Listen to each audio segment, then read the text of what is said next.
Beach Grand Prix. And now we'll move our attention to the men. Or we won't.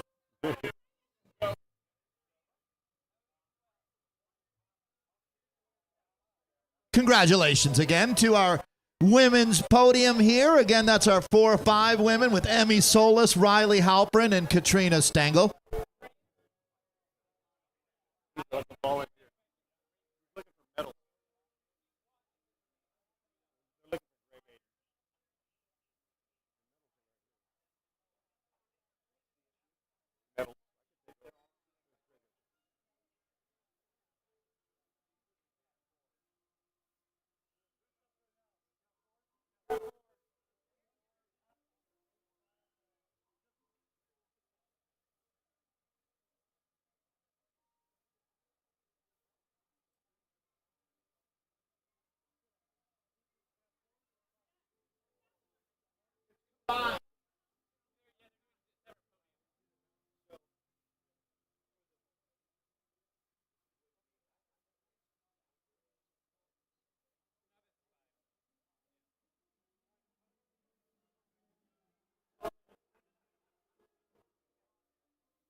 Vice Mayor Joe Frazier, thank you very much.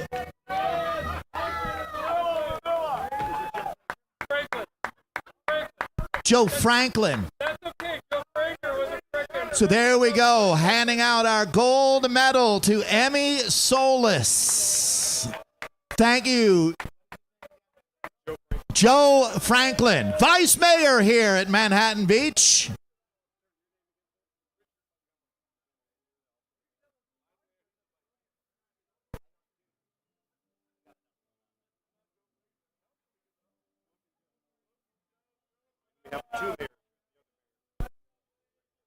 We also want to thank Richard Montgomery for being here with us from the city of Manhattan Beach. Thank you, Richard Montgomery. And Vice Mayor Franklin.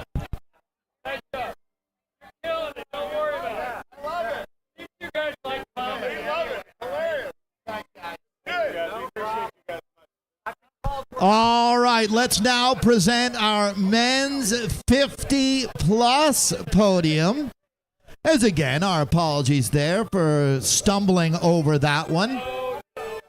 But Mr. Montgomery and Mr. Franklin, you should be very proud of what you're doing here in this community. Absolutely amazing.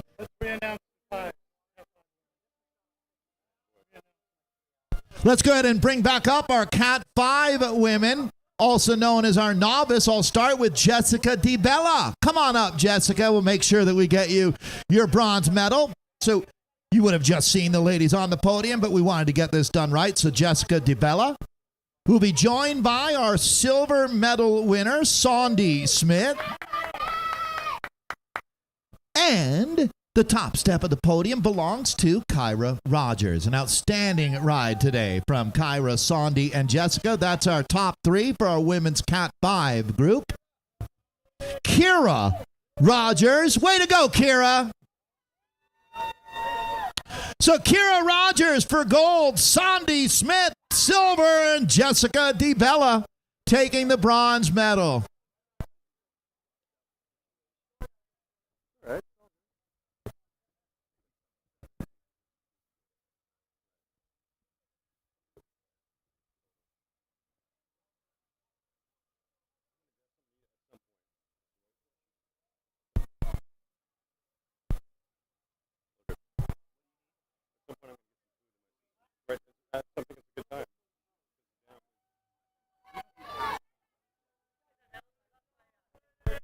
Hey, if someone found a Garmin 1030 unit out there, please bring it to the stage and we'll get it back to the rider. If you found a Garmin 1030 unit on course from the previous race, please bring that here to the finish line and we'll get it back to its owner. Thank you.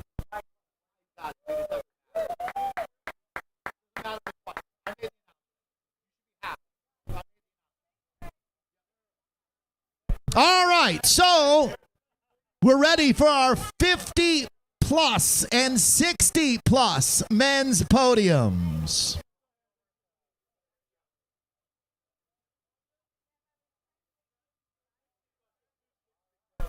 We're going to start with our 60 plus men, and I'll bring up our bronze medal winner. Congratulations to Scott Winsler. So Scott claiming bronze in our 60 plus 1s, 2s, 3s, and 4s. So this race wrapped up a little more than an hour ago.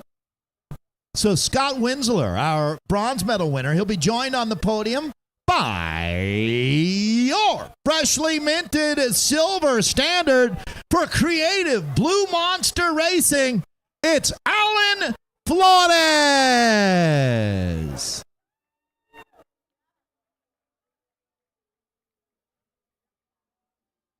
So Vice Mayor Joe Franklin presenting the silver medal now. Thank you, Vice Mayor. And leaving the top step for the mighty Velo Pasadena team, he takes the win. This monster is Christopher Hahn. And there he is. Velo Pasadena in full effect. Christopher Hahn for the win. Alan Flores for silver, and Scott Winsler, your bronze medal winner. Great job, guys. So this is our 60-plus men, as Joe Franklin will present our winner's jersey here at the 60th edition of Chevron's Manhattan Beach Grand Prix. A huge thank you to Chevron for their incredible commitment to this event. And that's exactly why. So with the Vice Mayor Franklin there, nice, that makes it official. We've been notarized as well. And now, yes, officially notarized podium. There they are. It's Hahn, Flores, and Winsler. Sounds like a law firm. That's your podium. Final call, 50-plus men for Adam Baino, David Morrison, and Espen Kateris. Gentlemen, we're ready to present your podium, but I don't, we'll look for all three of you. Are you in that group? Well, he's missed his moment. Here we go. We're going to now present our men's 50-plus podium, and unfortunately, Espen, the world does not revolve entirely around you.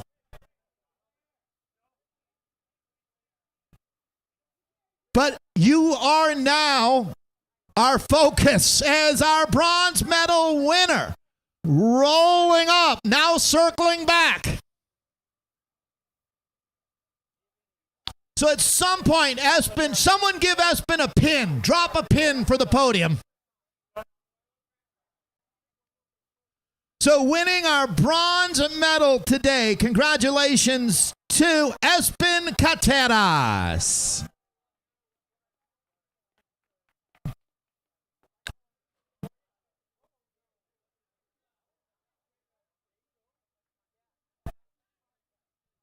All right, Espen winning our bronze medal. Again, congratulations. And our Vice Mayor, Joe Franklin, presenting the bronze. Now, our silver standard, riding for the SDBC, one of America's preeminent cycling clubs. Congratulations to our silver medal winner. Great ride today from David Morrison.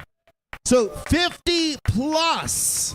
1s, 2s, 3s, and 4s. There's your silver medalist as he is congratulated by Espen Kateris, leaving the top step of the podium for our champion here at the Chevron Manhattan Beach Grand Prix for Creative Blue Monster Racing.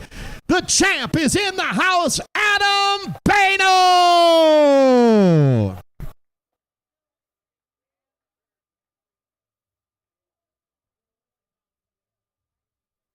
And there you go, our winner's jersey being handed off to Adam.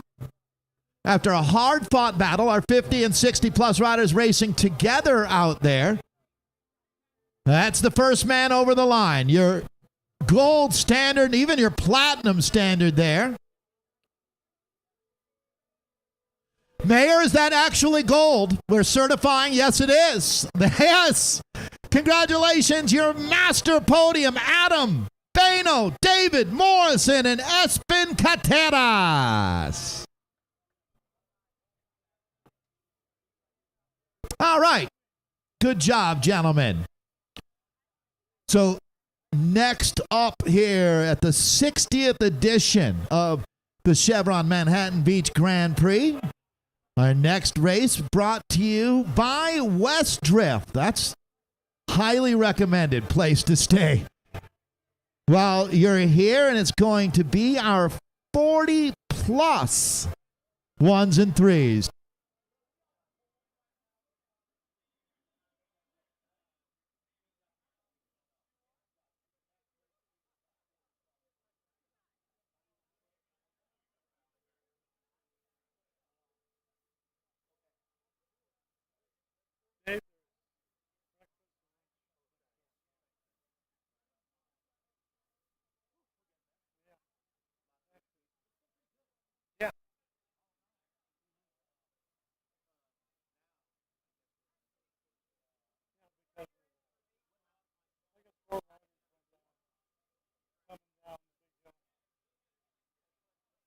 So just quickly, if you're wondering, we are on a course hold right now, just taking care of some of our athletes, but we'll flip the switch and be back racing momentarily here.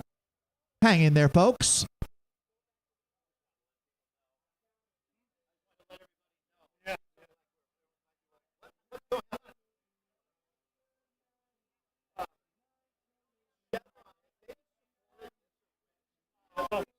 Just 31 years. Yeah. Yeah.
Yeah,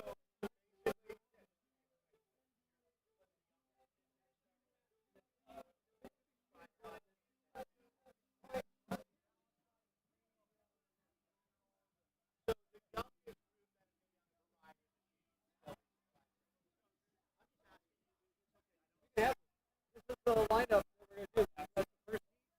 That's the second one. Go back and forth.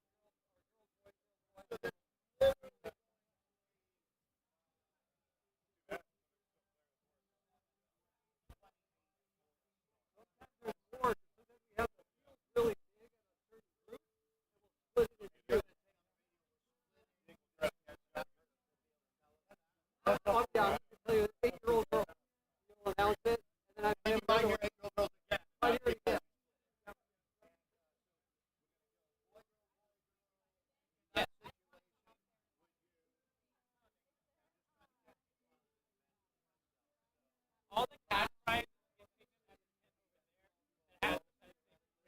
Go girl, boy, girl, boy. What do you think? Go girl, boy.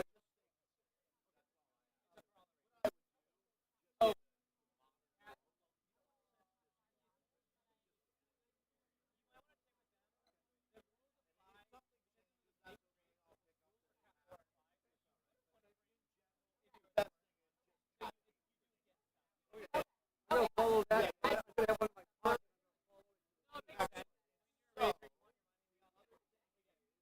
So yeah, white over there. The guy this group is 50 yards, and this group is 185 yards.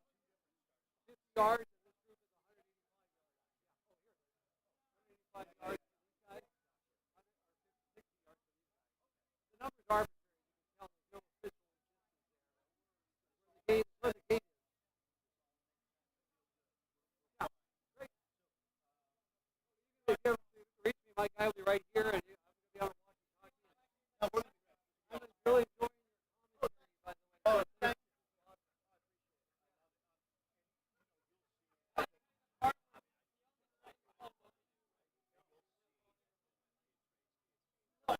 Wow. I just want to. I'm so excited. Are you Steve? Yeah. Hey.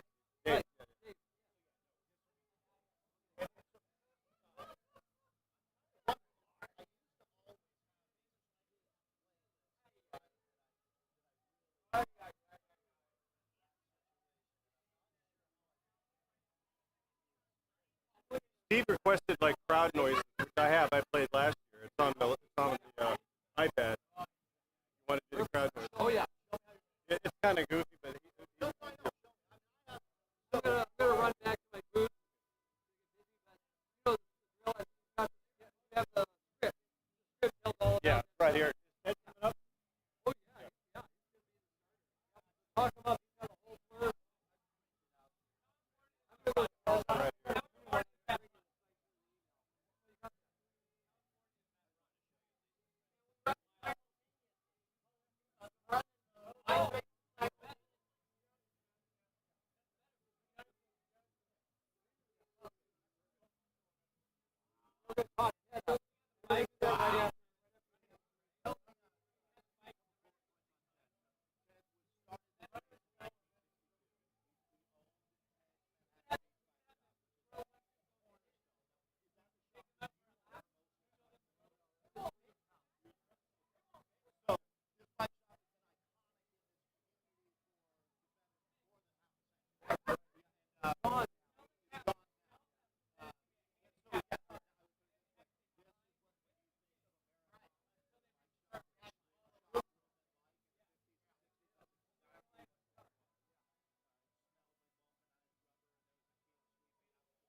Mike Hall of Fame, he raced professionally. Yeah.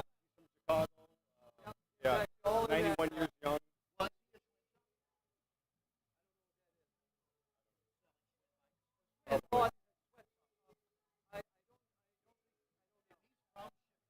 Right. His dad worked for Swin. You have to ask him. Ask him in the interview. Maybe I'll send him.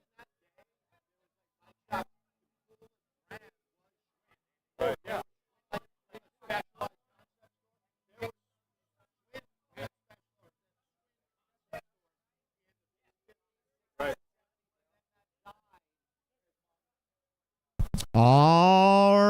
right, time to turn our attention back to the racing as we'll make that call. Now our next field, it's going to be our 40-plus 1, 2s, and 3s. Staging now, riders. 40-plus 1, 2s, and 3s.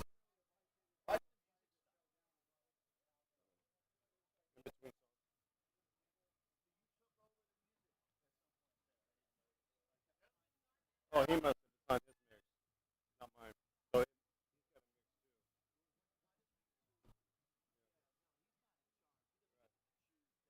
I don't know what that happened.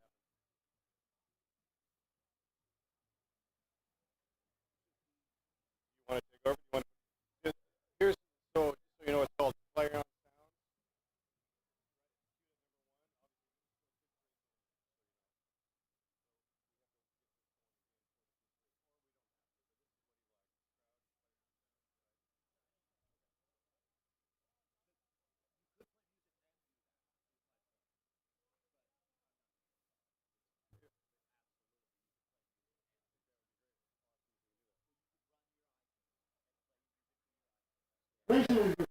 Yeah, these are downloaded. No Wi-Fi.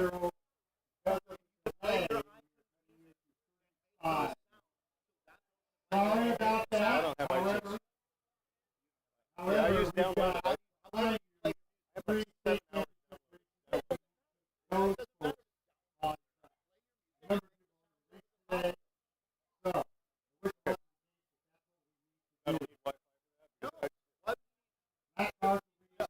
for that. Spotify. Spotify.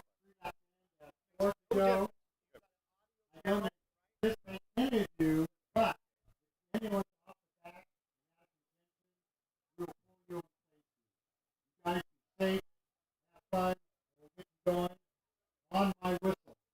Judges ready? Time is ready. All right, there's a whole new energy as we launch this group into orbit. Andiamo! Sending off our masterman, Dave. That's a whole, we really do shift gears at this point. As, Racing for 40 minutes, 40 hot minutes. We've got all kinds of preems, merchandise, cash, and drama on offer.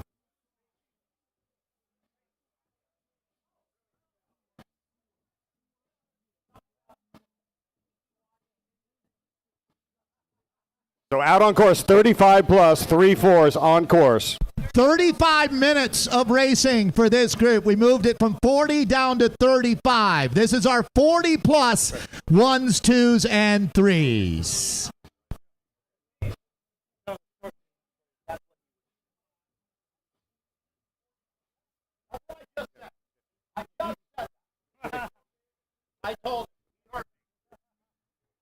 I got a Denver omelet on my face right now, some egg there, no doubt about it. We got 40 plus with 35 minutes remaining on the reset.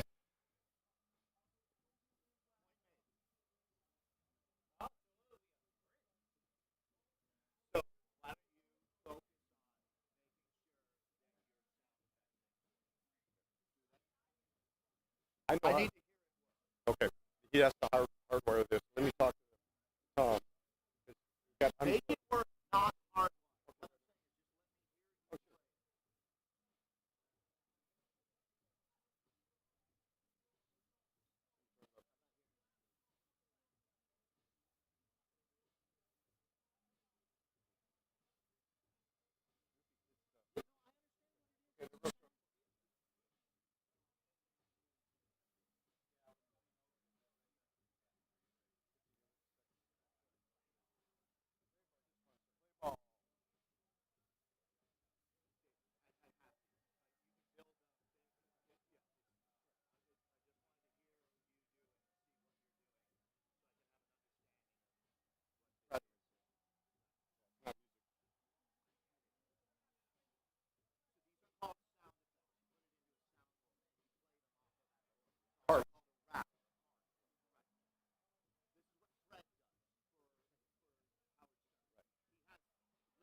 Right.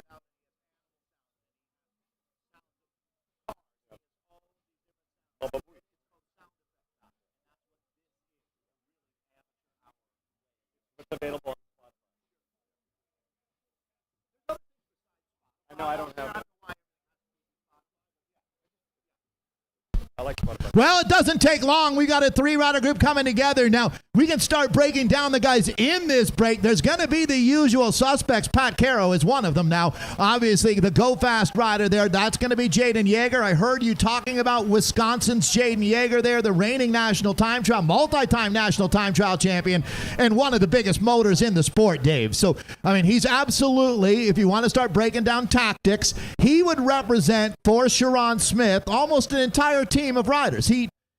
I don't want to get too far ahead of myself, but he's got in the neighborhood of 3 riders straight. You could use him like other teams might use 3 strong guys. Yeah, he's a 2-time time trial national champion in the last 2 years consecutive, and he is absolutely a motor. He's got a giant engine, and there's very few riders. He's kind of a Thurlow Rogers, of the Midwest. He could hold it down, and we see him going lap after lap after lap. They may send him, but he is absolutely the right-hand man at methods to winning right now. Well, we talk a lot about Manhattan Beach being a sprinter's playground. Well, to make it into a sprint, you're going to need some help if you're a sprinter, because there are riders who don't want the sprint. Their objective is going to be to attack this race and try to make a breakaway stick. So what Jaden is an anti-breakaway machine. He is there to keep reeling these riders back for Sharon, who wants a sprint at the end. Although these are not set in concrete. Jaden might end up in a breakaway that wins today. Who knows? Sharon might. But we got a lot of riders to talk about now as this moves into a much higher strategy level than the racing that we've seen. A lot of these guys have been national champions. Their experience now has caught up to the physicality of the riders. Their brains and their bodies are at the same level here, which is really interesting, because now, Dave, is when tactics really start to matter. And to spice it up, we have a $100 cash preem on the board here. Thank you, Harach from Velo, Pasadena. All right, we'll be ringing the bell the next time through, as we have a lot of preems to be handing out here today. So Dave was talking about Velo Pasadena and a $50 preem? $100 preem. Doubled up. Yeah, we're going Nice. 100. Harach is the owner of Velo Pasadena. He's here on the infield. Thank you, Harach, with Velo Pasadena, for kicking in a full biscuit.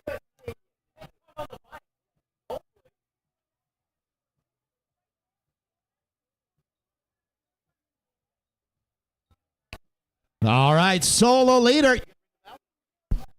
And here we go. Preem on the next lap, $100. Velo Pasadena, Preem on the next lap. Great time to ring that bell. It's very active out here, as that's going to be time for Jaden Yeager. Let's see if they want to bring it back for this Preem that we're talking about. But we've got a $100 merchandise Preem. $100 merchandise Preem on the next lap. And Jose Caballero at the front right now, solo. He's got around about 10 seconds. If he can hang on, he's going to be $100 richer at the end of one lap with about 1.2 miles to go. So Stages Cycling, the team for Jose, Dave, I would say that unfortunately for him, dangling off the front when a preem bell is rung is not the right place to be. I mean, there's nothing he could do about it. It wasn't a decision that he made, but just kind of getting caught with his hand in the cookie jar, because it's enough that these guys are going to sprint. Everybody wants to open up their legs right now. They've been waiting around and warming up, but basically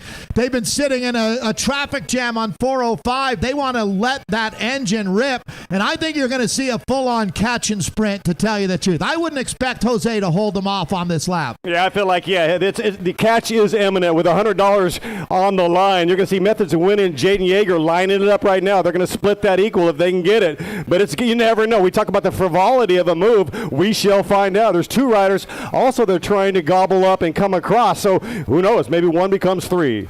How many total dollars in preems, Dave, for this event?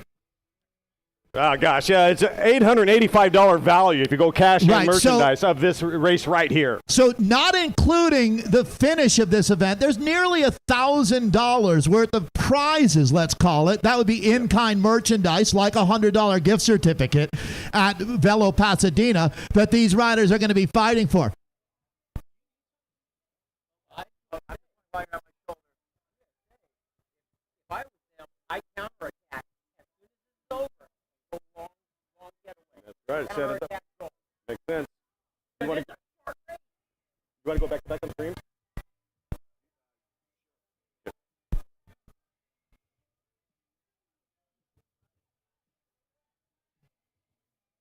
Michael Easter and Matthew Easter in this field. There's a couple names to pay attention to out here today.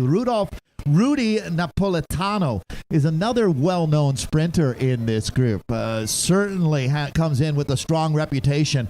I'm looking at Phil Tinsman, however. The Creative Blue Monster rider is absolute, not necessarily for this sprint. And here we go. This is going to be that first Prix that we were talking about, $100 Velo Pasadena Prix waiting at the line. Will it be two together? And this is going to be, well, the kick was executed way out, and picking up that Prix, that's a strong effort there, Dave. He held it up, Jose Caballero. We thought he couldn't pull it off, and he hung out for a full lap, picking up the $100 cash. Thank you, Velo Pasadena. Well, and you got to admit, if you're going to do this job, that you're wrong more often than you're right. And Jose does hold them off. The Peloton maybe not taking the bait, not biting the hook that hard. We've got a long way to go in relative terms. Although, to be honest, with this race starting with 35 minutes, we're going to be in the last lap pretty quickly. A point well made that might not be a bad day to try that risky attack. Maybe a little less risky on a day like today. We got a lot ahead of us, though, as all the big hitters comfortably sitting back in that group right now, Dave. Yeah, and Caballero, he's brought back like a Hoover vacuum. That does indeed set up a platform for what's called counterattack. So that is your moment. There is a vulnerability moment. When you capture, it's incumbent to go counter. It sets up the team, it sets up the sequence, and puts the other Peloton the back foot, right? Put the other guys on the back foot by aggressive riding.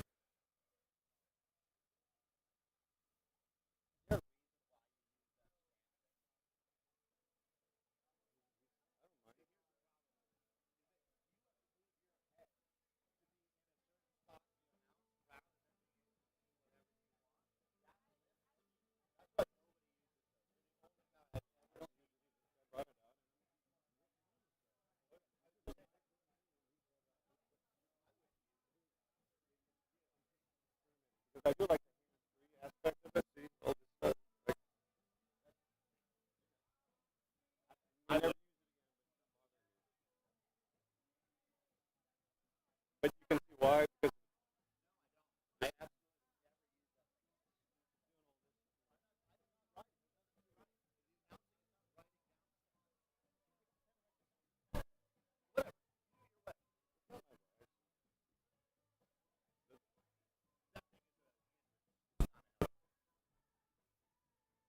Because switch over.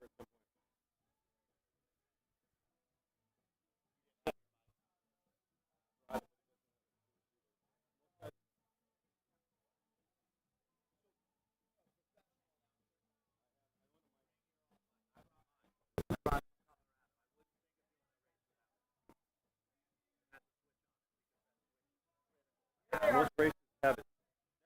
Yeah, you're right.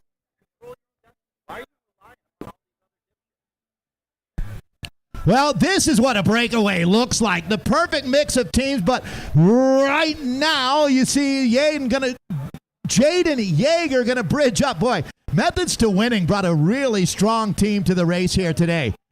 No doubt about it. And it looks like they're intent on stacking numbers up in that front group. Yeah, and that's Salazar covering that move with Methods to Winning. So Salazar, he jumped on that move and just kind of feathered. He's not going to work through. He's looking back. He's monitoring the distance, and here comes Jaden Yeager at the front.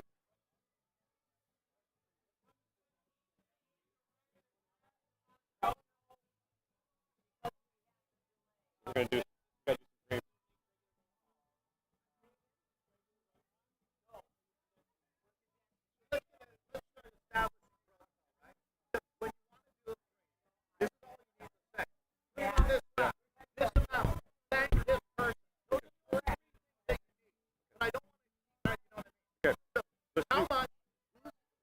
Okay, skunk work, $100 value, 3 inches of velodrome, and $120.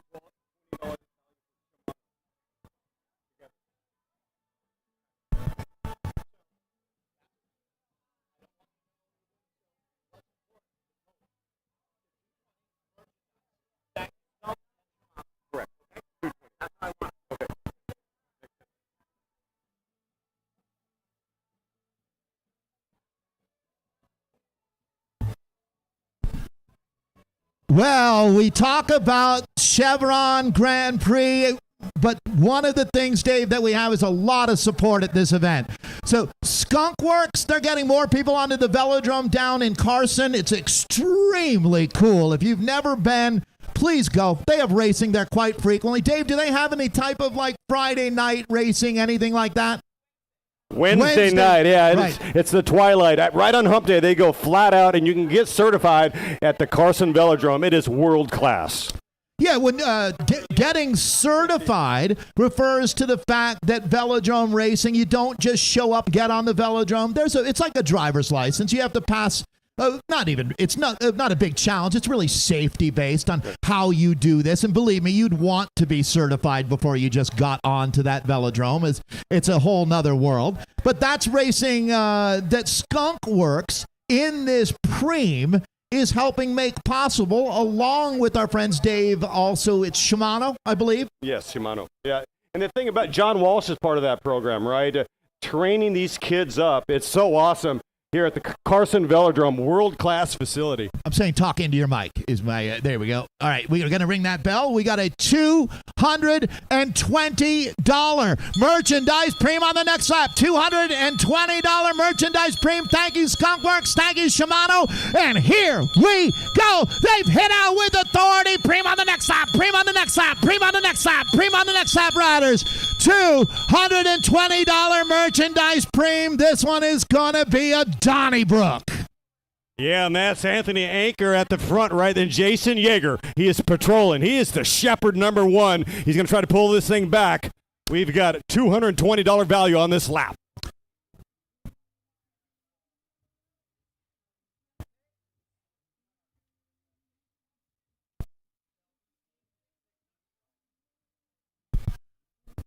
Well, lap counter being turned down to 6. 6 to go is what they'll see the next time through. So, sounds like they're starting to lift the pace. The accelerator down on the floorboard is a few riders getting dropped on the backside of the course. So, we're going to move into a whole nother mode now. Hashtag finale.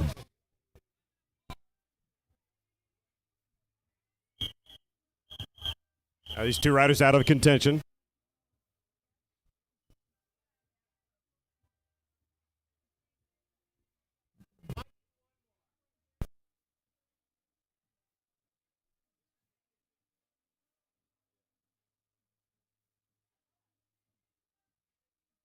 Another sprinter to watch here with Monster. It's Steve Remy. Remy has been on a steamroll this year. He's got about 7 wins. Steve Remy in Monster Racing. Watch out for Remy.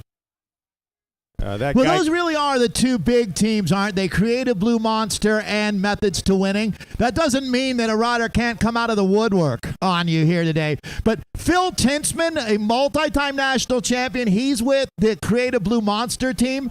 Phil is one of the principals at Belgian Waffle Ride and has been a top racer now for a couple of decades. Phil, Chris DeMarchi, and the SoCal crew used to show up at Tulsa Tough and dominate Masters racing. They still would if they were going. It's just life things have changed. But that being said, I would say that these really are the two monster teams. The Jumbo Visma and UAE of this event would be Creative Blue Monster.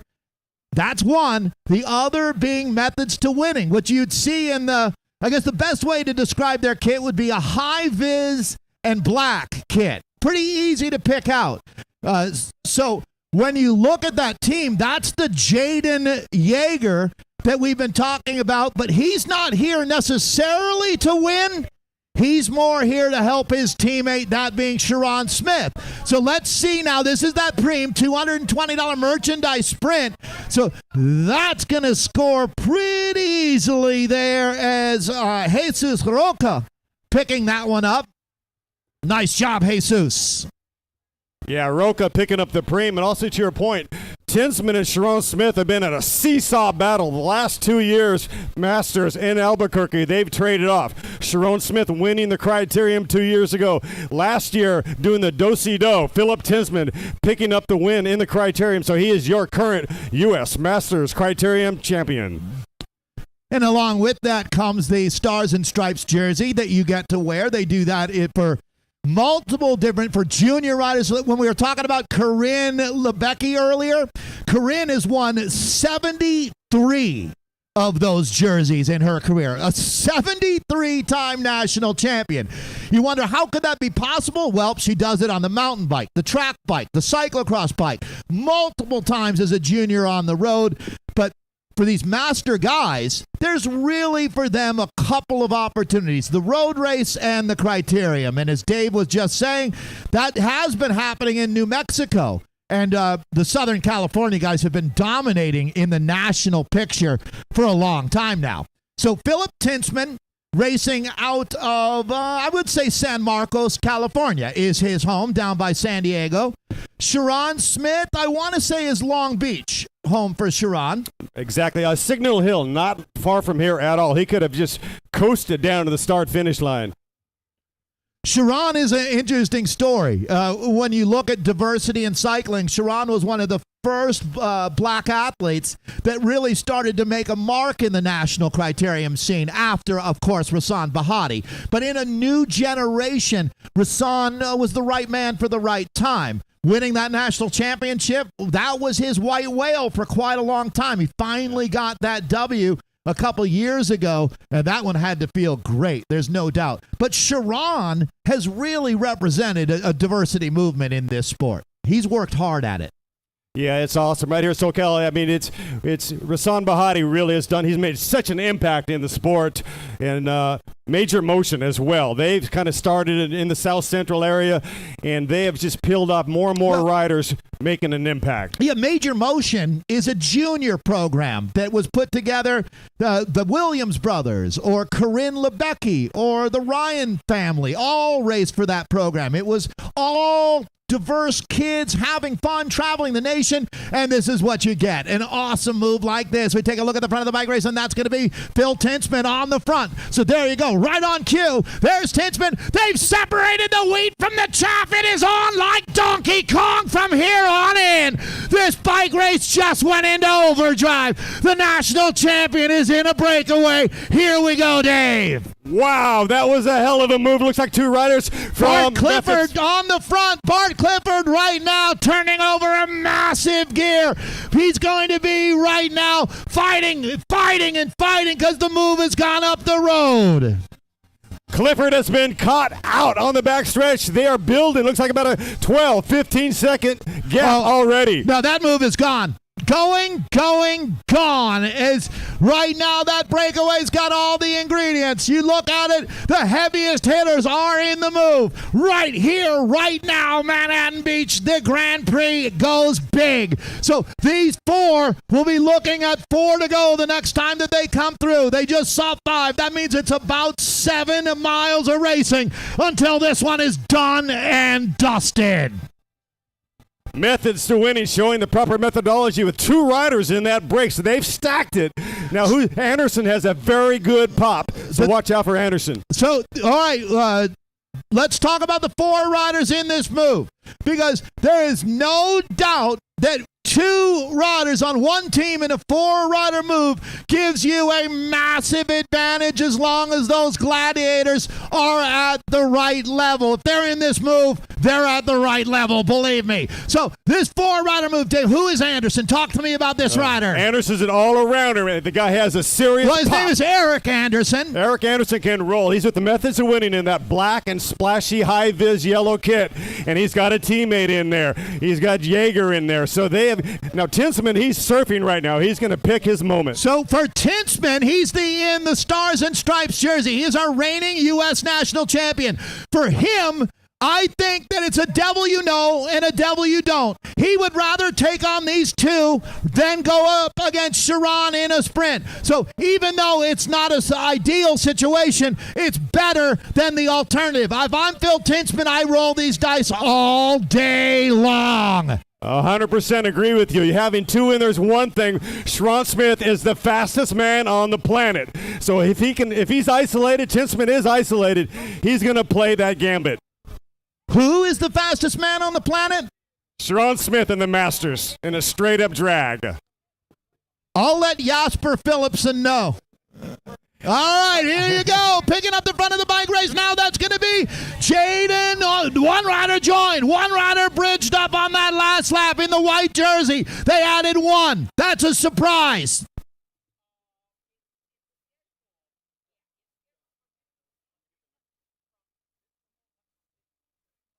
All right. Well, if you wanted a thrilling bike race, that's exactly what we've got. Masterman 40 plus. It's a 5-rider move. So we do know that Eric Anderson and Jaden Yeager are there. So that's rider 202 is Anderson.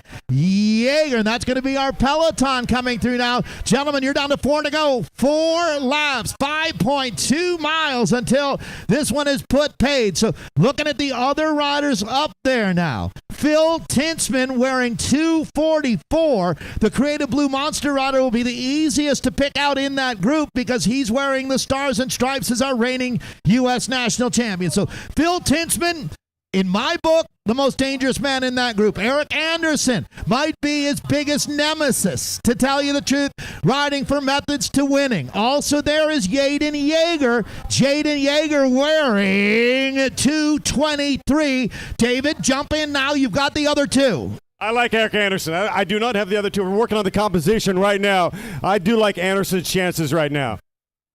All right. Well, he's got the advantage of having Jaden Yeager there, and that is absolutely nothing to shake a stick at. That is going to be the problem for Phil Tintzman. Now, every now and then you get 2 dogs fighting for a bone. That would be methods to winning in Creative Blue Monster, and a third comes and takes it. And that very well could be one of the other two up in this 5-rider move. So 5 riders together. Eric Anderson there with Jaden Yeager. Also there is our national champion, Phil Tintzman. We're going to try to collect these numbers of the other 2 riders when they come through to give you a complete 5-rider set in this breakaway. So it really is that rider, Dave, in the white jersey that bridged up on the last lap that I'd really like to get an ID on.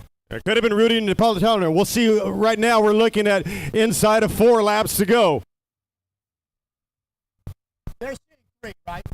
So, all right. So, free laps have ended. A flat tire, you're out. KO'd. That'll be it. These riders are now going to be relying upon animal instinct. No question.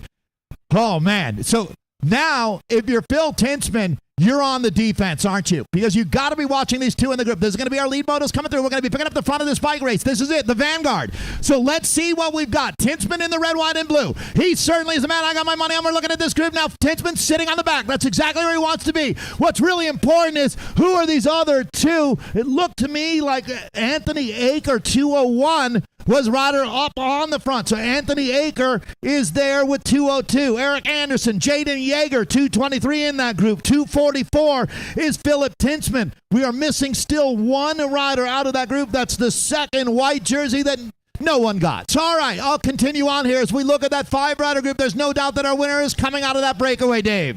Absolutely. They are working together very well. Extremely organized. The mix is good. It turns out this mix is good. Sharon Smith is going to be all right with this. The chase is off in the peloton. Well, now it looks like now the second hit is coming as these guys realize that I don't think that they think they're going to make the catch. Right now, that group of 5, if they just stay on the gas, they got to believe that they're going to stay away. They would have to start playing some real cat and mouse games in order to get caught at this point. Anything is possible, David. There's no doubt. You never give up when you're back in this peloton, but one thing I'll tell you for sure is that those guys in the front group realize this is the race-winning move unless they botch it. Absolutely. That was Duncan Oliphant, a great rider at the front, but I don't think he has enough team support. He's drilling it at the front, but it's going to swell. It's going to get like Flotsam and Jetsam out there. Well, remember when we said earlier that you got to zig when they zag if you want to win out of this group? Well, Phil Tintzman right now is not going to zig or zag. He could care less. What he's going to do is lock this down in the group and focus entirely on Anderson. He's not going to take the Jaden Yeager bait. That's a trap. Yeager will attack. Yeager will be attacking when they come through on the next lap, to tell you, is my guess. So what he's going to try to do is set up Anderson by putting pressure on Tintzman. Tintzman cannot relent. He's got to let those other two in that group, like Anthony Aker. So this is where the these are not the droids that you're looking for moment happens, where he has got to convince these guys to do work that benefits him, not them. That's a tricky road to hoe. It is very tricky. It's a tall tree to trim. Perhaps you let, if you're Anderson, maybe you let Jaden drift off the front. That is one tactic. Fold back and see if you can get a free lead out. They can play tactics right here. Rather than just leading out Anderson, they can play some games with 2 to go at the line. Every now and then you hear as well that the best defense is a good offense, and I think that that's what Tinsman's going to rely on here. Keep the pace high enough that they don't want to attack. Tinsman has the ability. Tinsman won the race across America just a couple of years ago. He did the 2,950-mile race across America in 5 days and 12 hours. They rode their bike across the country. Now, it's a relay. He's not riding nonstop, but Phil Tinsman has the depth and the ability to win this race 3 different ways. Look at Tinsman right now. He looks like he's applying for a mortgage. He's just absolutely cool, calm, and collected. And we identified that rider. It is indeed Rudy Napolitano, and he is another hammerhead, a friend of Tinsman. So Rudy in the move. Rudy, a Cuban racer that came over to the United States a couple decades ago, lived in Florida for quite a while before he moved to Southern California. Rudy Napolitano is, and we don't have enough guys named Rudy in this world, but Rudy definitely has killer instinct. So he, just like Tinsman, he knows how to win at the highest level. He's been on professional teams that have barnstormed around America. This guy knows how to win bike races. Stone cold killer. Absolutely. But, however, we don't know if they have terrific legs. They have not been racing. I'm talking about Rudy and Philip Tinsman. We have not seen him this year. Right. Well, yeah, as I mentioned, Philip Tinsman works full-time for Belgian Waffle Ride, which is the preeminent on-road rides in America. They do one down in San Diego every year. Phil is one of the course designers. It's a big job. They have events coming up in Cedar City and then down in Mexico and Kansas. So Phil will be traveling around the country mapping out these routes. He probably doesn't train as much as he did in years past, but there's a certain muscle memory, and let's be honest, some dudes have it, some dudes don't, and Phil has it. Absolutely. He is an animal on the bike. His lovely wife, Shelby Reynolds, here on the infield cheering him on. Anthony Galvin in attendance here today. Nice to see. Actually, a former winner of this event. I'm going to 4 times in a row. How about them apples? Yeah. He said I could make it 5, but he wanted to let some other dudes win. Yeah. Good to see T. Back to back to back to back. Well done. There's only one rider in the professional league that has gone three-peat here. His name is Rasan Bahati, going back to back to back. And in what 07. was that, like 7, 8, and 9, That's right? absolutely correct. Yeah. 07, 08, and 09. The Williams brothers have 5 wins between them, with 2 for Justin, 3, or no, I'm sorry, is Corey at 3 or 2? Maybe 2 for Corey. 2 for Corey, back to back. So if Corey wins today, he will be the second to repeat, and he will be the first to have won 4 here at Manhattan Beach. When Corey wins today, he will be you got to manifest your destiny. Yeah, that's how Corey heard it. That's the big storyline. Right. Yeah. So it went Justin, and then went Corey, and then went Justin, Corey. Wait. Is this a song about bicycles? All right. And here we go. It's down to 1 lap of racing remaining, gladiators. One to go.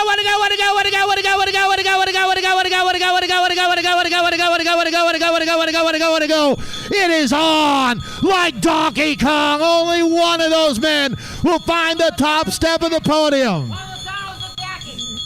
So it looks like an attack coming out of that group. So last lap attack coming out of that 5-rider group. Napolitano is hit out for the field. And there goes Rudy. He's got a little space, and Jaden has got his head down on the backstretch. A great thing about this course is you can see in the keyhole view what is going on that backstretch. Rudy with about a 15-foot gap, and it's being reeled in right now by Jaden Yeager. Right, and that's why Yeager was there. But guess what? Every bit of work that he's doing for Anderson, he he's also doing for Phil Tintzman. Gentlemen, you're down to one. Lava Racing remaining, guys. One to go. The last ronde is now underway here at the Manhattan Beach Grand Prix. So that group there. Well, if you see a mushroom cloud going up on the backside of the course, don't worry. That's not the U.S. military testing. That was just Jaden Yeager closing down that gap because he's going to turn himself inside out to do that. Right now, they're going to be down to 1,000 meters. This is where you separate the wheat from the chaff. That catch was made. It is still a group of 5 as they come around that final corner, Dave. It is going to be full tilt boogie. Absolutely. It's a supersonic atomic Oppenheimer on the backstretch right now as they lay it down here in Manhattan Beach. Well, and this is where, sprinting out of this group, it takes steely nerve, no doubt about it. There really is no wind right now. It's a light tailwind, so wind is not a factor. You can sprint from anywhere on this course. If you're Phil Tintzman, I think you want to come all the way over on the racer's left-hand side and just use on that white line is where I would be, as that's going to be the sprinter's line. It's about 2 feet shorter than going wide, so Tintzman will know that. He's got a nose for the W, no question. Let's see if your reigning U.S. National Criterium champion can overcome the odds, as he right now is outnumbered. There's your lead moto. Bring him home, Dave. This is a star-studded break. 5 men have survived, and they are killing it. Bursting through the corner, ripping it on the tarmac. Here we go. It looks like, boom, Eric Anderson, methods to winning, has done it. Well, there's the hero of the day, Jaden Yeager, keeping it all together. Methods to winning, does it just right. That's really impressive. So not only do they have Jaden Yeager there to control it, Eric Anderson drives home the final nail. I'll tell you what, methods to winning, backing it up. No question. They put 2 riders in the breakaway. We still have our field sprint coming in. So let's see if Sharon can take the field sprint now and put it 3 in the top 6 for methods to winning tonight. So this is for 6th place on the road. A mad scramble in the final 200. The break has bracketed. They got 1st and 4th. Talking about methods to winning in the black and high-vis yellow. Who's it going to be? This is for 6 out on the road. All right, that's going to be Sharon coming in hot.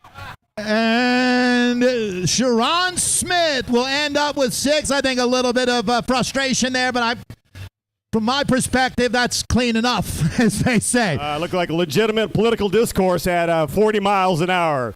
Rub and paint, Obviously, no problem. I mean, this is what you see every sprint in the Tour de France, is riders getting very close to closing the door up against that fence. That's racing right there. That's what they do.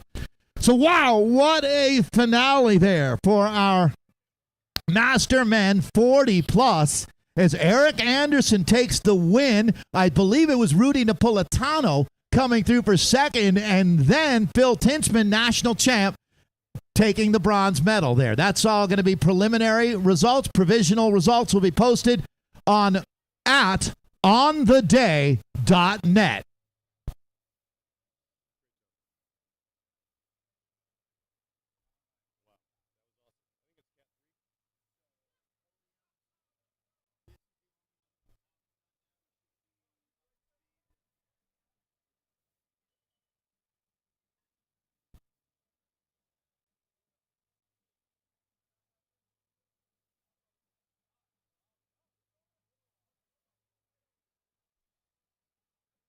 Wow, so we're catching our breath up here. Hang on to your shirt, hang on to your hat. The racing is red hot. It is electric out there. Our next race up is Category 3s, and you're racing for what? A state championship on the line.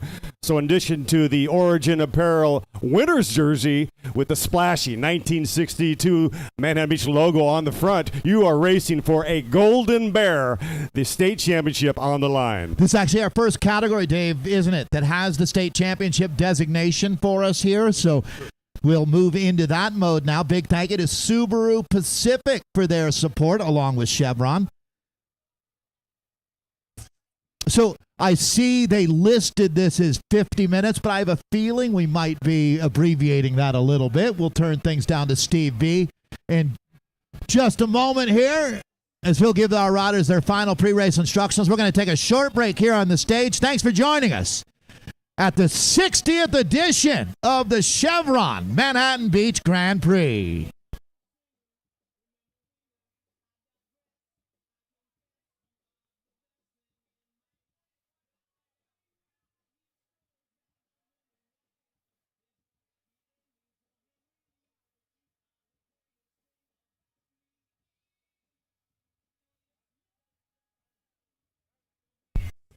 Staging Cat 3 men. The Cat 3 men staging now.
So we are raising the standard. We are live streaming on lacrits.com.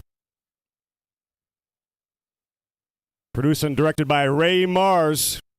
And the eye and the sky don't lie. We've got several cameras out on course, capturing every tight corner, every tight squeeze, and every tight finish.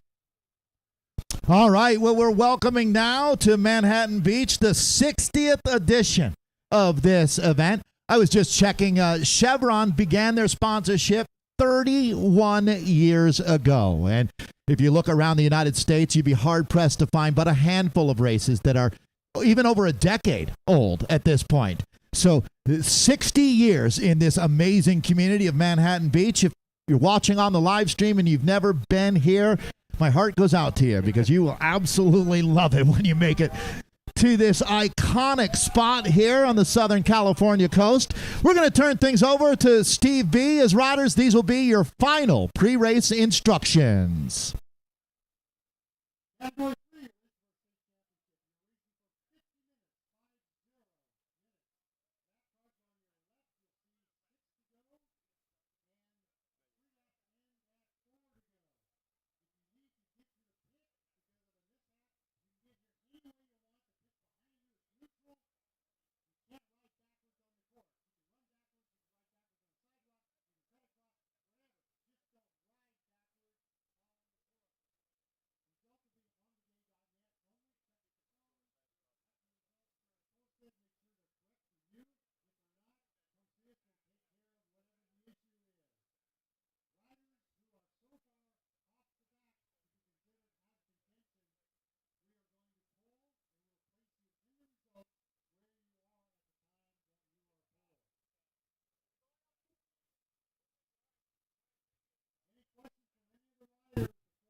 All right, riders, as we get ready to hit out, there you go, Andiamo!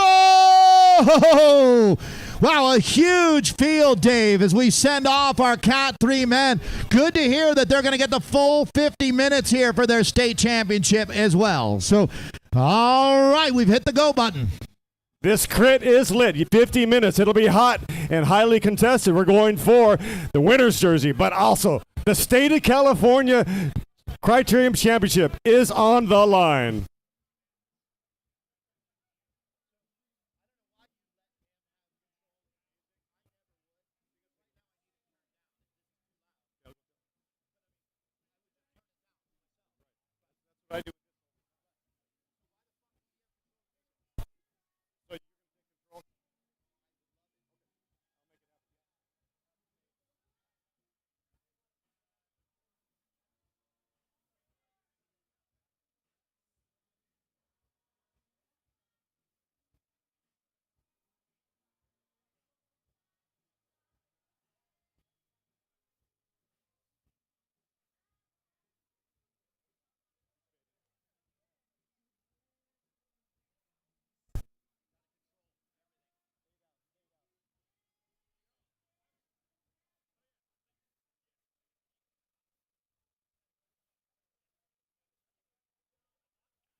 Hey, and don't forget to get the kids registered over at the Chevron Kids Zone. The kids race is going to be going off around about 12:45. Sponsored by Hermosa Cyclery. If I'm not mistaken, the ages are all the way from up to 14, but starting at 2. The terrible 2s. There's going to be a mini thunder. The mini roar on the shore.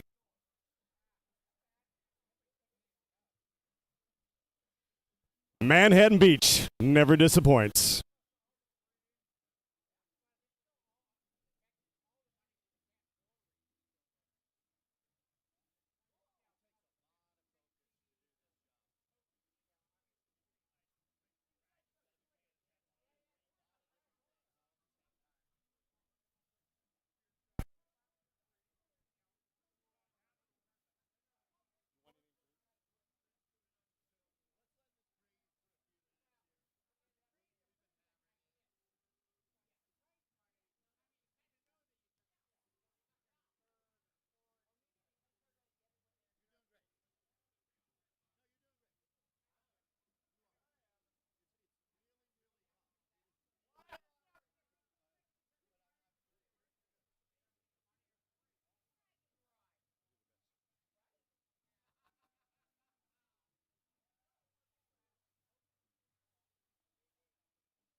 write it down. Like, there's paper everywhere.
All right, Manhattan Beach. Oh.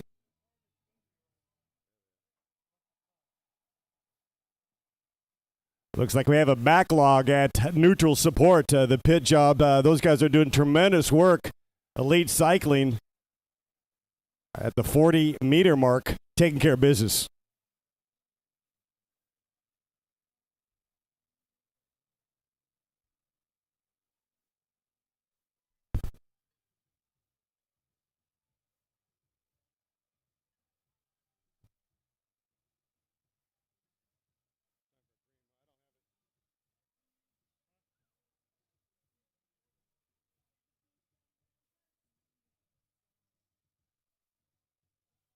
All right, so this just in. We have a $100 cash premium brought to you by Harach at Velo Pasadena. $100 cash premium. We're going to be ringing the bell and spice it up here. The Category 3s racing for the California Bear jersey.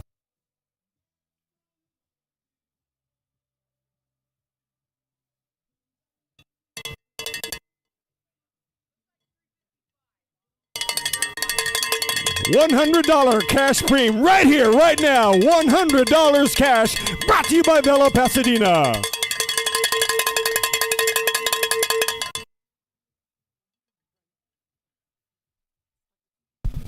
All right, $100 Velo Pasadena Preem. This one brought to you by City of Manhattan Beach Mayor Richard Montgomery. The mayor is exceptionally cool, by the way. And I did want to let all of our friends here know what a tremendous supporter Chevron is of this event. Dave, in all honesty, when you look at an event like this, how important it is in this community, and even the greater cycling community coming from all over America to be a part of the 60th edition of this event. But Manhattan Beach benefits greatly by having partners like Chevron. There is no doubt. So huge thank you to them.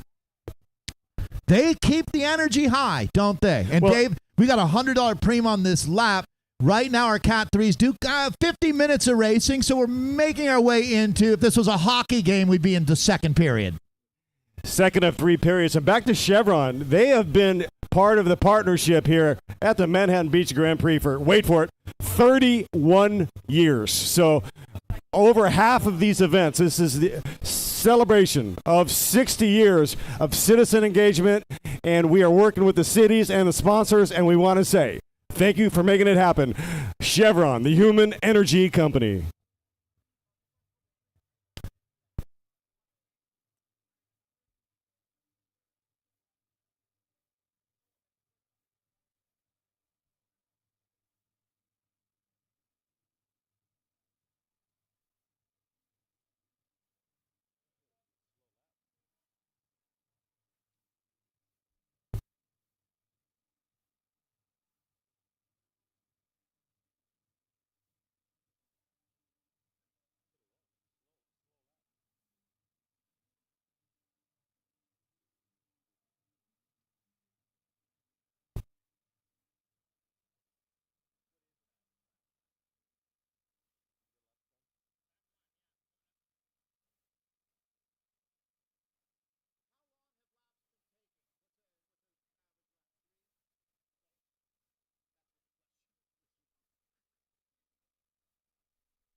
All right, this is a $100 Prix pickup. That's how you do it.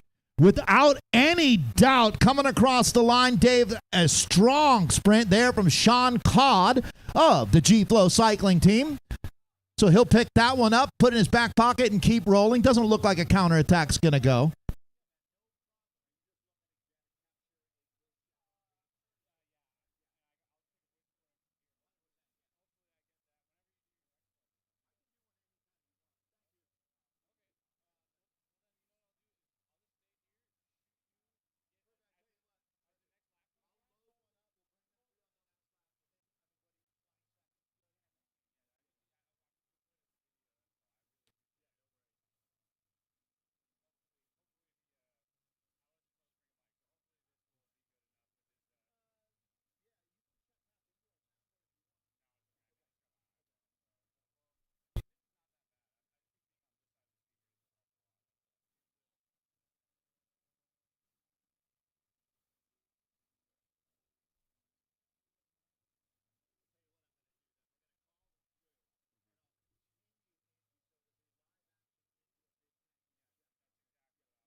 All right, picking up the vanguard of this race, and it's time to get busy because you can see on the front that these guys are absolutely lifting the pace. So a strong peloton with the rider coming out of the pit there. So thank you again to our friends down at Elite Sports for saving the day yet again.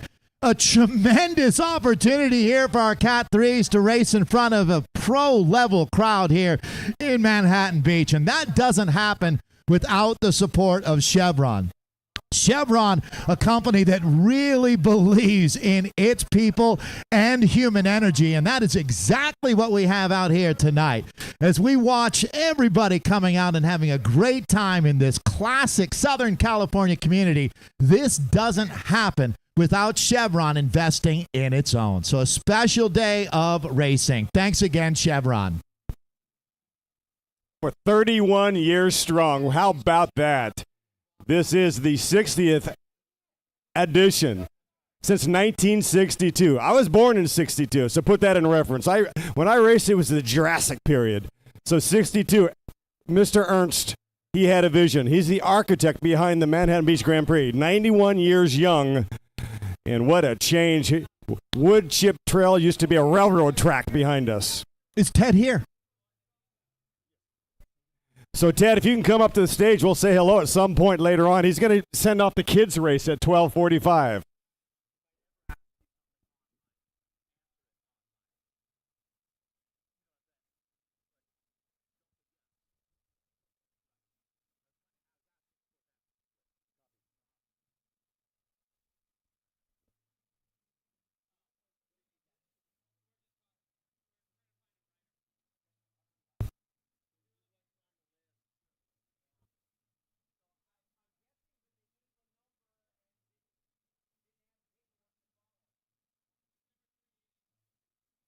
So, Dave, let's talk about Ted Ernst while we have a minute. We wouldn't be here without him, so I think that certainly would be appropriate. Ted from Chicago when he moved here to Southern California and opened up a bike shop that changed many young folks' lives here. Well, yeah, in 62, he looked around, he said, I think we can make this happen. In 1962, Ted Ernst, he is the architect behind this race. He came from Chicago, raised in Manhattan Beach, used to race professionally in Europe back in the day, and he is actually in the Bicycle Hall of Fame in 2006. Yeah, that was certainly... Yeah, so great. We're talking about Ted, who's over in the Chevron VIP right now. So Ted, now you said 91 years old and still actively involved in this race. If you think about it, JFK was president when this event started. As we take a look at our Cat 3s, really starting to spice things up. So the bike shop, if you think about it, what an iconic part of Americana back in the 50s and 60s. I mean, I can smell that shop right now, that vulcanized rubber, and it's something that modern times have changed, still that brings back some really tremendous memories, I'm sure, for a lot of folks. Yeah, and Schwinn they were the top pinnacle, right, of bike racing, and he was behind that program, really had a vision, and he built it, and people did indeed come. So this event now, as we hit this is the 60th edition of this event. To give you some perspective, I'm thinking, Dave, that there's only one bike race in America that can claim to be older or longer running than this. Do you know what that is? Tour of Somerville. Which is in New Jersey. And it goes back another 20 years, actually. They started right after World War II. See, that's the thing. Here in Southern California, we were too busy fighting and winning World War II to put on a bike race. We ultimately, once we won the war, we said, all right, we're going to go ahead and get a bike race going in the early 60s. Exactly. But we wanted to make sure that war was completely won before. But in New Jersey, obviously, they were, having some fun in 42. But that being said, there's only one other race west of the Mississippi that was even close to the 60 years that this event has. Now, like Amgen Tour of California lasted 16 years, and that was a long run for American Bike Race. It's Nevada City that has a somewhat comparable run, but they're really not as active as the Chevron Manhattan Beach Grand Prix is now. But I want to give them the credit that they deserve. But this really is the second longest running race in the United States and the longest running now west of the Mississippi. And that wouldn't have happened without Ted Ernst. Ted Ernst is he is the architect, and 60 years, what a milestone, right? Perfect conditions today, and Mr. Ernst, we appreciate, he's 91 years young, we like to say, and still firing strikes.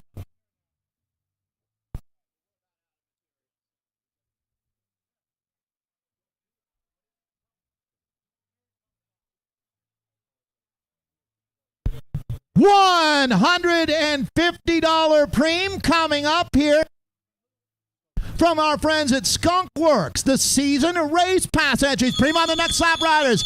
Merchandise. Prix. $150 merchandise. Prix on the next lap. Skunk Works. Merchandise. Prix on the next lap riders valued at $150.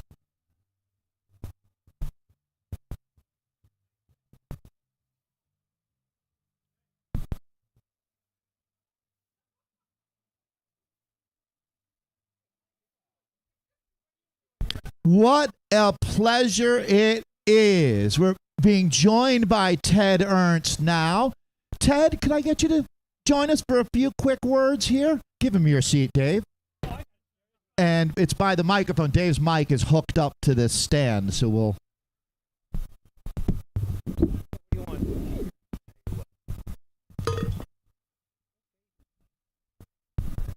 How are you today, Ted? Well, we're much better now that I'm here. You're good. Giant crowd. Hey, what was the bike race like when you started it back in '61? What was the crowd like? Was the finish line right here? The finish line was up where we had it a couple of years ago, down the line, up about 150, 200 yards. And Which way? That? North, towards L.A. And there was no fences. And the crowd sat on the curb, stood in the street, and had a great time. And there was no problem whatsoever because it was small, and the city went for it. And it had community races. So it's really safe to say that the Manhattan Beach Grand Prix is the oldest running race in the country, with community races at every event since it starts. Well, there you go. That's what makes the race. All the people, the town, the corporations, Chevron, our club, all the volunteers. It's just a great big community action, and we love it all the way, so we keep coming back for more. I mean, how could I say? A bunch of suckers for punishment, and we love it. How many people were at the first event? How many racers, and what was the crowd like? The crowd was probably a few hundred, and the racers were about 120.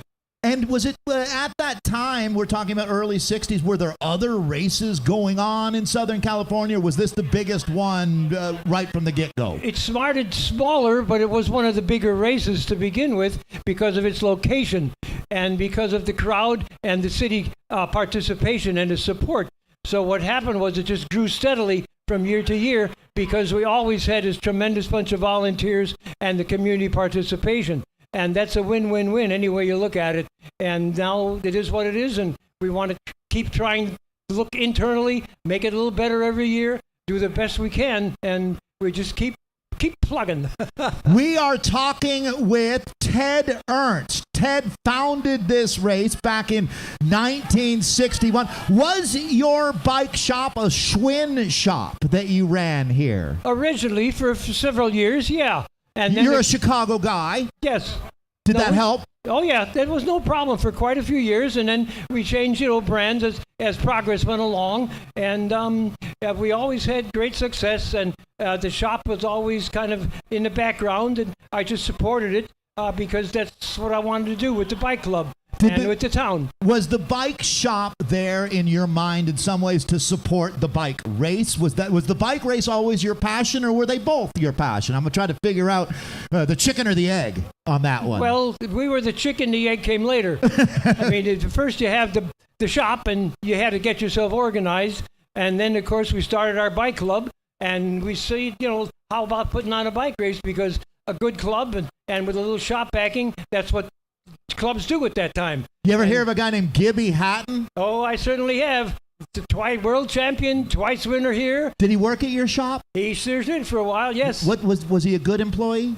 Well, he was one of the. He was tough, but he was always good. Yeah. He was as straight as an arrow, and you can't beat that. And he was always loyal and just a terrific guy. And he represented our country in all the countries he raced in, like a real American's supposed to do. How proud are you to have a bike shop, or have this race come out of that shop, and then have a kid go on and be in the Olympic Games who is sweeping up the floors at your shop? That's pretty cool, Ted. It's always cool. I mean, we've had 3 or 4 Olympic riders and World Championship riders and Pan Am riders. And Roger so Young? Did Roger Young come through your shop ever? Well, I know him, but he's from Detroit. Right. Yeah, and we raced against him. In Chicago, I raced against his dad. So we go back into the 30s as a family, so that goes a long time. So we've talked a lot about Ted today, 60 years of this event, and there's some riders like Rasan Bahati won this event 3 times. Go back for me to the 60s and 70s. Who were the biggest names that were racing in the early years here? Well, Bob Tetzlaff in the Hall of Fame, Jack Disney in the Hall of Fame, Timmy Mountford, Hall of Fame, Bill Coon, and Skip Cutting. I mean, these are just world champion riders all the way through. And as a result, then we've had, the guys that participate in the Tour de France, Elliott and Carney. I mean, sure. They're big-time riders, guys from Australia, from Switzerland. This has always been a big international bike race. Ted Ernst joining us here, the founder of this event, and really, to be honest, our North Star with the Manhattan Beach Grand Prix. Chevron stepping in 31 years ago, Ted? Yes. Who was the sponsor of the first year? Your bike shop? No, I just had the bike club, and then various, and so we sold ads, had a program, and we were with the Chamber of Commerce, the Junior Chamber of Commerce, and the Lions Club, and all these people, and it was members of the Lions. So it's community, really. It was a community, that's Sure. correct. So Yeah. what year, and we got to congratulate you again, what year were you voted into the Bicycling Hall of Fame here in the United States? 2006. How good did that feel? Well, it was a surprise. I mean, the people kept saying I should be there, but I always felt, well, I don't know about that. I wasn't that good. But they say, nah, you belong there, Ted. And then, of course, they called me up and said, hey, you're on the plane. You better get to New Jersey, otherwise you're in trouble. There you go. That's great. So cycling has remained a part of your life. You're here with us now. It is a sport for life, isn't it? That is correct. Yeah. So once you enjoy cycling, and you don't have to be a racer, just a good casual enjoyment, pleasure, community rider. Go up and down the beach, have fun, take your family out, just enjoy cycling, BMX, mountain bike, you name it. It's all good. So I had a chance to meet the mayor here, Richard Montgomery. We were talking about Yes. the world famous Strand here. Do you ever go out walking and see one of your old bikes that you sold 40, 50 years ago bring a smile to your face? Occasionally. Yeah, that's pretty cool, you too. see a decal on the bike and go, wow, Yeah. that's what I sold. It's So a great feeling. Hey, we want to let you get back having fun with your friends from Chevron, but tell me, when I'm out walking around, where was your old bike shop located? I believe it's closed now. Yes, well, yeah, it's for a few years now. It's over old Second and Sepulveda up on top of the hill. Yeah, next to the service station there. Beautiful. Yeah. A lot of great memories, I'm sure. Oh yeah, no, it was there. It was, it just was great, wide open. I can remember the police coming in, always saying hello because they helped with the bike licensing. They were part of the action for the community, the schools. And I can remember when the police lieutenants, he came in, he said, well, Ted, he says, we got to watch the traffic here. We passed 45, ticket 46. They were good, that's but great. they were real. The police department has always been terrific. And, the park and rec and you just name it. The community has always supported the bike race. And in the result, we want to bring the best we can for the community. So that's where we are. You are the best of this community, Ted. There's no doubt about that. Let's give Ted Ernst a big hand, everybody. Our founder here at the Manhattan Beach Grand Prix. Ted, thank you for everything that you've done, and continued good luck. Well, thank you. And I've been here all 60 years, and I'll try to be We'll another see you next 60. year. Great. Thank you. That's Bye. Ted Ernst, Thanks. everybody, our founder here. We're going to turn our attention back to the race, but as I like to say, we can only see so far because we stand on the shoulders of giants like Ted Ernst. So, Ted, you're the man. Thank you so much. So, Dave Worthington, that's going to be a tough act to follow. I don't envy you at all. But thank you again, Ted. All right, so our Cat 3 men, I hope that they recognize the legacy that Ted has brought to the table for us. Dave Toll, what a beautiful moment with Ted Ernst. Kind of a fireside chat. 91 years young. He dismissed the naysayers, inducted into the Bicycle Hall of Fame in 2006. And that was fantastic. Science shows that cycling and the great outdoors boost immunities, right? And lowers the stress cortisol, it's stress hormones and whatnot. It's all about getting outside. Ted Ernst, he is showing the way to live life.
All right, we got a Prime on the next lap. Prime on the next lap, riders. $500 merchandise. Prime on the next lap. Prime on the next lap. Prime on the next lap. Prime on the next lap. We got a big lap coming up for our Cat 3 men. $500 Chevron merchandise prize.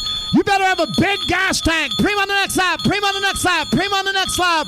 Over $500 in merchandise. We've got a Garmin computer. Dave, what else have we got for the guys? Oh, my goodness. Yeah, we got the Bond Treasure helmet. We got the Terry Fly men's saddle. We got the Garmin Edge computer, as you said. And this is all about $530 value, actually, to be correct. And that is amazing. Thank you for the generosity of Chevron. Well, this breakaway, we were talking about how it was timed poorly for some riders earlier. They might have timed this one perfectly. Just everybody can afford to catch a break every now and then. And I think they might have up in that front group, as it looks like they might be sprinting out of that group for this monster Prime. $540 value. But just start with that Garmin computer. That's worth $350 right there. So this is a huge lap for our Cat 3 men here as we're getting down to it, the business end for this category. We're going to get our podium presentation for our 40-plus men.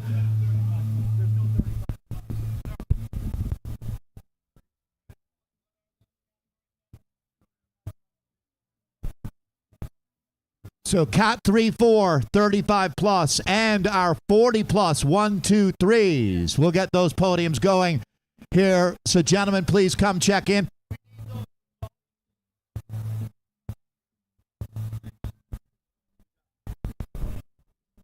So we'll be looking for Eric Anderson, Anthony Aker, and Phil Tinsman, along with,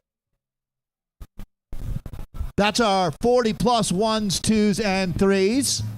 And we'll also be looking for our 3, 4, 35-plus. That one I don't have. 3, 4, 35-plus. That presentation will be coming up in our next batch as well, Dave. So, all right, lot going on, but most importantly now for our riders on course, they're on a big lap here with a $500 plus. You said $540 for that Prime. So this really should give us a feel for who the top dogs are out here.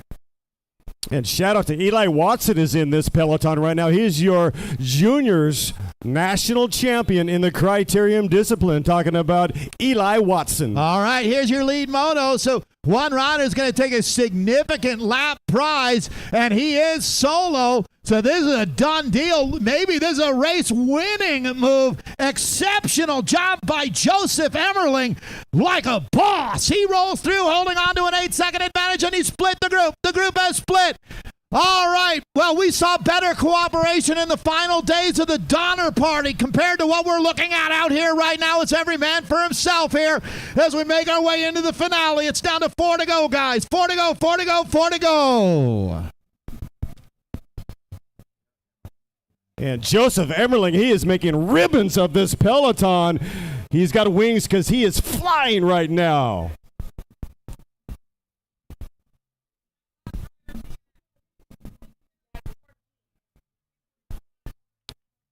Well, I mean, I'm going to guess, Dave, that winning that lap was actually more significant financially than winning the race. A $1,000 prize list, that was a $540 Prime lap right there. So that's a big deal for Joseph Emmerling. Now, if he can hold on and win this race as well, that is your classic double dip.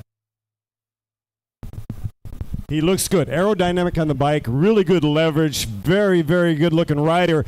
And he's putting a stamp on this race right now, but a solo rider. Always the odds against with a hungry, thirsty peloton chase. No, I mean, Dave, I can't argue that. Odds are always going to be, in this situation with the peloton, the advantage that they have, it's massive when you look at one solo rider having to break the wind by himself versus that entire group working together. But you never really do know, and that's what makes this so exciting is every now and then they underestimate that rider off of the front, Dave. Or there's a lot of factors there why a breakaway might stay away.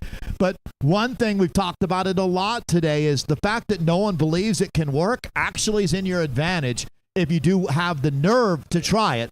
But again, when popular opinion is that there's no way it's going to work, there's usually a reason why everybody arrived at that spot. And high risk can net high reward. He's going for it right now, ladies and gentlemen. He's all in. As they would say, I mean, the old Jens Vogt thing, if your chances of winning in the peloton is 0.0, then why not roll the dice and attack unless you're there to help a teammate?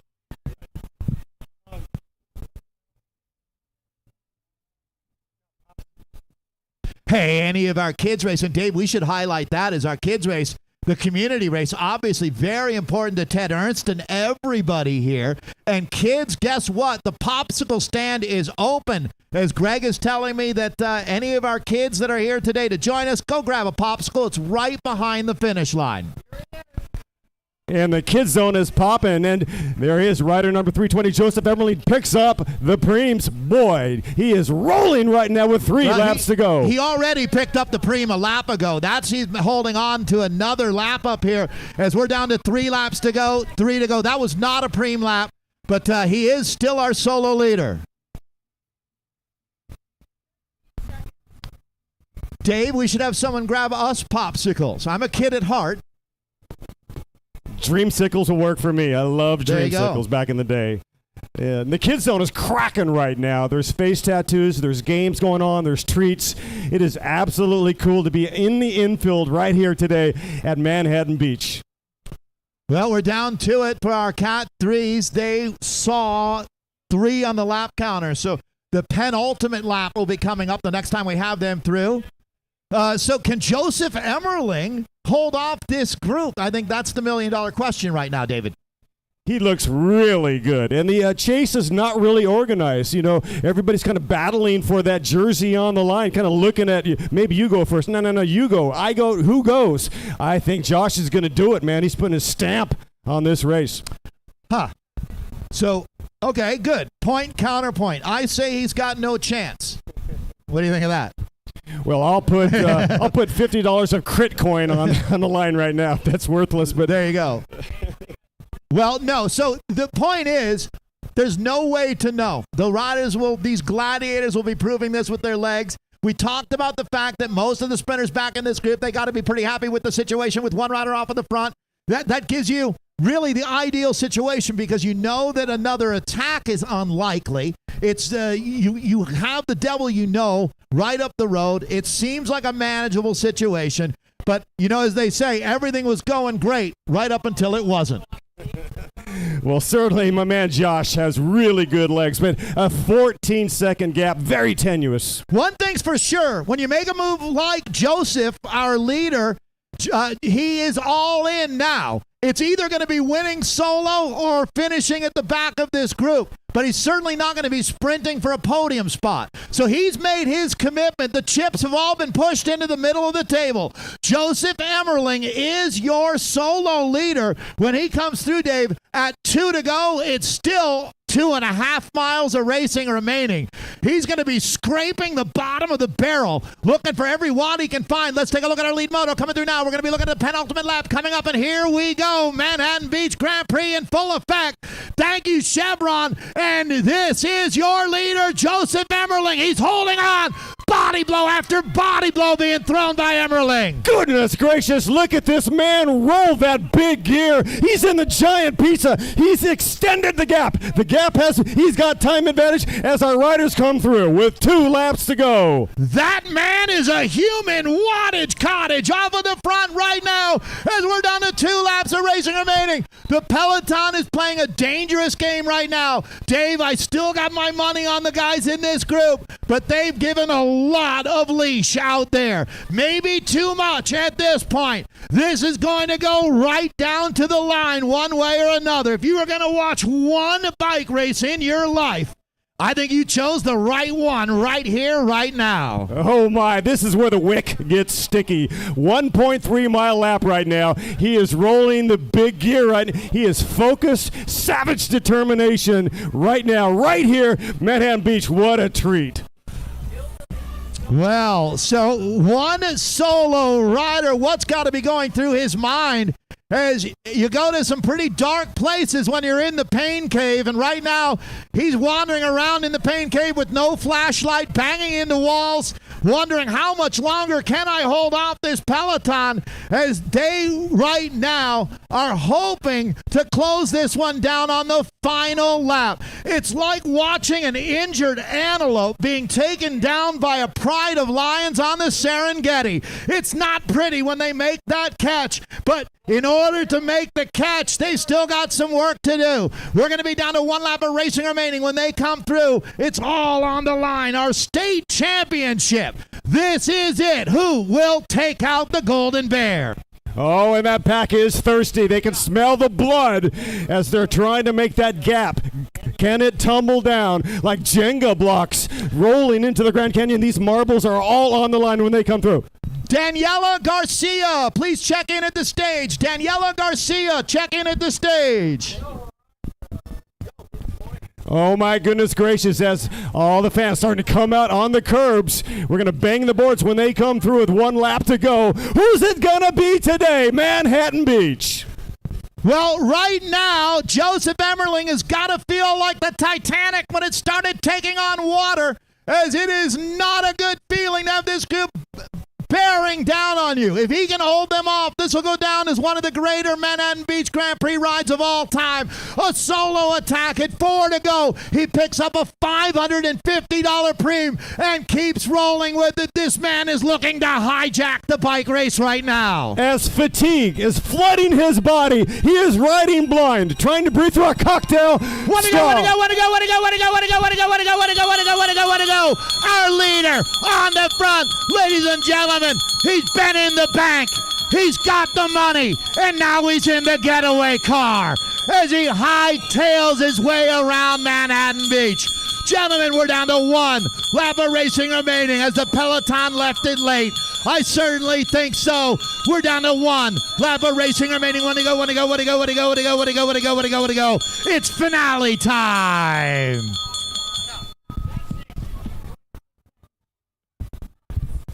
26-second time gap for this young man. He is a lightning bolt, bringing the roar on the shore. He has time now to stop and have a cup of coffee before the finish. 26 seconds is out of this world. So, in all honesty, he could do this in his small ring and still win the race now. That's an amazing, amazing performance from Joseph Emmerling. Well, that's how you do it. We talked about zigging when they zag and how unlikely it is that a breakaway could stay away. Well, Joseph Emmerling says, how about these apples? He's just got to keep the skinny side down, and unless he's abducted by aliens, he's going to win solo today. So out on this lap now, this is absolutely where he should be able to just kick into his natural state. The pain should be leaving the legs as the lactic acid will really have been pooling up here over the course of the last 5 minutes. A superhuman effort from our Cat 3, and it looks like he's ascending his way into a state championship. Man, he was in the vicinity of red line. He asked himself, who am I? How deep can I go?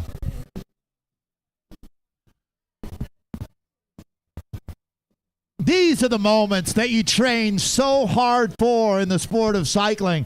They talk about the data. Well, there's something about emotion as well. And attacking solo, I mean, that's like watching Don Quixote going after another windmill. At that time, it's so unlikely that a solo attack was going to hold on for the win, and yet here he is. We talked about it, and it's one thing to say it, it's another thing to do it. This man is your freshly minted California State Champion, our first here at the Manhattan Beach Grand Prix. Thank you, Chevron, making dreams come true. Joseph Emmerling has been solo now for the last 10 minutes. If he can hold on, this goes down as one of the great rides in Manhattan Beach Grand Prix history. Ladies and gentlemen, meet your state champion, Joseph Emmerling. Take a bow, Joseph, and the face of exaltation. Wow. It doesn't get sweeter than that, and here's a thundering field sprint for the silver medal. Done and dusted. Micah Sanchez, unofficial, taking the bunch sprint with Team 6 Project. Sanchez. Bittersweet. No doubt, if someone told you that you won the field sprint at Manhattan Beach Grand Prix, you'd say, excellent, I'm state champion. And they say, no, there was one man away, and he's state champion. But again, bittersweet. That's a big field sprint to win here. Just one place shy. Somebody had the loot, and his name was Joseph Emmerling. So, now we shift gears again because it's time for the Manhattan Mile run. We've got our men and our women out running and our kids races. So all of our kids should be signing up, grabbing a popsicle as we're going to be turning the course over to them right after the run that's coming up next here. Chevron, thank you. Absolutely awesome. In my next life, Dave, I'm going to be a petroleum engineer at Chevron. Well, I am a geologist, and I'm into exploration, no doubt about it. What a show. Category 3s, the Killer 3s, putting on one spectacular race. I have a feeling these are our run people putting mats out for the timing for their run, I believe.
And now we're ready for our presentation of our 40-plus men's podium.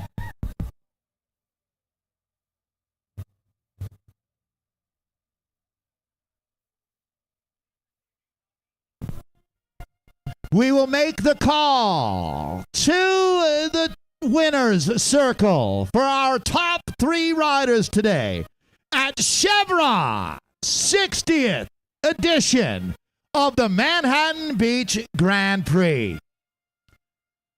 We now have the honor of presenting our 40-plus men's podium, certainly comparable to the highest level of masters racing on planet Earth today.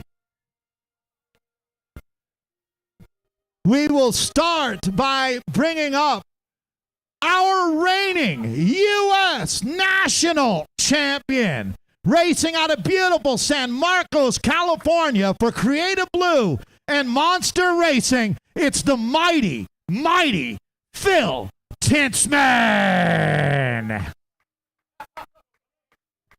That's a world-class human being right there. To join Phil Tintzman on the podium, winning the silver medal today, a standout ride by a standout man. It's Anthony Aker. Congratulations, Anthony. To join Anthony and Phil on the podium, the top step, the most coveted meter of real estate in Manhattan Beach right now, and it belongs to Methods to Winning, and our gold standard, ladies and gentlemen, it's Eric Anderson. That is an authentic podium. as we look at our winner's jersey. Thank you again to our race organizer, Greg Aiden, as he hands off our winner's jersey to Chevron Manhattan Beach Grand Prix in good hands with Eric Anderson, Anthony Aker, and Philip Tintzman. The gold, the silver, and the bronze standards here in California. Congratulations on a great race, gentlemen. The breakaway made it stick today.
All right. So we do have another podium to present here, our 35 plus threes and fours. Boy, a lot going on right now. So nice to see Phil and Shelby, my friends from Belgian Waffle Ride. And I think that Greg has another podium ready to go. We're looking for Lance. That's Lance Jackson that we're looking for. Lance Jackson, could you check in at the podium? That is our 35 plus threes and fours. So we're ready to go there with Paulo, Lance, and Elijah as soon as we have Lance with us. So I'm sure if you've been following gravel racing or the Lifetime Grand Prix, you would know who Izzy King is. Izzy is here, and I just found out that our previous race winner, Joseph, is her partner. They've been together 4 years. Their first ever date was riding their bikes down here to Manhattan Beach Grand Prix. So things working out quite well for Joseph, that's for sure. Izzy King has always been one of our favorites. You'll see her out racing if she can get her bike sorted out. But that's why Elite Bike Service is here. I see Tommy Zach and Mike Wilson down there taking care of everybody who needs help today. So, Greg, as soon as you got Lance, I'm ready to go with that podium. When we're ready to present, there we are. Nice.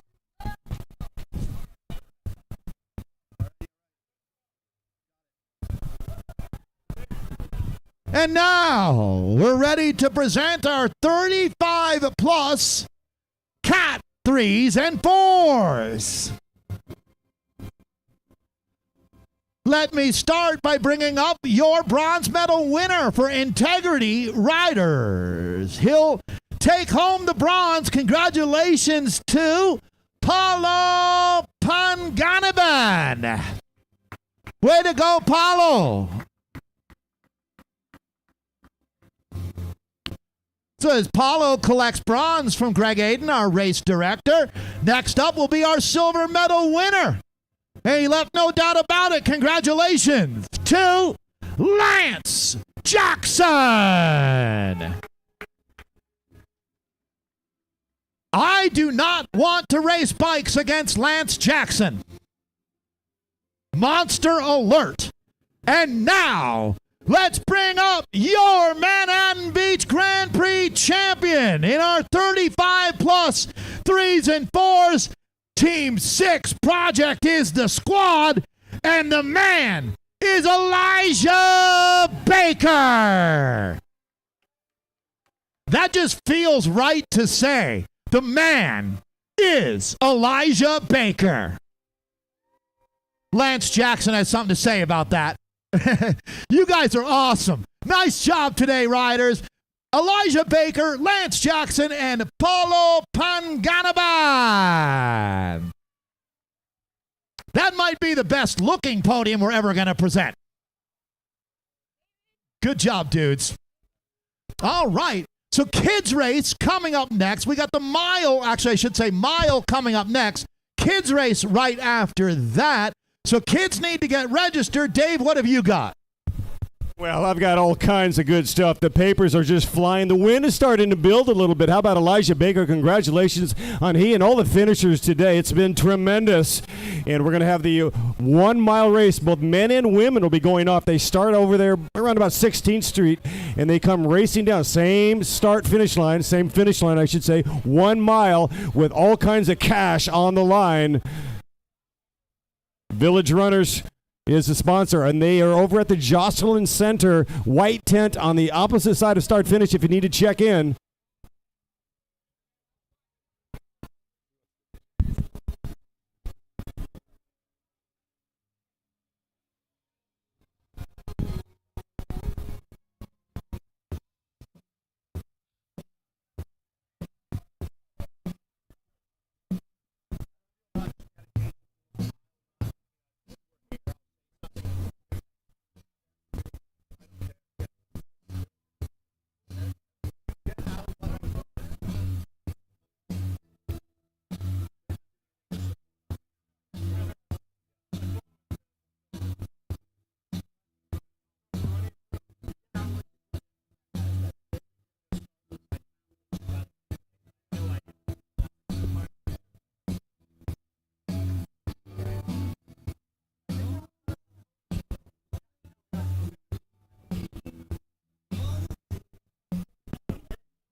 Danielle Garcia, please report to the stage and have a word with Chief Official Stevie B. Danielle Garcia, who is registered for the Women Pro 1-2, please come to the stage and have a brief word with our Chief Official Stevie B. And here comes our runners right now, 4:06. Knocked it out of the park in a 4:10 second place. We do not have a start list, but these runners, I should say, are absolutely flying.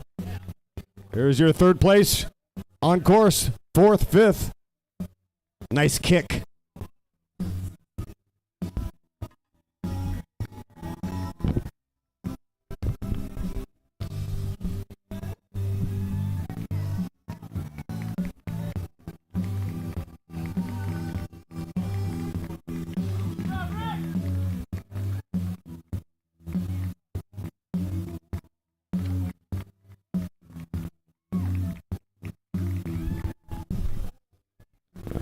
All right, Manhattan Beach, welcome home our Chariots of Fire.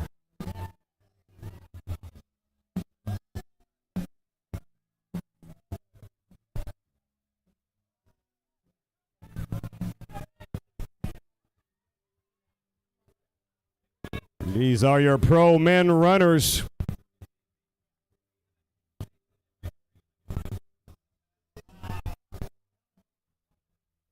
See the men streaking through, going ultrasonic. Look at this kick right here. Congratulations.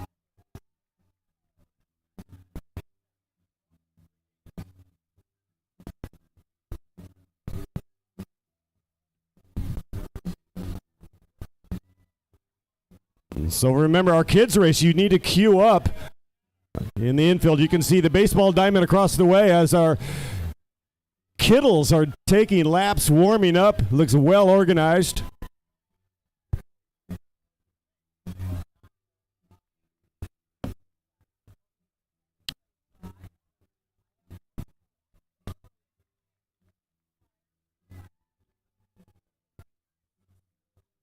We will be testing the lads for Cuckoo for Cocoa Pops and Caramel Cracker Jacks, Pop Tarts.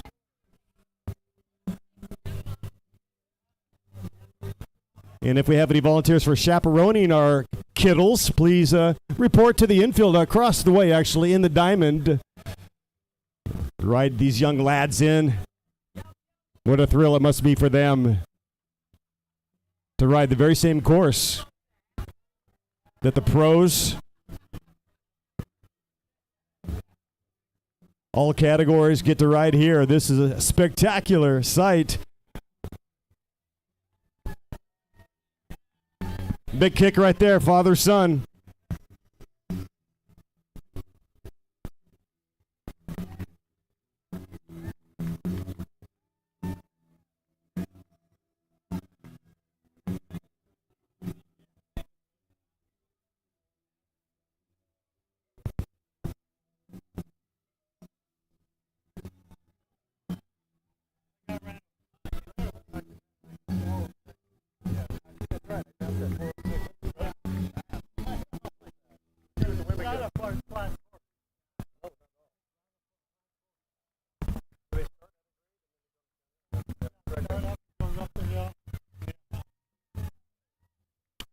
So unofficial, our first place runner clocked a 4:06 mile on the asphalt. That is blazing.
So next up on course, we'll see our pro women runners coming through shortly.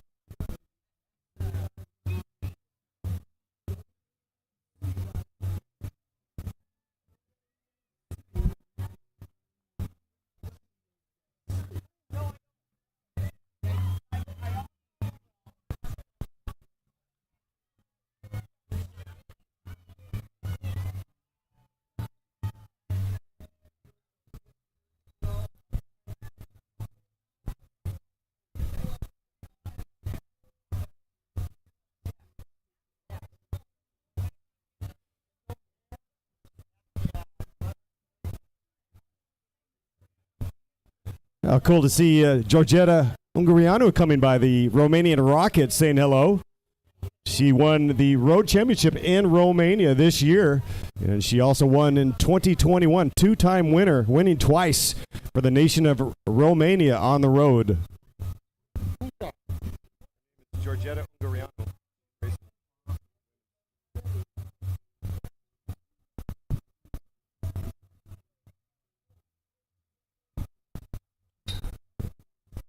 Romania is located in Eastern Europe, bound to the east by the Black Sea, by the south, Bulgaria, to the west, Serbia and Hungary, and to the north by Ukraine. Known for its stunning, towering castles, charming villages, and agriculture. It's also said to contain the resting place of Dracula. Well, I just learned more about Romania than I had in the rest of my life sum total. So, can you name the famous sports celebrity athlete from Romania? Sergei Tvetkov. Perfect 10. She is Nadia Comaneci. 5 gold medals from Looks Romania. like a lot of our kids getting warmed up right now. This is a big test for the parents as well, as they find out a lot for the first time that their kids are faster than they ever knew. More riders warming up as well, so we got a big afternoon to look forward to. That is Missy Martucci, who's a wonderful person rolling by. Missy, I met at Luft. Have you ever been to Luft before, Dave? Down in Venice Beach area, a bike shop there on Lincoln. And we did a Zwift event there. And I met Missy. She's a professional photographer. Her husband, Frank, is also an avid cyclist and photographer. And just two people that are the heart and soul of the SoCal scene. Missy's been racing, doing a lot of the go-kart, short track, single speed racing that's kind of become a thing. Sort of like Red Bull, I'm completely Red Hook racing, right? So, all right. Our next event here is we can have a chance to catch our breath, and I see a lot of kids out warming up right now. Will be our kids' races. So, we're going to take a short break, and we'll be back as we start picking up that action as they roll in.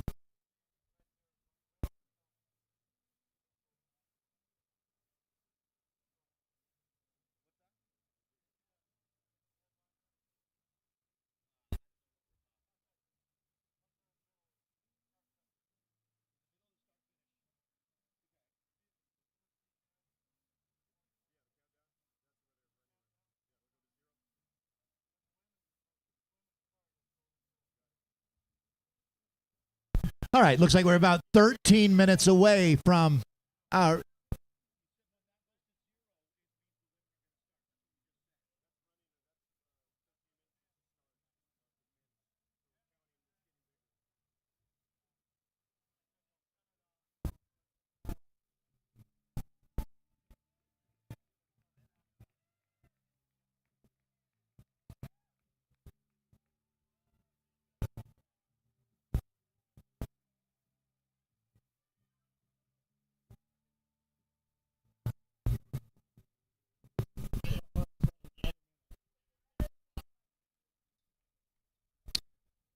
The baseball diamond is going off. The kids are on the diamond taking laps. First base, second base, third. Coming home.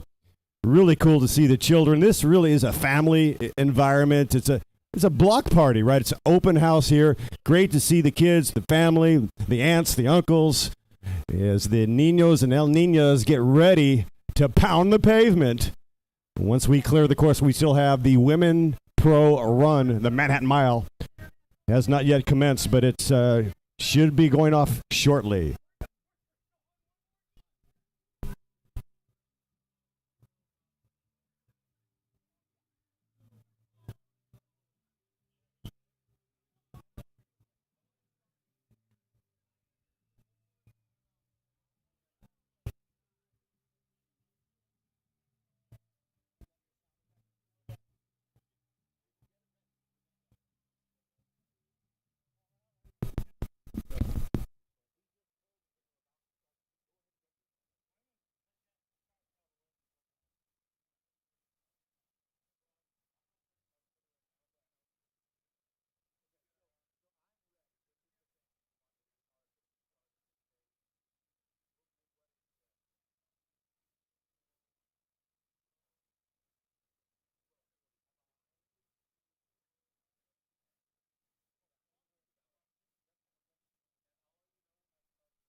Our women in the mile run have been on course now for 2 minutes and 22 seconds.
Wow, Greg just telling me that our men's winner ran a 4:06 mile on a non-flat course. Ooh la la. So the question was asked recently. I'll put this out there. Do you think that more people in Earth's history have summited Mount Everest or run a sub 4-minute mile? Which group would be larger? What are you saying, man in green? You're saying Everest is larger? You are right. And actually by a long shot. Everest is something into the 10,000 people as of today. And a woman yesterday or 2 days ago ran a 4:07 mile. But right now, we're at about 4,200 people have run a sub 4-minute mile. And here is your women's 4:37 across the line. Greg, you are on it. Greg Aiden predicting an amazing run. I said, I don't know, 6 minutes? Well, she did a 4:37 here. Well, and how about this? She was pushed all the way to the line. These are world-class athletes that we're bringing home now. So we had 3, make it 4 under 5 minutes. So the question, when you ask about 4-minute miles, is we just had 6 runners under 5:10. That's really impressive. As a matter of fact, we're going to put 10 under 5:25. Good job, ladies. Well, I think it's official. Pound for pound, ounce for ounce, Manhattan Beach is the fittest city in America. Hey, City of Manhattan Beach Parks and Rec, 4 gold stars for you. This town is more than just pickleball and volleyball. There you go. You know who's got to be incredibly proud right now is the mayor of the city of Manhattan Beach, Richard Montgomery. Richard, thank you so much for having us here in Manhattan Beach for the 60th year in a row. Talk about a class act. You can govern me anytime, sir. All right, so the kids are next. The women right now dominating out on course as we got another finisher. You just ran a 6:28 mile. You are my hero. Great job out there. I mean, this is mind-blowing, Greg, how fit these folks are. So a big thank you to another finisher coming through, crushing it out there. That looked like a cocktail napkin with an outboard motor strapped on it. Man.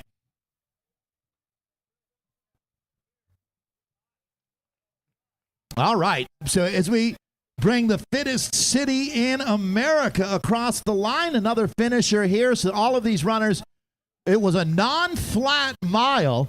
Let's give this young lady a big hand as she brings it home. hitting the turbo button here. Great job. You just ran a 7:17 mile. You're a monster. So we have a few more runners, actually plenty more runners like this hot shot coming in. This human wattage cottage that we're looking at right now. Talking about maxing out the experience. What a crusher there. 7:37 on that mile. We're going to send Ted Ernst over to the start as Ted, the pride and joy of the Manhattan Beach Grand Prix. He started this race back in the early 60s, 1962 to be exact, as we're celebrating the 60th edition here, adding the run into the mix and another runner coming through, doing a great job out there. Again, I mean, sub 10-minute miles left, right, and center out here.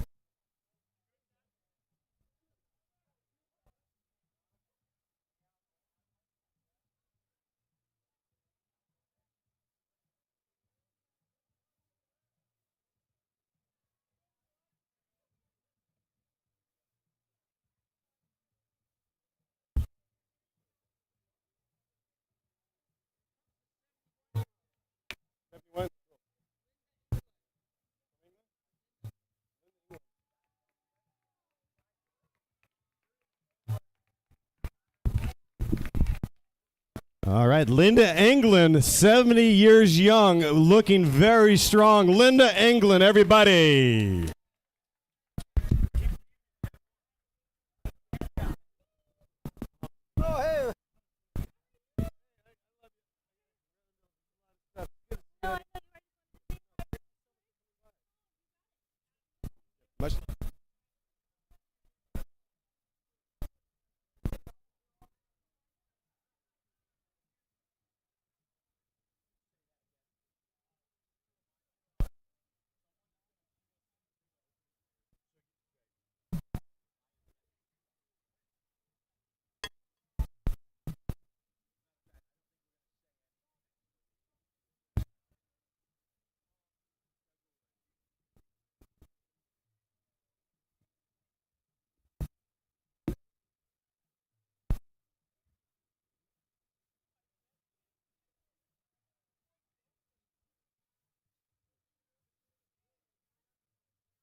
Good job out there. Got to feel proud of yourself.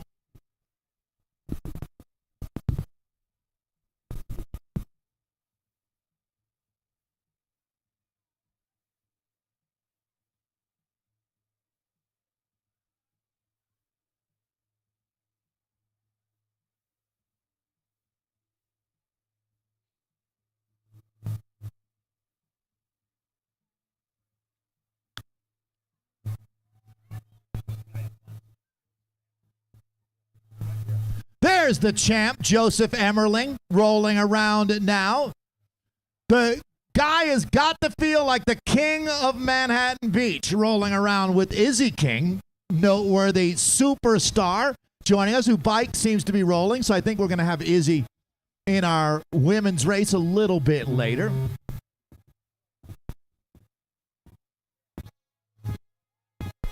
Great job, my friend. That was one of the more inspirational rides that we've seen at Manhattan Beach Grand Prix over the 60 years, that's for sure. So we'll have Joseph Emmerling up on our next podium presentation.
Well, pound for pound, ounce for ounce, this is the people's champion coming through now. Let's give her a big hand as we finish up.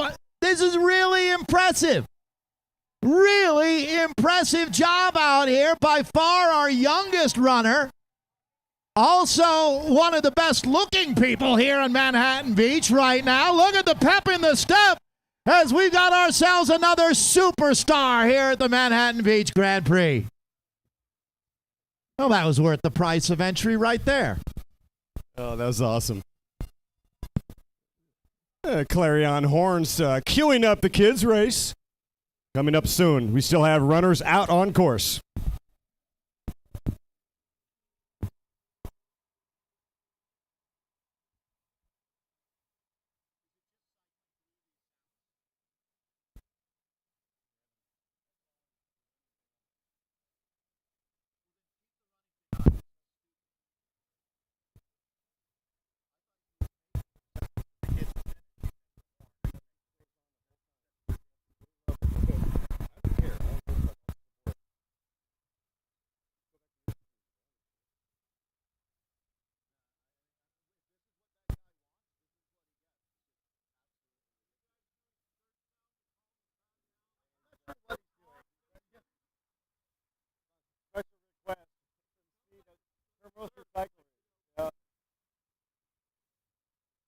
Fun, right? Fun.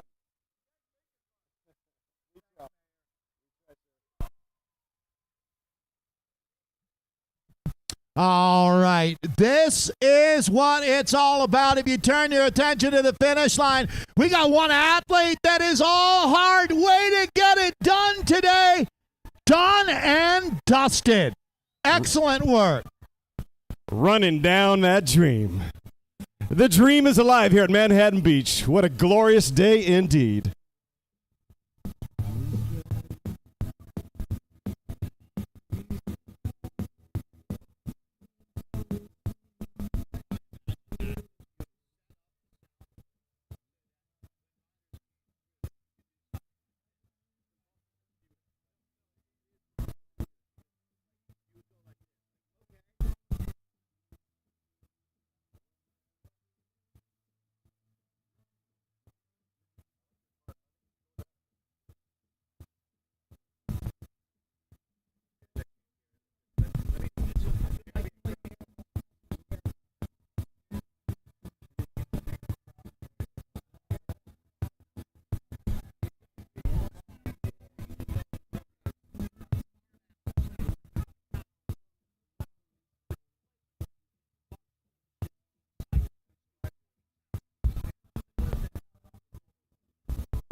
Our official starter for today's kids' races is none other than the founder of the Manhattan Beach Grand Prix, Mr. Ted Ernst. Ted is considered by many to be the patriarch of cycling in the South Bay. Born in Chicago to a cycling family, he raced professionally in Europe and then moved to Manhattan Beach in 1960, where he took a job as a bike mechanic and then soon owned his own highly respected bike shop, the legendary Ted's Manhattan Cycles, that was in business for over 4 decades.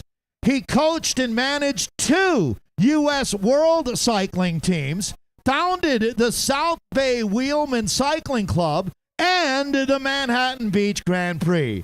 Ted, was inducted into the U.S. Cycling Hall of Fame in 2006. Ladies and gentlemen, I present to you our kids race starter, the mighty Ted Ernst.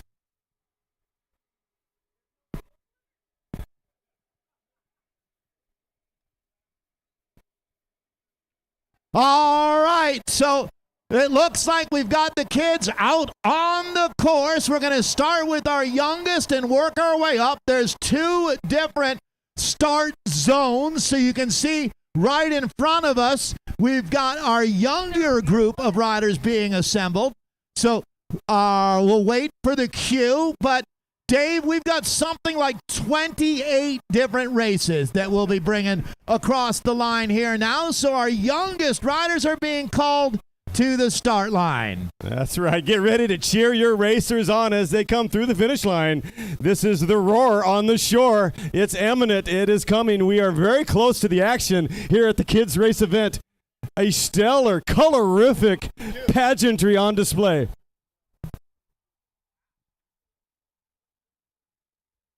All right, so it's our 2 to 6-year-olds that are in staging area 1 right now. Big thank you to all of our parents. I know that there's a lot of moving pieces when you're at your first kids race. So we're going to get our trikes going first, actually. So the trike group has been assembled. And let's take a look. It looks like quite a few riders there lined up, Dave. This is fantastic. Let's get ready to pedal soon and when we get the cue. And we are off and underway. Here we go. Look at this. We got a kid on a tricycle, and he is motoring. He has checked the Strava. We have a new record, number 35, coming in red hot. My goodness. Look at this man and his sugar biscuits coursing through his veins. Look at that human wattage cottage across the line, and now shifting left and right, moving all over the course. That's going to be a photo finish. So our first trike group is through. That looked like quite a race out there. Wow. Escorted by friends and family. Here comes our next unit. Well, all right. You can see some serious watts being thrown down right now. Adding a third wheel, creating this tricycle is quite a concept. And you can see now they're about to lift off of planet Earth with the speeds that they're hitting here. Mach 1 is about to be achieved. Mom is being pulled over to the right-hand side. This is quite an effort being made. The moms and dads are really being put through their paces here, Dave. Unbelievable. Minnie Mouse Pink Helmet wins her division. EF Education Pink. You've got to love that Pepto-Bismol color. What a fantastic display right there.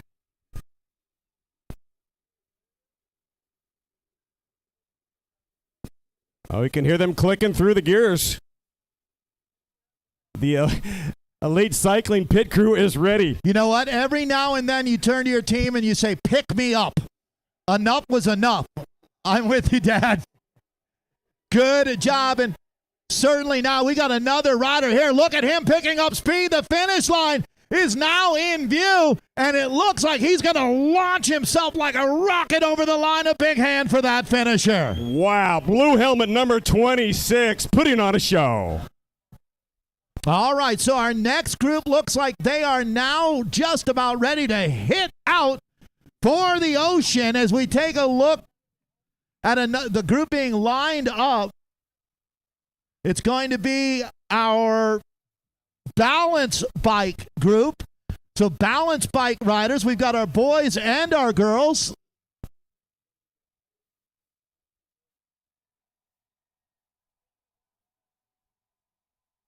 Sounds like they're going to have the boys and girls together with our balance bikes, Dave. So that group is ready to launch.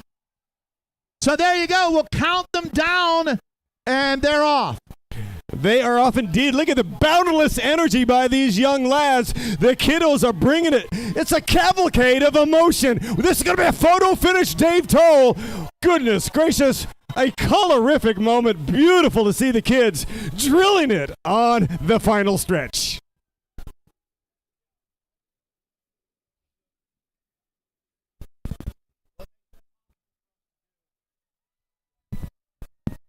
And look at this. We've got a show here.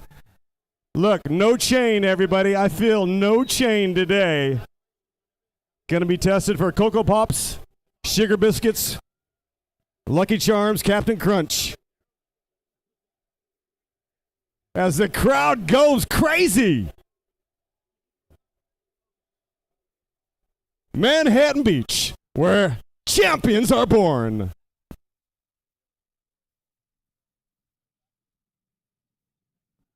All right, our next division. Let's get ready to pedal.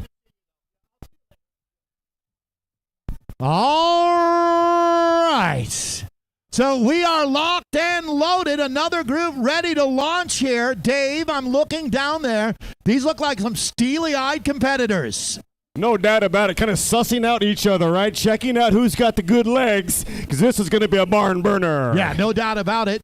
Nice to see our longtime friend Mark Lassler joining us. Mark coming to his millionth bike race here today. Always a pleasure. But as I look down there now, these are the moments before the big hit out. Remember, a young Corey Williams did this race back in the day, and look where he is now. He is looking to try to three-peat today. If he wins today, later on, he'll be the second rider to three-peat to go back-to-back-to-back, and the first rider to win 4 at Manhattan Beach. That's got to inspire these young kids.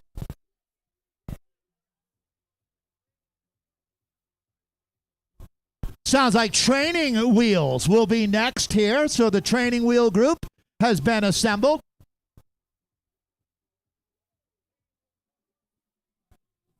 Tense moments at the line right now with final instructions. All right, let's count them down from 3, 2, 1, and we're underway. They launch our training wheel group, and they are coming in hot, Dave. Oh my goodness, we're going to be testing for good, clean fun. Thank you, Chevron. Thank you, Hermosa Cyclery. Looks like Spider-Man helmet takes the win.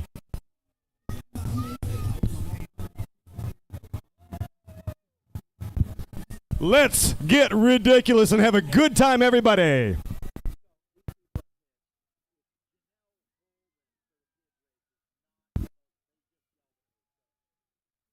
Want to thank Janelle Holden, absolutely the top dentist here in Manhattan Beach. She's amazing. If you have kids that are struggling with their dental needs, go see Janelle. She's right here on course. So you definitely, Dave, with dentists, you know, you want to find the right fit, just like a bike shop. And I would absolutely say Janelle is a world-class person, let alone world-class dentist. So thank you very much to Janelle Holden for supporting all of our kids' races.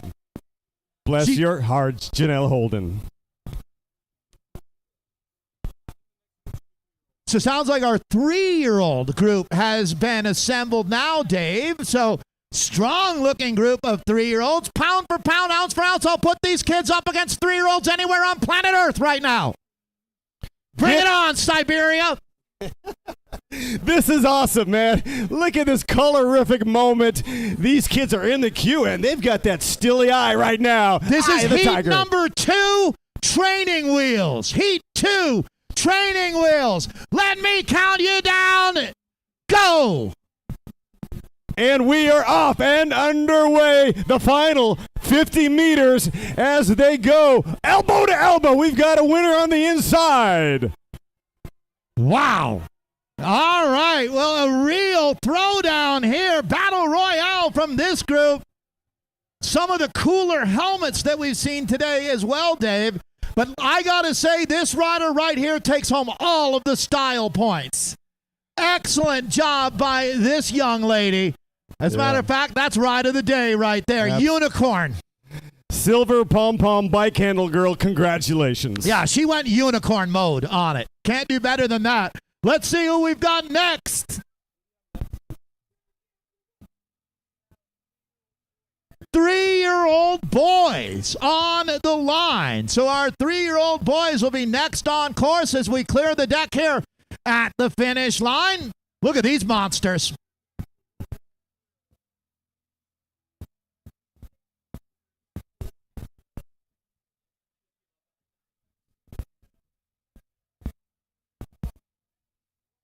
All right, there they go, hitting out with authority. This is our 3-year-old boys group, and they are going absolutely bananas. It's pandemonium here in Manhattan Beach.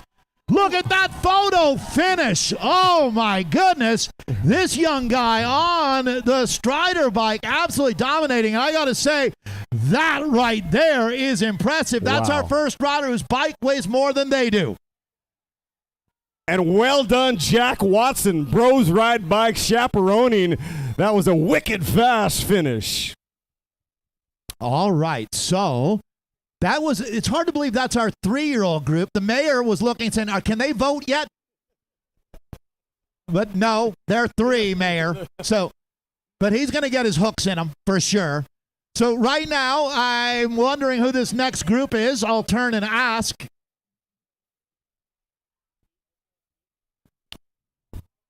And all participants picking up a medal and a swag bag today. Nice. A T-shirt and goodie bags for all our participants here this It takes a afternoon. lot of courage to race your bike, Dave, as you know. It's not for everybody. And clearly, we are not lacking for kids with heart here in Manhattan Beach. So our next group here is the 3-year-old girls, and they're out on course. Matter of fact, look at this coming in with panache. No doubt about it. We got a 2-rider drag race as they are wheel to wheel. Look at this effort right now as she goes ballistic. Human wattage cottage finishing. These two doing a phenomenal job. As a matter of fact, look at that rider picking up the pace, putting in a negative split. Good job out there. Wow. Of all the dramatic things, the glory is on here at Manhattan Beach in the heart of the South Bay. All right, next up.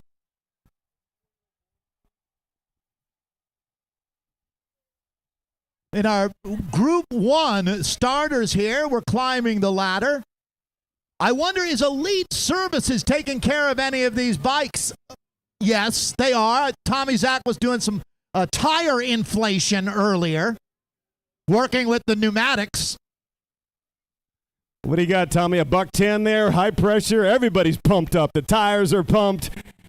We are having a great time. We're pumped on good times. Tommy was slipping some of those kids' Snickers bars before the start, giving them some extra energy. That's not enhancing.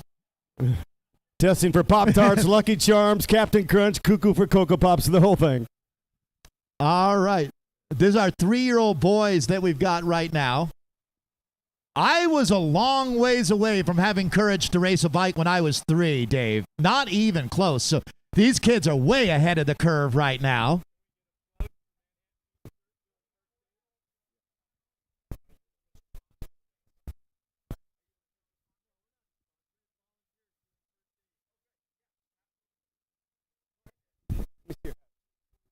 Big shout out to CERT, talking about Community Emergency Response Team out of Manhattan Beach. All they have right. done yeoman work today.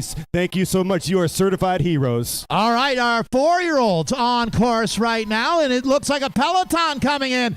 Fanning out across the road. It's going to go to photo finish, and it looks like Phillips in second. Crazy Mohawk man at the line as well. A lunge for the line. We got to go to film. All right, we got another rider here. John Walsh cheering him on. He'll get him down at the velodrome soon enough. Look at this guy. Nice job as he's coming right down the middle like a nuclear-powered locomotive. Done and dusted. Great job out there. I love it. Throwing that paperboard. We got a climber here taking away. Congratulations to all the kids out here performing at top level. 4-year-old girls are next. So, ladies, it's your world. We're just living in it as you are now officially bike racers on the same day that the Tour de France Femme avec Zwift, the Women's Tour de France, launching today just like these young ladies, Dave. Fantastic. What a day indeed. This is where the glory starts, and this is where the glory lives.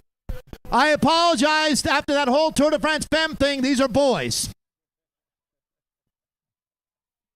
So I'm sure they'll enjoy it as well. All right, here we go. Bringing in our boys group. Good job, guys. Excellent work. This 4-rider group making quick work of the course today. Absolutely. Another Mohawk guy coming in hot. So I'm going to guess that this would be the 4-year-old girls that we're looking at on the line. Now we'll confirm that using the modern radio technology that we have. So 4-year-old. So the next 3 waves, Dave, are all going to be 4-year-old girls. So at this point now, the 4-year-old girl voting block is the one that you're going to want to get in good with. That's fantastic. What a beautiful sight. There's certainly unity in the cycling community. Who loves Barbie? I do. You do. Well, Oppenheimer came out the same night as Barbie. Like, that's kind of crazy. I think Barbie's taken the pole. You were not my intended audience with that call out, Dave. But I'm glad to know you're a Barbie fan. I never doubted you. Hey, man, everybody's got some dolls in the dollhouse over here. Not me.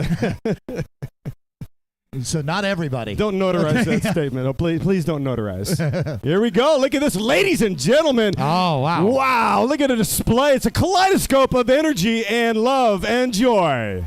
There right now are horses and mules that wish they could kick like that. Holy cow. Coming through on that scooter. They are flying. As a matter of fact, if these riders were the space shuttle, the tiles would be melting off. That's how fast they're going as they re-enter Earth's orbit here at Manhattan Beach. Excellent job, riders. Oh, yeah. New Strava record right there for the 4-year-olds. All right. Well, the human energy company Chevron is behind this event, and man, do we appreciate them. 60 years of the Manhattan Beach Grand Prix, and this is really, Dave, the cornerstone of the event. The kids' race here has always been huge. We've had Ted Ernst down there starting all of our riders. Ted, at 91 years old, is absolutely the Patreon of this event. We would not be here, Dave, if it weren't for Ted having that vision back in the early 60s. And here we are absolutely thriving. So another wave of young ladies coming in. Well, here we go. Ladies and gentlemen, let's hear the roar on the shore. Look at the cadence. Red hot. So that's our second heat finishing up, and that'll do it for our 4-year-old girls. So that was the second of 2 heats that we had there. This then will be 5-year-old boys are on the line now. So this is our 5-year-old boy group. There might be more than one 5-year-old boy. There's a popular age category.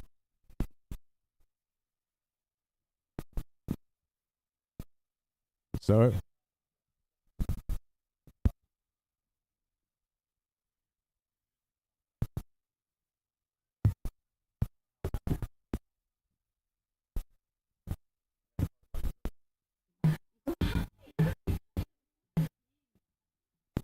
all right, it is pumping. Here we go. The next heat up. Focus and savage determination is required. These are young gladiators.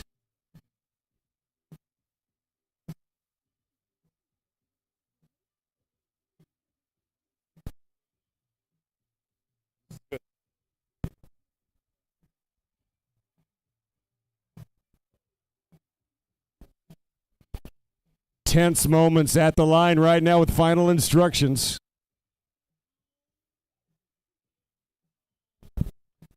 Topping off the fuels, getting that sugar in the bloodstream.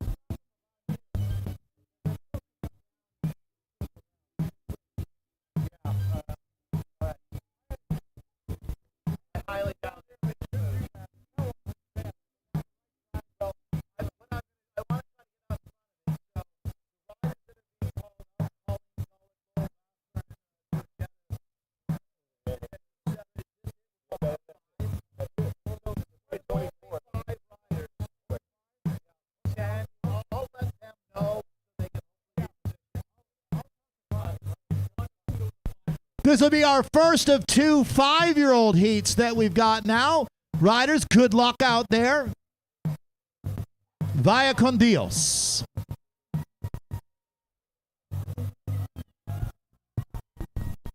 Here we come. Arriba, arriba. Look at the cadence there.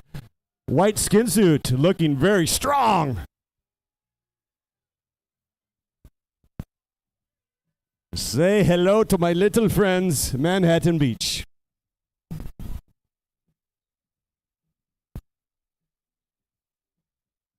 I believe this is the next heat. 4-year-olds.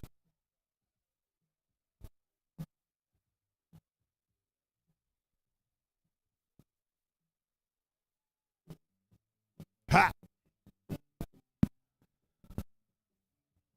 A little bit of rock and roll.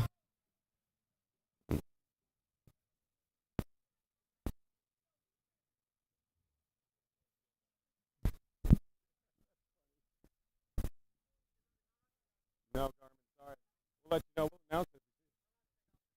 Okay. Check in with the guys later. Good job, dude.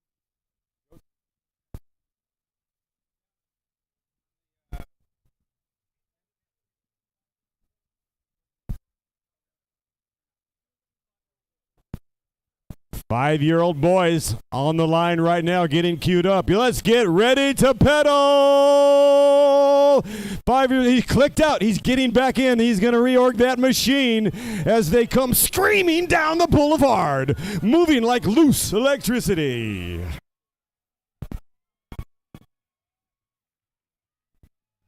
Wow, that's a lot of firepower here. The checkered flag on display.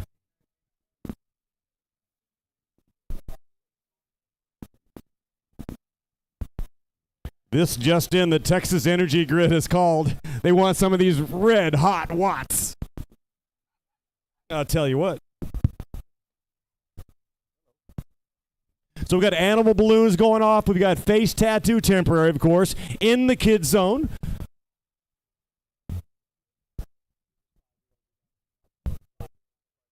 Five-year-old girls, David, down there on the line now. I think we're down to just a few groups left to start from this area, and then they'll move out a few more meters and have a second starting range out there.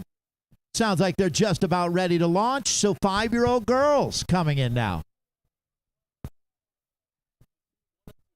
This is our first of 2 heats for this group. And they're off. This is the 60-meter effort, the last of these heats, and then we're going to go to 185. Right now we have action out on course. Wow, look at the cadence. That is, everybody's got good form out there, and everybody gets a giveaway bag and a polished, shiny metal, a T-shirt, the whole thing. Doesn't get any better than this. Well, I know I'm in the right place. Zapata Espinoza is here. Well, you know, Dave, you're at a big-time bike race when that guy is wandering around. That's all you need to know. So, truly one of the cornerstones of not road racing, but cycling in America is Zapata Espinoza. So very nice to see you, Zap. I was hoping I would see Zap here. Zap and the guys like Bemke, these are the dudes that were mountain biking before it was even called mountain biking.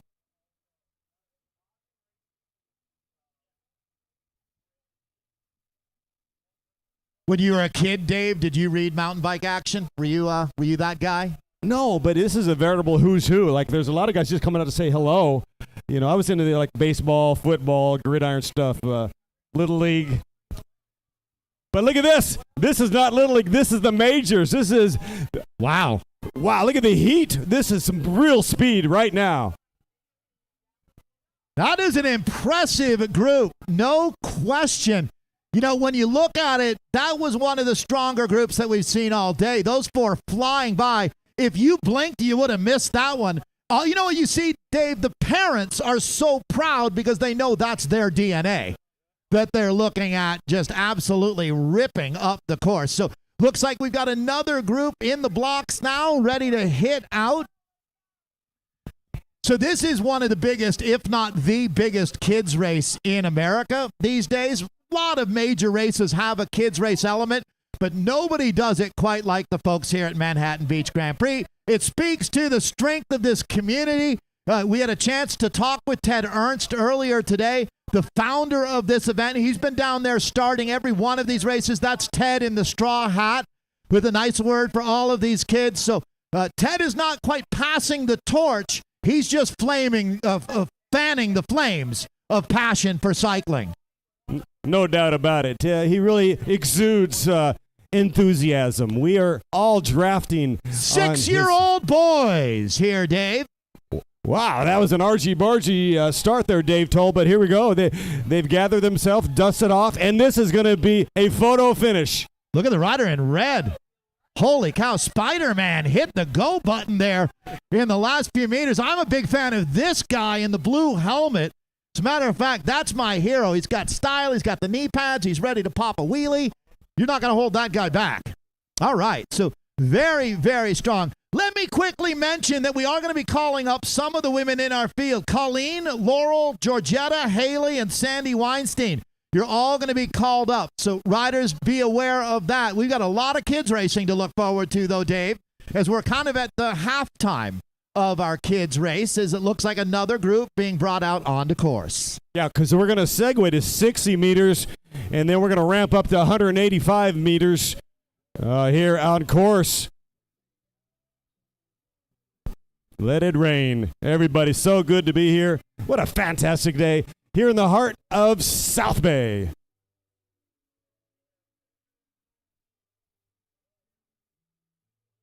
Racing on the tree-lined streets of Manhattan Beach. This is our 6-year-old girls, the first of 2 heats that we have.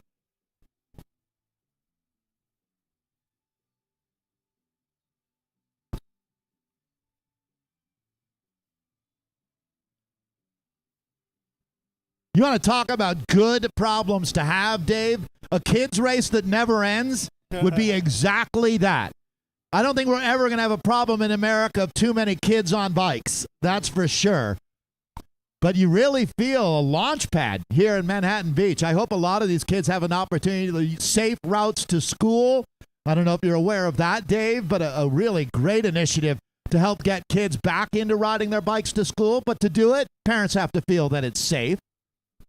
Yeah, that's awesome. It's about solidarity. It's about awareness, raising awareness through attorneys, through politicians, raising awareness of bike safety, because it's a scientific fact that cycling actually boosts immunities and it lowers your stress hormones, or just the great outdoors. Being outside really does elevate. All right, here we go. This is going to be our 6-year-old girls on course.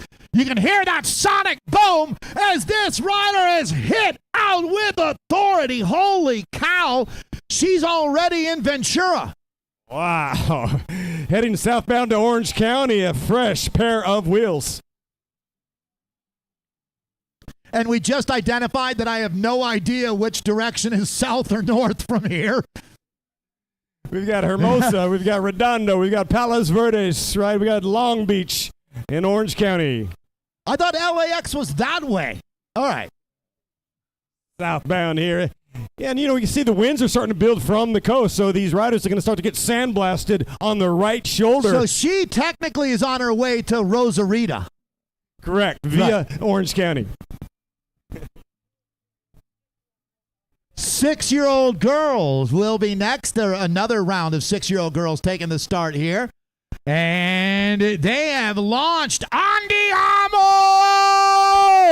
Let's go, ladies! And look at this monster! The streamers are streaming. These two come rolling across the line like a freight train. Well, I got to say, Dave, that was the group of the day right there. Unbelievable effort, ladies. I saw Colleen Gullick is like, they're not in the pro race, are they? I don't need to deal with that. All right, Colleen with Skyline having a tremendous year. Now, I think we're going to the next phase where we're going to go a longer distance. So this is going to get highly dramatic as they double down on the distance. Yeah, so you won't be able from our sight line see them starting, so they'll be coming in from about double the distance away for the older wave, as Dave is saying. We're about halfway there at this point.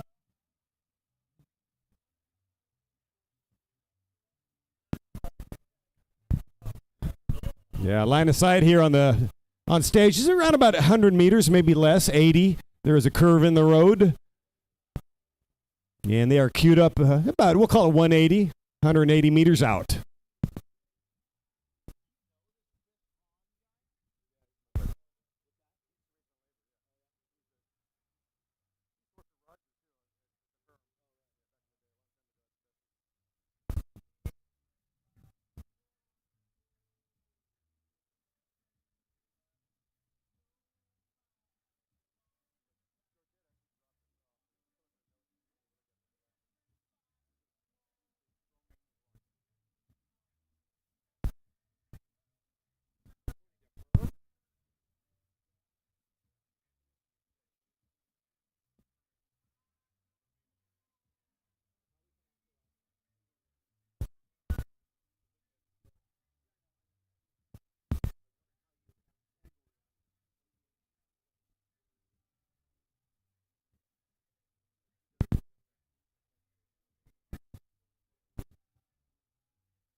All right, 7-year-old girls will be our next heat to make their way through here. So it sounds like they either just started or are about to start.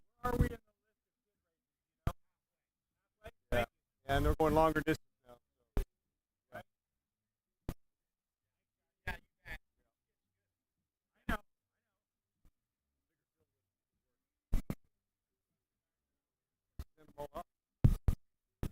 Here we go, picking up the Vanguard, the front of the race, and they are flying, Dave.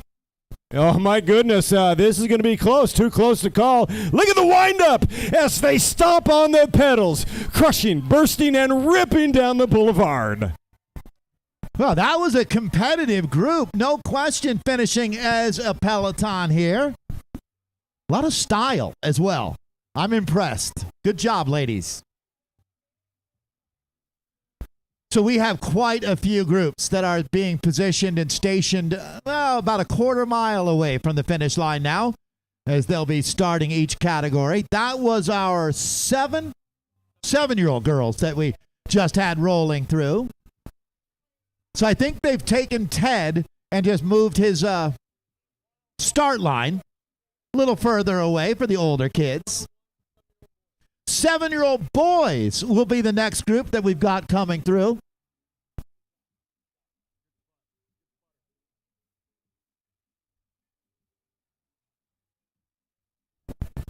All right, sounds like our spotters have got them in sight.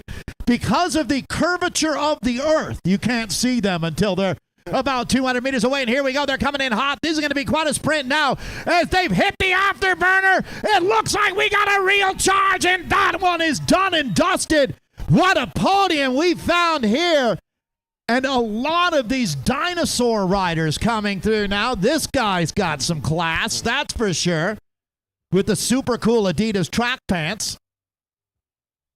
Yeah, one of the kiddos racing for Stage 2 cyclery out of Murrieta, California. I think that was a Mesa kid. Miguel Mesa's out here. Rigo Mesa's out here as well. 8-year-old girls will be next, and this is our entire 8-year-old girl group that we've got coming in. And once again, thank you to Janelle Holden, DDS, for making this happen. We really appreciate you. Yeah, what a cool person. If I had kids, I would definitely be sending them to Janelle. A very kind. Your kids will genuinely appreciate her and her services. Wonderful dentist. 100%. And look at this. We got a fast finish right now. Jumbo Visma rider coming through. Young Corinne Lebecki Rivera. Yeah, the first women's Tour de France in the modern era started last year, and it's back this year. Tour de France Femme avec Zwift. It started today, as a matter of fact. So extremely cool for all these young women to know that there is a future in cycling if they choose to continue with the sport. Corinne's a great example, though. Started young, ended up going to college and getting her degree at Marion, and just like Toni Kroos, turned herself into, really turned her life around with cycling. Toni Kroos, American Olympian, with us here today. The 2000 Olympic Games. Tony represented the United States. Now he's down in Long Beach, where he's a bicycle ambassador extraordinaire. Good to see you, Tony. Right on, Toni Kroos in the house. That's very, very cool. One of my all-time favorites. Really classic. When Tony was riding for the Saturn team, he won a race that got him into the Olympic Games. And vicariously, Tony, we were all on that ride with you, man. I remember when you won at Whittier, Portola. That was awesome. Yeah. Well, here's the next Toni Kroos coming through right now in our kids race. That was our 8-year-old boys, I believe. When Tony raced, they didn't have cool dinosaur helmets. It's amazing he stuck with it.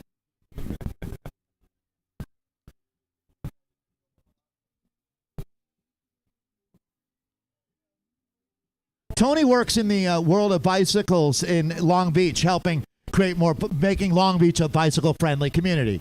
And that's extremely cool that he's been able to dovetail his love of racing into a passion for the bicycle itself.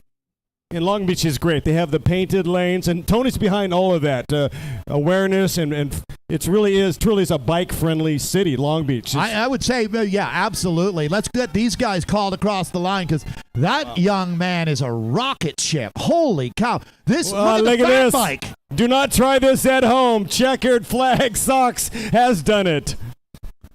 That kid's bike looked like it was attacking him. I think Pogacar, he might have tried that move today at the Champs-Élysées. Yeah, well, he's quite the showman. Yeah. He needed a fat bike.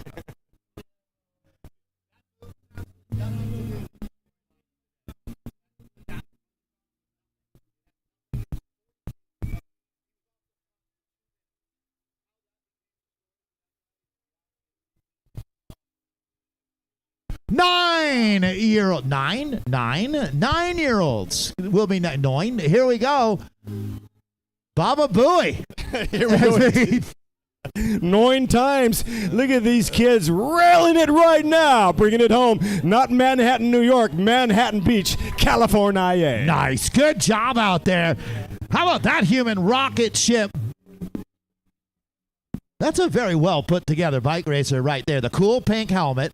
Everything just was the correct place at the right time with the right amount of style and the right amount of efficiency. That's what a bike racer is all about. Totally dialed. All right, we're moving into the 9-year-old boys group. This is the first race group that we've got that potentially could be buying Chevron gasoline. They might have a go-kart or something at home, Dave. So we're talking about customers now. Well, here we've got some Tektron on the inside. Wow, that is high-grade fun right there.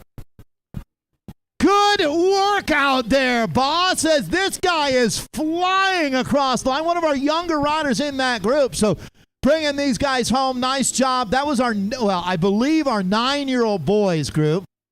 There's always a little bit of cross-pollination with these things. But it sounds like 10 and 11-year-old boys are next, David. Yeah, it's not like they're carrying a California driver's license.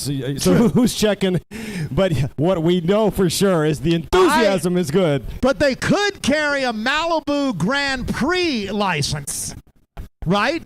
Yes, I suppose. Is it notarized though? If it's notarized, exactly. If and only if. If and only if. Let's take a look at these guys coming through now like a rocket ship again. That was in the Mexican national colors there. Good to see the green, white, and red.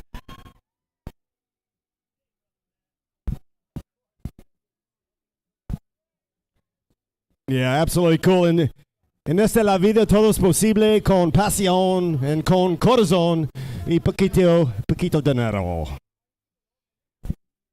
Muy legendarios.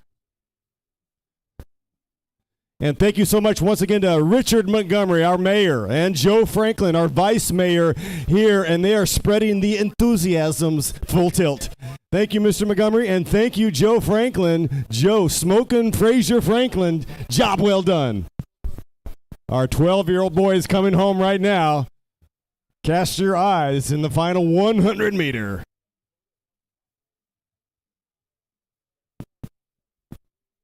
Oh my, look at the heat right here. You can see the flames coming off the calves as they go argy-bargy, elbows out. We got a young Mark Cavendish, El Marco Cavendish. Felicidades, congratulations.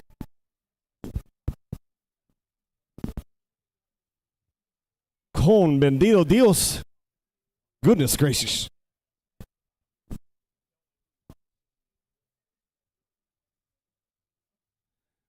These kids are really putting on a show. The suspense is tremendous. I hope it shall last.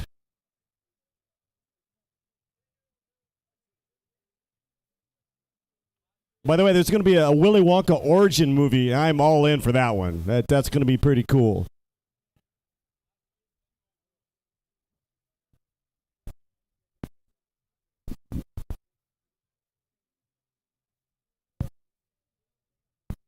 So once again, we are going to be testing for Cocoa Puffs. We're going to be testing for Pop-Tarts, Captain Crunch, and Lucky Charms. Look at this. There's no luck here. This is all about dedication, opportunity, preparation, as these young girls looking strong.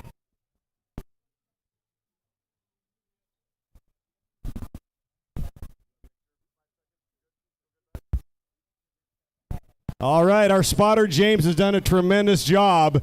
I'm getting word that there are no more races. We are done and dusted for the kids' race, and that has been tremendous. Let's put together a warm applause for our kids today, putting on a show here at the 60th edition of the Manhattan Beach Grand Prix.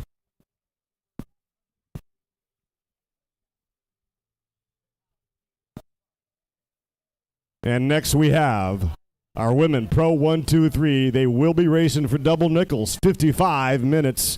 Also online, fighting for the state championship. Right now it's Holly Breck holds that title. The state of California criterium champion Holly Breck is overseas right now, so they are going to be vying for the state championships as well as a beautiful jersey ordained with the Manhattan Beach Grand Prix logo. And Mr. Toll is going to do some call-ups here shortly.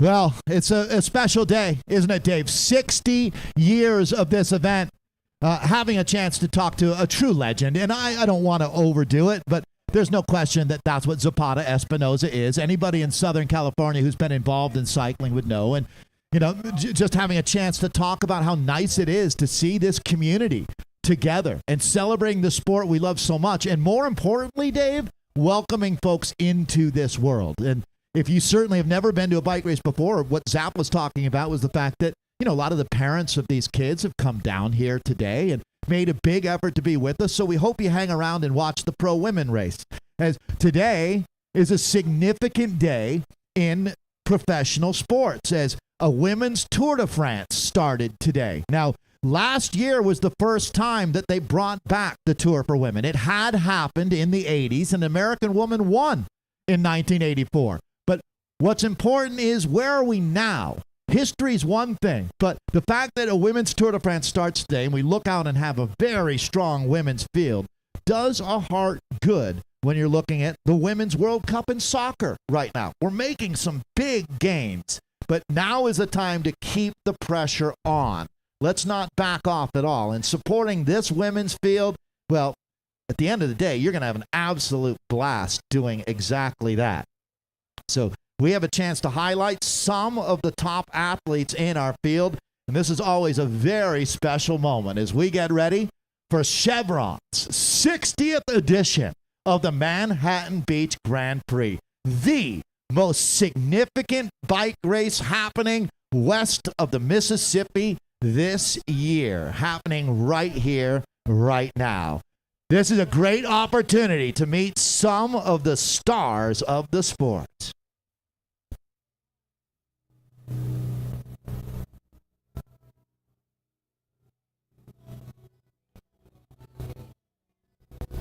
And now, as we welcome you to Manhattan Beach, California, let's get ready to hit out with our professional women's main event.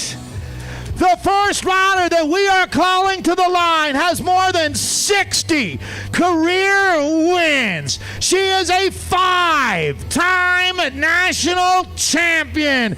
She's earned her PhD, but here she's looking to take out a doctorate in pain. Ladies and gentlemen, this is Skyline's Colleen Gullick. Our next rider is your 2019 Collegiate National Road Champion, racing out of Colorado via Indianapolis, Indiana, racing on the InCycle team, former national champion Laurel Rothman. And one of our freshly minted national champions, racing for the Devron West Coast Cycling Team with 25 career wins. She'll take the start as our current Romanian national road champion. This is Georgeta Ungureanu. And now, a rider who makes it a habit to find the podium, racing for the Denver Disruptors. She found the top 6 at Redlands. Welcome, please, Haley Bates. Racing out of El Segundo, California, riding for the Big Orange team, this is your local hero. It's the Comet, Sandy Weinstein. And now, one of the top riders on the Lifetime Grand Prix Series. She's a regular on Belgian Waffle Ride podiums. Let's bring up superstar Izzy King. We will now call the rest of our field to the line as we get ready to hit out with our pro women's race. Oh, wow. This is going to be electric. We're going to throw the final instructions over to Chief Official Stevie B. Good afternoon, ladies. 50 minutes, 50 minutes. Lap cards will be on your left. We'll show lap cards at 6 to go, 3 laps to end, and 5 to go. Anyway, you get the pitch fine, just don't ride backwards on the course. Results on today.net. Check the results before you leave, and any mistakes we will take care of right away. Any questions? Riders ready? On my whistle. Light the fuse. This crit is lit. Welcome, everybody, to the heart of the South Bay, the Manhattan Beach Grand Prix, 60th edition.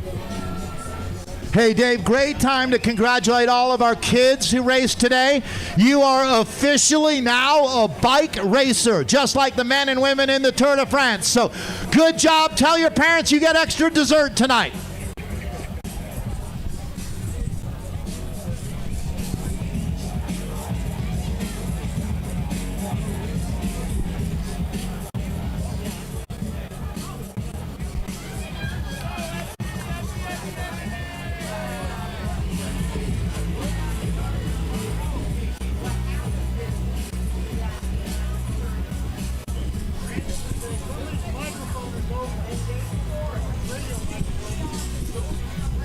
Here's the men's color.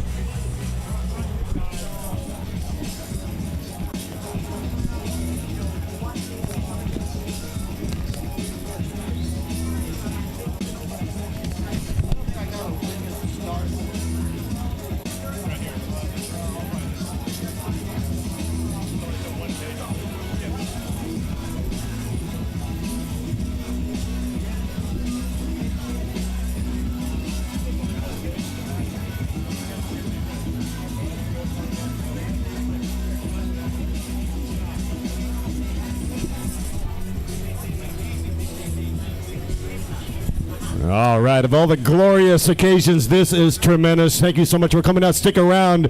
We are going to have some hotly contested laps coming up, no doubt about it. We've got Preems on the line. We've got cash.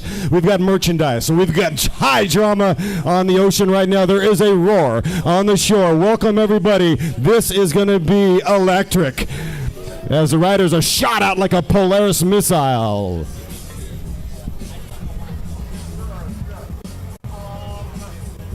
How you guys been? Hey! Staying busy over here? Why the jersey change? Because it's racing the pro race. You're doing both races? Yeah. There's only one way to get in shape. There's only one way to get in shape. Are you going to Albuquerque? No, you mean, Where is it? Is it Maryland? no, it's Georgia. Georgia. No, I'm not. We have Cedar City that same weekend. It's Augusta, isn't it? Yeah. I've announced in Augusta for not for the Georgia, but for Georgia, but also for. Did you do road? I did not there. Awful. DeMarcus did. It is horrible. It's in the sport or humid, yeah. Oh, yeah. Oh! Yeah, it's done. The downtown spread was okay. Yeah. Right. Maybe the worst. Like the racing was fine. You know what I mean? The gentleman says that he thought he got the $150 free in the three. Do you have it? Did you turn in that list already? Whatever's on that list is what we have. Yeah, we have nothing yet. Yeah, you bet. Oh, thank you.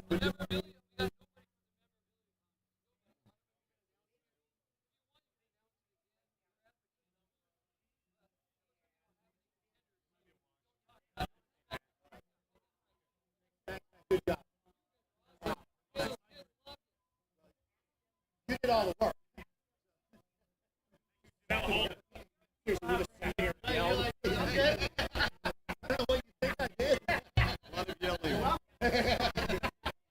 lot of yelling. All the time at BWR. Oh, yeah.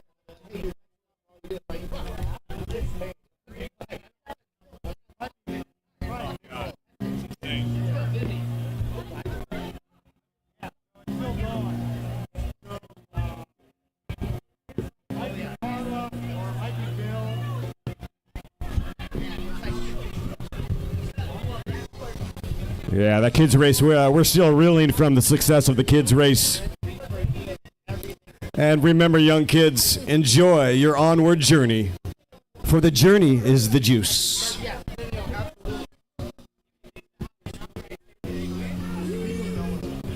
And there is most certainly unity in the cycling community. We have proof positive today.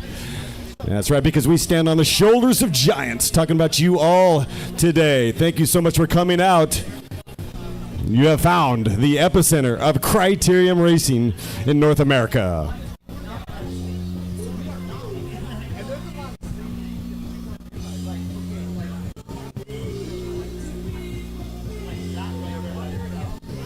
Manhattan Beach never disappoints. We are on what is a gorgeous atmospheric day, 75 degrees out. The birds are chirping, the purple jacarandas and the white magnolias are in full bloom. I saw some magnolias on the backstretch. I kid you not, they're the size of basketballs.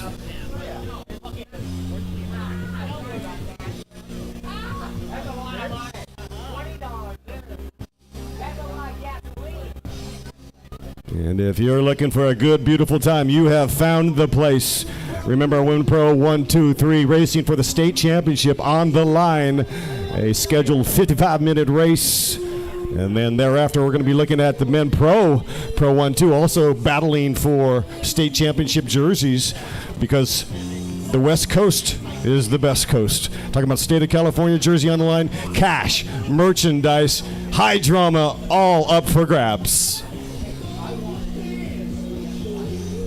Big shout out to Ray, Mars, and Marie with the new bouncing baby. Job well done. A 3-month old, I should say. And we're talking about lacrits.com. We are live streaming.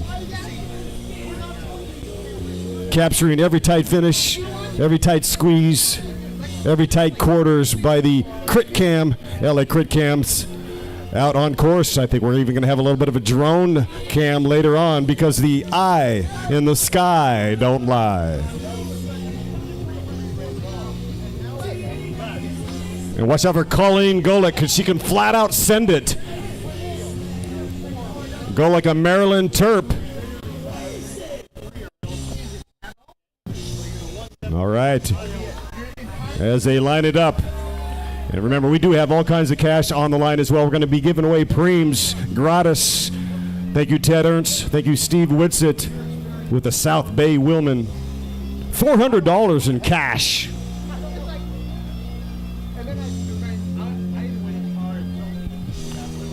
Now we're all going to also give away free race entries at the Velodrome. Shimano tubeless floor pump, $180 value, and Continental 5,000 tires, valued at $170, and Cask Belegro helmet, $250 value.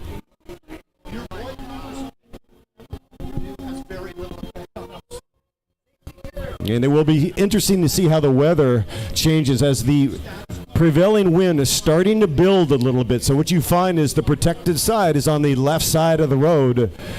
And on these hairpins, I like to call man-eating hairpins of Manhattan Beach, it's about jostling for that corner and then pinching out of those release hairpins at a high rate of speed. It's not unlike the Venturi effect where you put your thumb over the business end of a hose, you squeeze and you increase velocity and you get a jet stream. That's what it's like racing at Manhattan Beach. The Venturi effect. Look it up.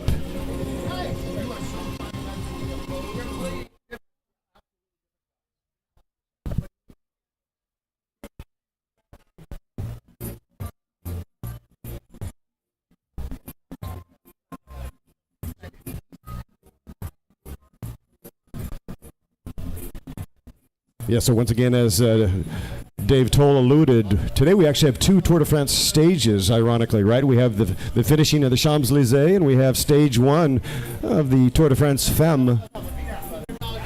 So that's pretty cool. Those riders certainly have a certain joie de vivre, that certain je ne sais quoi, and we're feeling it all the way. From south of France to Paris to Manhattan Beach.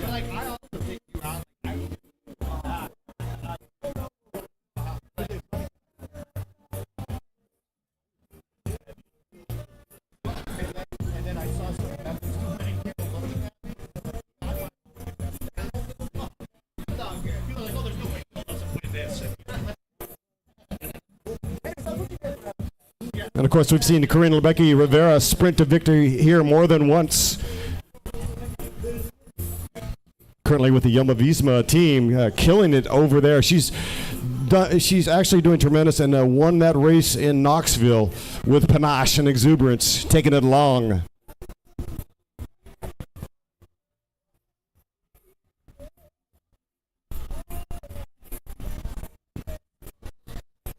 Corinne Rivera kind of winning with stoic composure as our women Pro 1, 2, 3 come through. All right, so it's interesting. The rider in orange on the front, that's Izzy King. Izzy comes from, I was just talking with Phil Tinsman here, Izzy comes from a world of 100-plus mile races. She would be doing events like Unbound, which is considered the the highest level of gravel racing or the Belgian waffle rides, the on-road experience. So a criterium like this would not be in her sweet spot of racing. It's much shorter in distance and higher in intensity than she's used to, but there's some athletes that just punch above their weight, and I would think that Izzy King will be, I wouldn't put her down as a favorite. I think that probably would be Colleen Gullick, to tell you the truth. But I would put down Izzy as a rider to watch in a dangerous breakaway today, actually, the rider in orange. If she wins this race, she's most likely alone when she does it. But she won't be alone incentive-wise, because there are going to be a lot of riders trying to get away from Colleen Gullick. And we're going to spice it up when they come through with a $100 cash When premium. I say that, what I'm saying is she's going to win out of a breakaway, not in a field sprint, when I say that she's alone.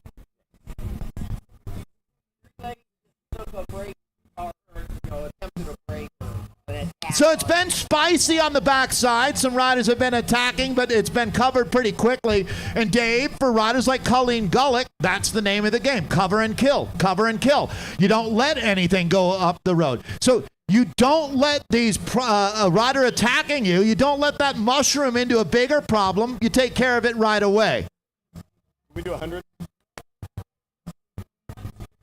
Don't ask. Tell. We're doing 100 on the next lap. I'm going to be ringing the bell for $100 cash. Brought to you by South Bay Wheelman.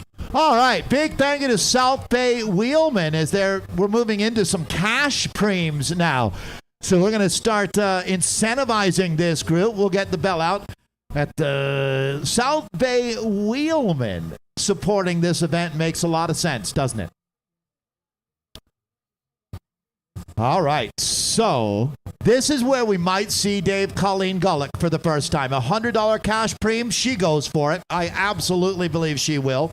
And this is where, let's talk about Georgetta, the Romanian rider. What kind of a sprint does she have in your experience? She's got really good top end, and she's actually worked on it. She's always been consistent, 4th, 5th, and now she's getting 2nds, 3rds, and wins, working on that top end. She's the Romanian national champion. That is interesting. As living here in Southern California, she must have made a trip back to Romania. That the national championship week is always the week before the Tour de France. So it's almost exactly a month ago that she would have won that jersey. That's the road national champion that we're talking about. But we're going to be ringing the bell. We got a $100 premium on this lap. So a cash premium. There's our lead moto. Thank you to Subaru Pacific. There's your lead moto. And I think it's time to incentivize the ladies here. $100 cash premium coming up. And it's the big group together, Grupo Compacto. And ladies, we've got a $100 premium on the next lap, premium on the next lap. $100 premium on the next lap, $100 premium on the next lap. Let's see if Izzy can use $100. So I'm going to guess that anybody can. So Izzy King, big smile on her face. Nice to see Izzy up on the front right now. Definitely bringing some flavor to the race. I saw what you saw. She's having a chat, and she's checking herself. And Georgetta looks like she's at wheel number 5 on the inside. Watch out for Colleen Gullick. Well, and I'll tell you what, Colleen Gullick will quietly sit back with a Cheshire Cat grin on her face. As long as these riders want to ride around at a conversational pace, the longer they do this, the better it is for Colleen Gullick. If you want to beat her, you're going to have to put her under a lot more pressure than she's under right now, and everybody knows this. So I would think here Colleen Gullick is liking the situation. Let's see if she picks up. I mean, she could be using this race as an ATM. No doubt about it. And she comes from the track background, and she knows it's not about speed, it's about crossing the line. That's how you determine the order. So to your point, she's not concerned with keeping it red hot. That's a good way to put it. It's not about who's going the fastest, it's who got there first. And that's absolutely going to be the case. I would imagine Colleen Gullick would be both, though, to tell you the truth. Yeah, she could win off the front, no doubt about it. Very heady racer. She can read a race like a book. And for me, it's not, it's like this. Participating is one tier, but anticipating is another. And Gullick is well trained up. One of the strongest muscles in her body is in between her ears. She is tenacious. We're going to have our Cat 3 podium, Greg. Cat 3 podium. So we're looking for Joseph Emmerling. He's watching his partner racing right now. Joseph Emmerling, Micah Sanchez, and Matthew Rios. Gentlemen, make your way to the podium. We'll get your presentation underway. here during our women's event. So Joseph, Micah, and Matthew, come check in with Greg. And we've got a $100 preem lap. Thank you, Chevron. Thank you, South Bay Wheelman.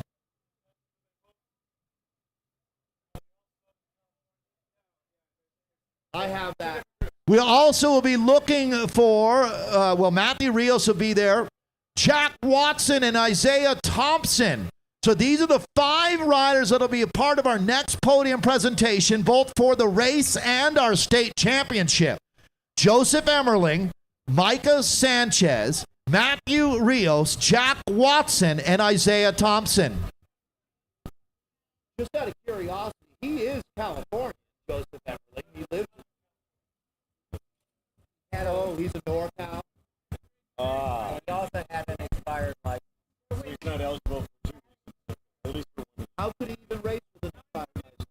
I don't know. Okay.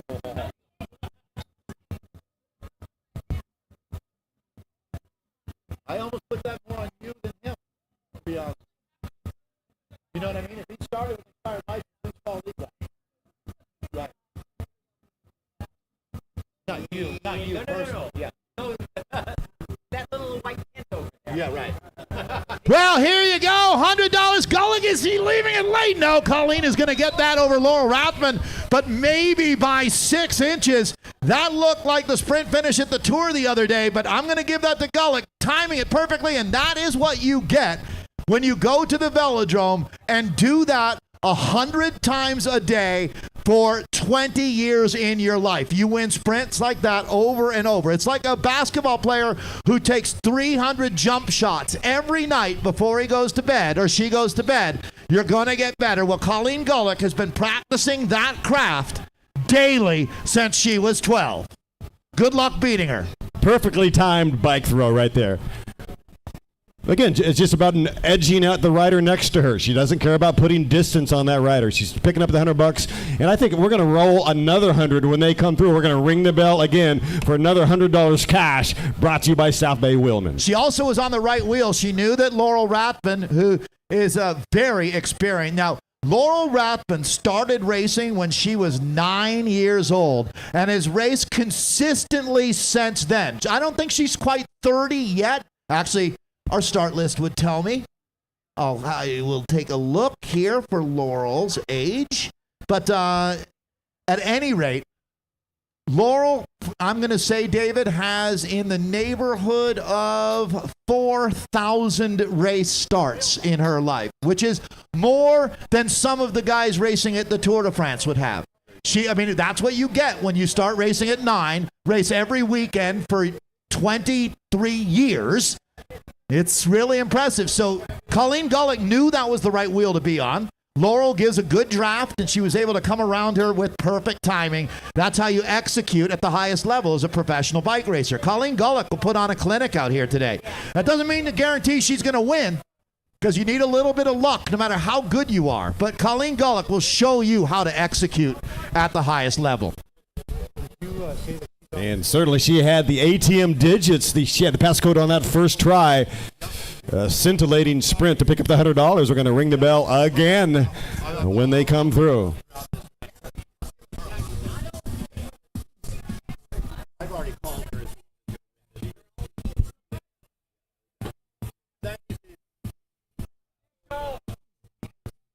Hey.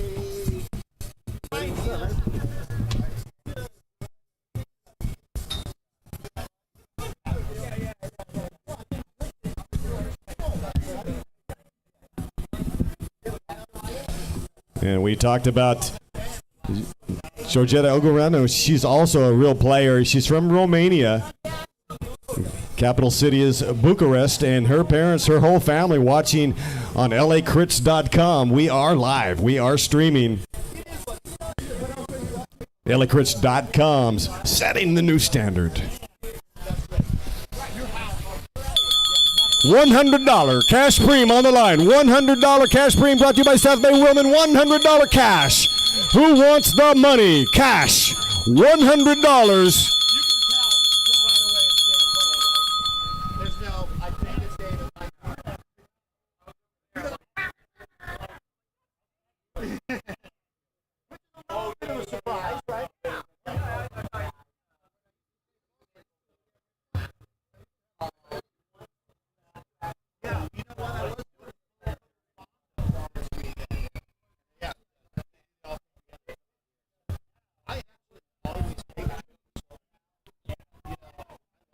And Georgetta, she is flashing the vertical tricolors of her homeland of Romania. The vertical stripes, blue, yellow, and red, festoon on the cuffs of her jersey. A beautiful thing indeed. She's got the pride of Romania, home of Nadia Comaneci, the first to score a perfect 10 and take 5 gold medals in the Summer Games. Started her run in Montreal, 1976. The Romanian legend went on to win 9 medals. She is a national hero in Romania, understandably. Awe-inspiring career, Nadia Comaneci. She's actually in Norman, Oklahoma right now with the training facility that she's been running since the 90s with husband Bert Connor, also a U.S. Olympian.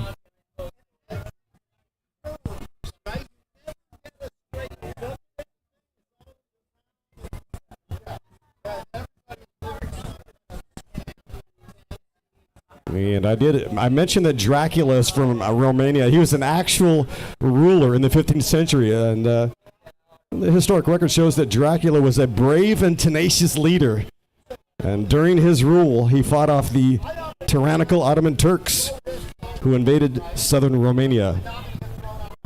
Shout out to Drax.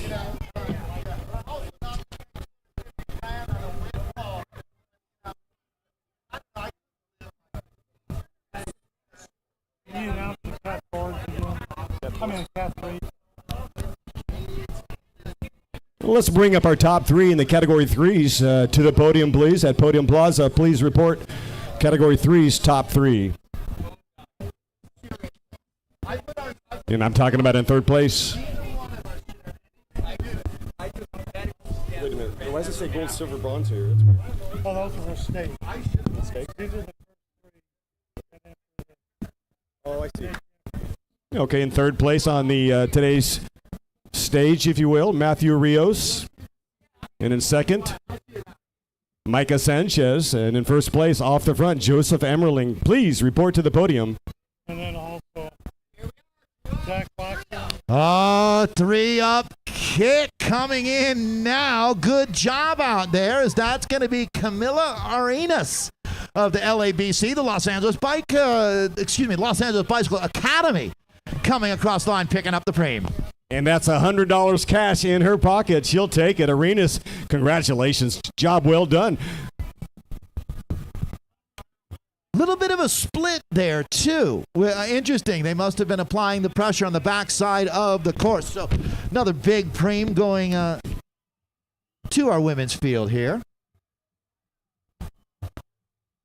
So Colleen Gullick has represented the United States on our World Championship team, which is a big feather in your cap as a cyclist. Whether it's road or track or cyclocross, whatever it is, you've been selected by the USA Cycling, the team selectors, and making that cut, well, you found yourself in the highest level. So Colleen is one of those riders, it's fair to say, has Olympic quality skills going for her.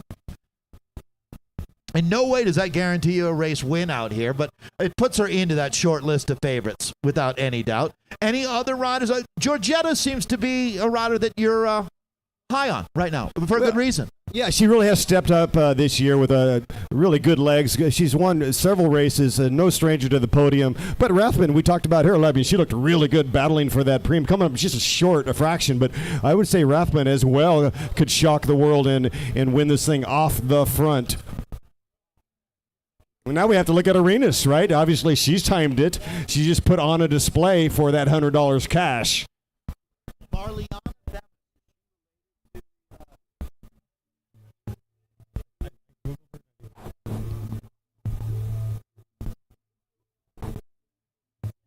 Feline Endress, also a special rider as well with InCycle Mommies. She has been collecting a lot of top 3s this year. She has a PhD and she's also an MD, Feline Endress. It is worth noting that the InCycle team, InCycle Mommies, has by far the largest representation team-wise in this field. Now, I have not seen Priscilla Calderon racing this year, but I'm sure she has been, but she's not on our start list today. But I'm going to say that, not that this is her team, but she and Shelby Reynolds have been influential in helping create this space for women to race in. And during pre-production, if you will, I had a conversation with Priscilla, and yeah, she's going to hand the baton off to these other riders.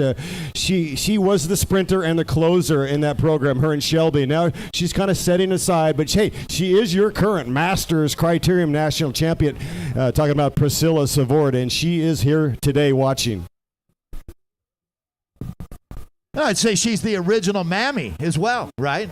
I think that's where it all started. So it's nice to see that team continuing. Here's that surge that we were talking about. So a 5-rider group coming together out of the peloton, and there is the Romanian. We were talking about Georgetta right on the front. So on cue right now, this is a dangerous move that we're looking at, David.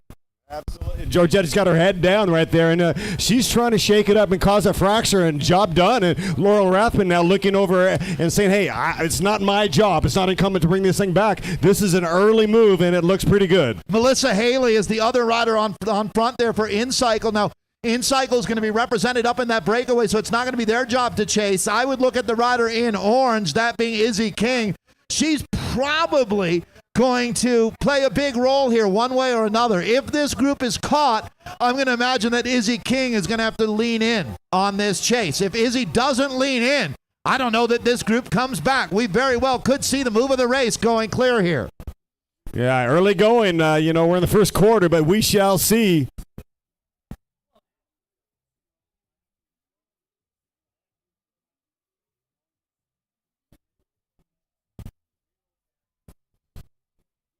And we're going to spice it up when they come through again. Once again, we're going to go $100 cash. Ben Franklin on the line.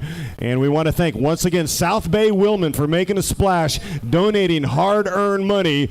And this is awesome. They support the sport. South Bay Willman, for all you do, we much, much, much appreciate you. All right, so Dave, I think there's a good chance that this is the breakaway of the day. We're going to identify the riders up in this move here and try to get a feel for how much horsepower is in this 5-rider move, and watch that gap closely as we'll start monitoring whether they're going to be reeling this in or do they let it go. Right now, for the peloton, it's like trying to hold on to a handful of sand. It's slipping through your fingers, and Dave, if you don't do something dramatic, all of a sudden you're going to be chasing for the rest of the day. So it's time to put up or shut up if you're back in that peloton, as this is the danger move. And by the way, the sugar sands of Manhattan Beach were transported to Waikiki back in the 30s. This used to all be sand dunes, my friend. And a lot of that sand was also used to build the 405 and the LA Coliseum in the 1930s.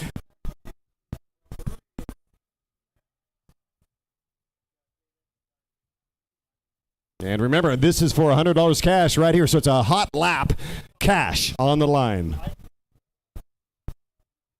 So anytime you go to a bike race, you hear a lot of talk about what happens with the Prix money, and are they splitting it, and is there an arrangement in the group?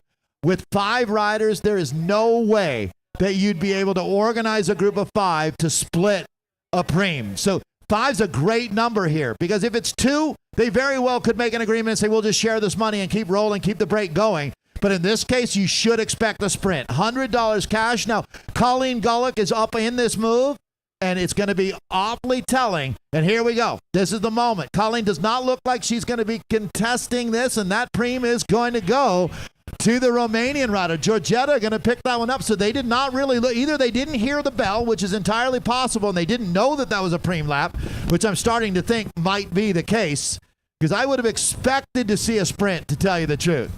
Peloton. Now, it looks like they've stabilized that gap, and as a matter of fact, it might be coming down now, David. Yeah, the gap's starting to tumble just a fraction, still inside. We have a long boulevard on the backstretch where they are targeted. You can see them up the road on the backstretch right now. One rider starting to tail off just a fraction. We're capturing it all on lacrits.com. So the gap sitting now at 17 seconds, going up just a little bit there. Again, until the elastic snaps, if it's sitting at 13 or 17, there's really no difference there. What it becomes is if it goes over half a minute, I think that will be the breaking point. That's when the peloton really has to re-engage in the race. And the breakaway right now eking out a 17-second advantage. The problem is, if you're back in the peloton, the strongest riders in the race are up the road. Absolutely. It seems like a good mix, does it not, right now, that these riders are rotating through. Who knows? Maybe they did actually have a meeting, but I agree with you, Dave Toll. It's really hard to get 5 riders to agree on anything on opposing teams. Or, I mean, you just say, sure, that sounds good, and then you sprint and take the preem and say, I don't know what you were talking about. Wouldn't be the first time that happened. Trying to negotiate deals on a bike race it's a challenge. It is indeed. And again, you can't notarize when you're going 30 miles an hour. It's all verbal at this point. Yeah, you need a rolling notary out there. So let's talk about the riders that are in that break right now, all 5 here, as I want to figure out who InCycle has up there. Did Laurel Rathman make the group? As that's a game changer for sure. Because I would put her as one of the danger women if you're looking at it from Colleen Gullick's perspective. The Denver Disruptors rider not in the breakaway is Haley Bates, which is, if you're back in the peloton, it's encouraging to look around and see some stronger riders back with you in that group. Useful riders, as far as putting a chase together, I'd put Haley Bates in that group, the Denver Disruptor. Part of the NCL, that's the National Cycling League, 2 of the teams in that organization that just started this year.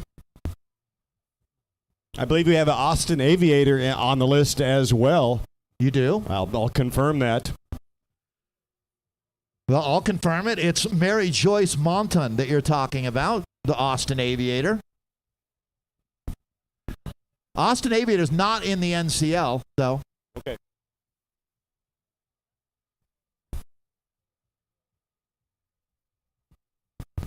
And here comes our break right now as they roll through. Well, that is Laurel on the front. So Laurel Rathman is the rider setting the pace on the front. How about this ride from Mary Joyce Monton, though? That is the Austin Aviators that we were just talking about in the maroon-colored jersey sitting second wheel.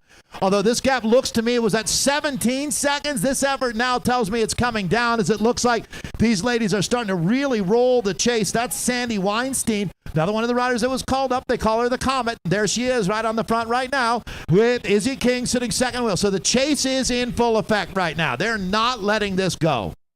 Yeah, Sandy Weinstein is, she's been on the podium for, 12 races in a row. And she, again, is a local legend. She's not a national rider, but she's just been dominating on the local circuit. And she's going to be playing above the net today to get on the podium. But certainly extremely strong, but you do wonder about the sensibility of pulling this field around.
Yeah, wind is definitely starting to build up, so all personal items in the overhead bin, all trays and seats in the upright position.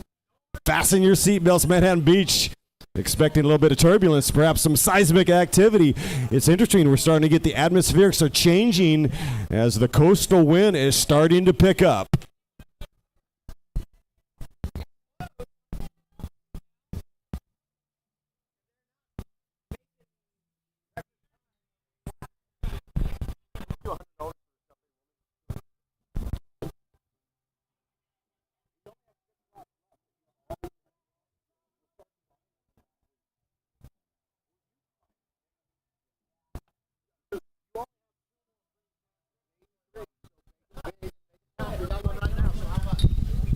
$100. $100 cash Prix on the next lap. Prix on the next lap. $100 cash Prix on the next lap.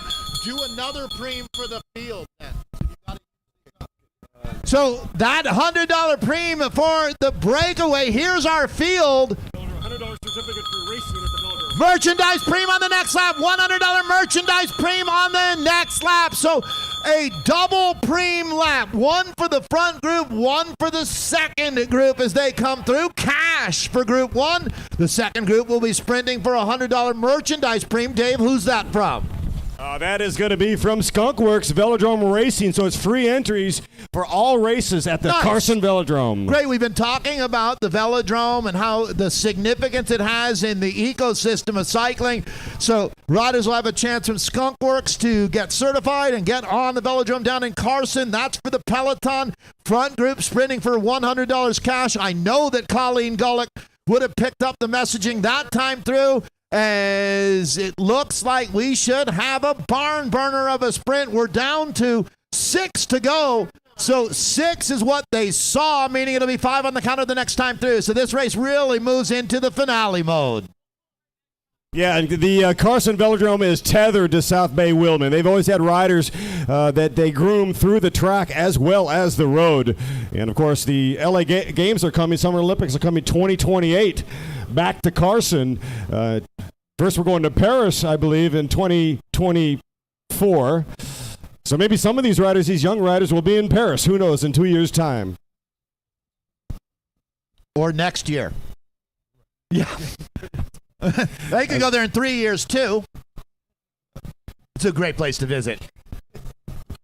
It is. The facility is amazing. Every time I walk into the Velodrome there, I never race the track, but it's stunning. The facility is amazing. Well, I hate to burst your bubble, but that won't be the Olympic facility. There's a couple of reasons why that's not an Olympic velodrome, but the main one is it has a support beam in the middle of it. And if you want to use your velodrome for the Olympic Games, you can't have any posts or beams inside of the track. So that track won't qualify. Oh, wow. So maybe it'll be an outdoor temporary track. No, they're going to build another track right near. I mean, you're talking about 2028 for LA. Next year is Paris. So we're 5 years out. Well, I'm getting some officials shaking their heads. I don't know. But at any rate, it's going to be awesome. Where's the road race going to be? Hey, why not have a criterium event in the Olympics, right? Right here, we can have heats right now at the Summer Games. You heard it. Get Uberoff on the phone. Mitt Romney, where are you? He's dead. Oh, yeah. He's busy. Well, that $100 premium is waiting on the line here. Let's take a look as that 5-rider group is still away. We know that Colleen Gullick is going to be very hungry, and she will pick up that $100 premium. Sitting second wheel as they come through is going to be the mighty Mary Joyce Monton, but that's going to be a $100 premium pickup, and actually that's going to extend the advantage that the breakaway has. It was coming down. It looks like it's going back up as they really lifted the tempo here. Now, this is going to be another premium sprint that we're looking at. A $100 merchandise premium is going to be one out of this group, and let's see if anybody wants to parlay this, and I think that that's going to be enough to take the premium is Camila Arenas. That's her second premium of the day for Arenas, but I think she'll stay back in the peloton. I don't know that that's going to be a bridge move here, David, but we're going to start running out of real estate very, very quickly at 5 laps. We're good. We're good. 22-second time gap right now, 22 seconds. And to me, 20 is a big number. I know you called 30 seconds as done and dusted. For me, 20 is the real deal. That's a big number. We shall see. Well, you know, what I'm talking about is the peloton still is incentivized to make a catch at 20 seconds. At 30, they might start racing for 6th place. But right now, there's women back in that peloton that still think they have a chance to win, as they should, which really changes the dynamic of the race. And my point was that if it goes over 30 seconds, that might shift their mindset into racing for 6. But right now, when the horse can smell the barn and there's a chance to win the race, it keeps the energy levels much higher back in that peloton. And that's where we're at right now. Rapidly running out of real estate here with 5 laps to go is what they're seeing on the counter. That means when we see the Tête de la Course, it'll be 4 on that counter, and that's really 5 miles and a little change until this is put paid. That's right. So the head of the race right now, probably on that hairpin, and this is once again a 1.3 mile, very intriguing course with a couple of hairpins, incline on the backstretch, and they have just been pinning it here on start finish. Man, and once again, everybody, with 5 to go when they come through. Well, it's going to be.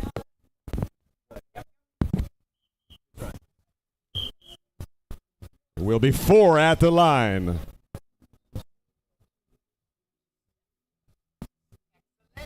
I try to project forward. It's going to be what they will see. Once they're born, putting out.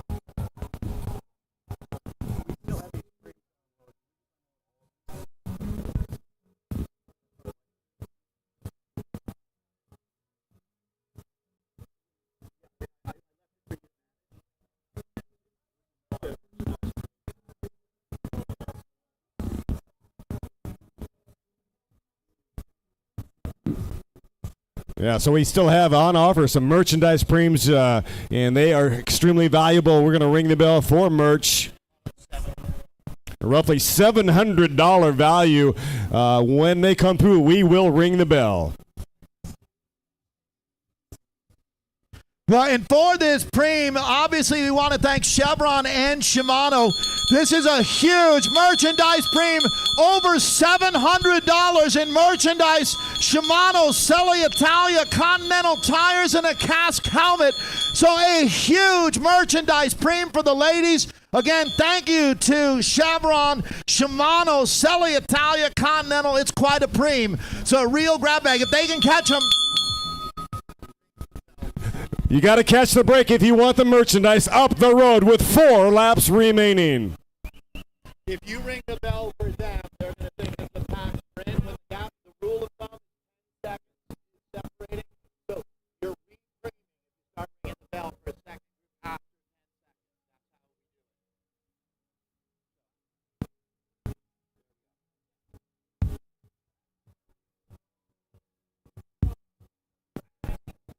Well, Colleen Gullick is looking to not double dip, but triple dip here. She's already picked up a couple cash Preems, David. She's now going to be looking for a really big merchandise Preem at this point. With over $700 combined in merchandise, this will be a big one. And I have a feeling that Colleen's not going to be shy about it. Oftentimes, David, you might call this a gambler's Preem.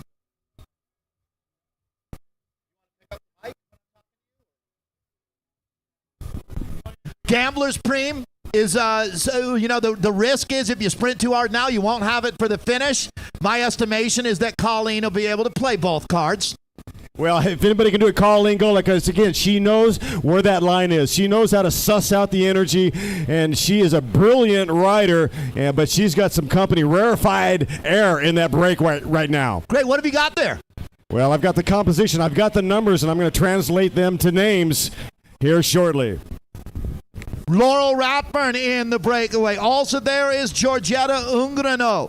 We've mentioned the fact that Heather O'Brien of the InCycle team riding in the break. Also there is Mary Joyce Monton. And finally, Colleen Gullick, who comes in as the odds-on favorite. It's going to be tough to beat Colleen today. Let's see if she takes this Preem, Dave, as they come through. I think this would be foreboding for the finish. To tell you the truth, I would estimate that this sprint would be a preview of the last lap. Yeah, I think that's a good call. There's $700 worth of merchandise on the line right now. That's an extremely good value. And Golick is right now, she is looking at her instrumentation, checking the dashboard, feeling very good.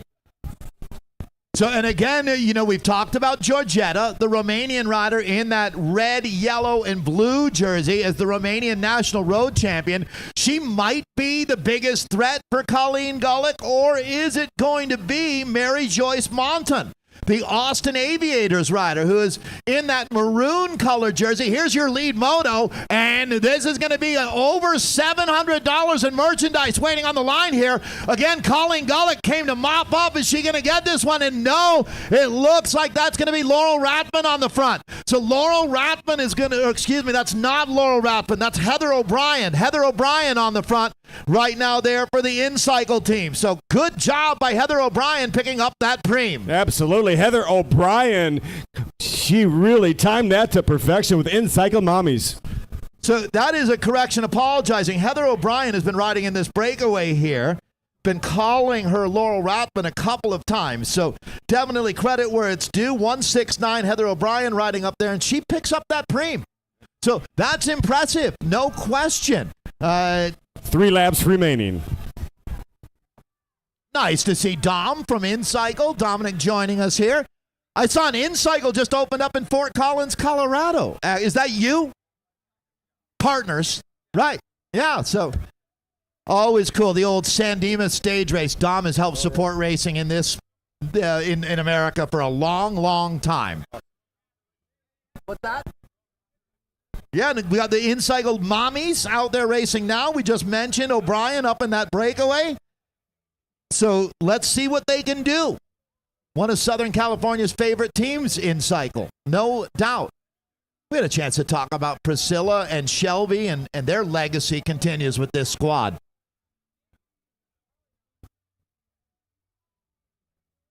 It looks like I have to say, Dave, I don't think they contested that sprint either, as it can be pretty hard with a good crowd as we have here in Manhattan Beach and everything going on to always pick out exactly what's going on as you come to the finish line. Sometimes you can tell they're sprinting, and sometimes you get the feeling that they didn't get the memo. She was taking a turn at the front. Nonetheless, she walks away with $700 worth of merchandise.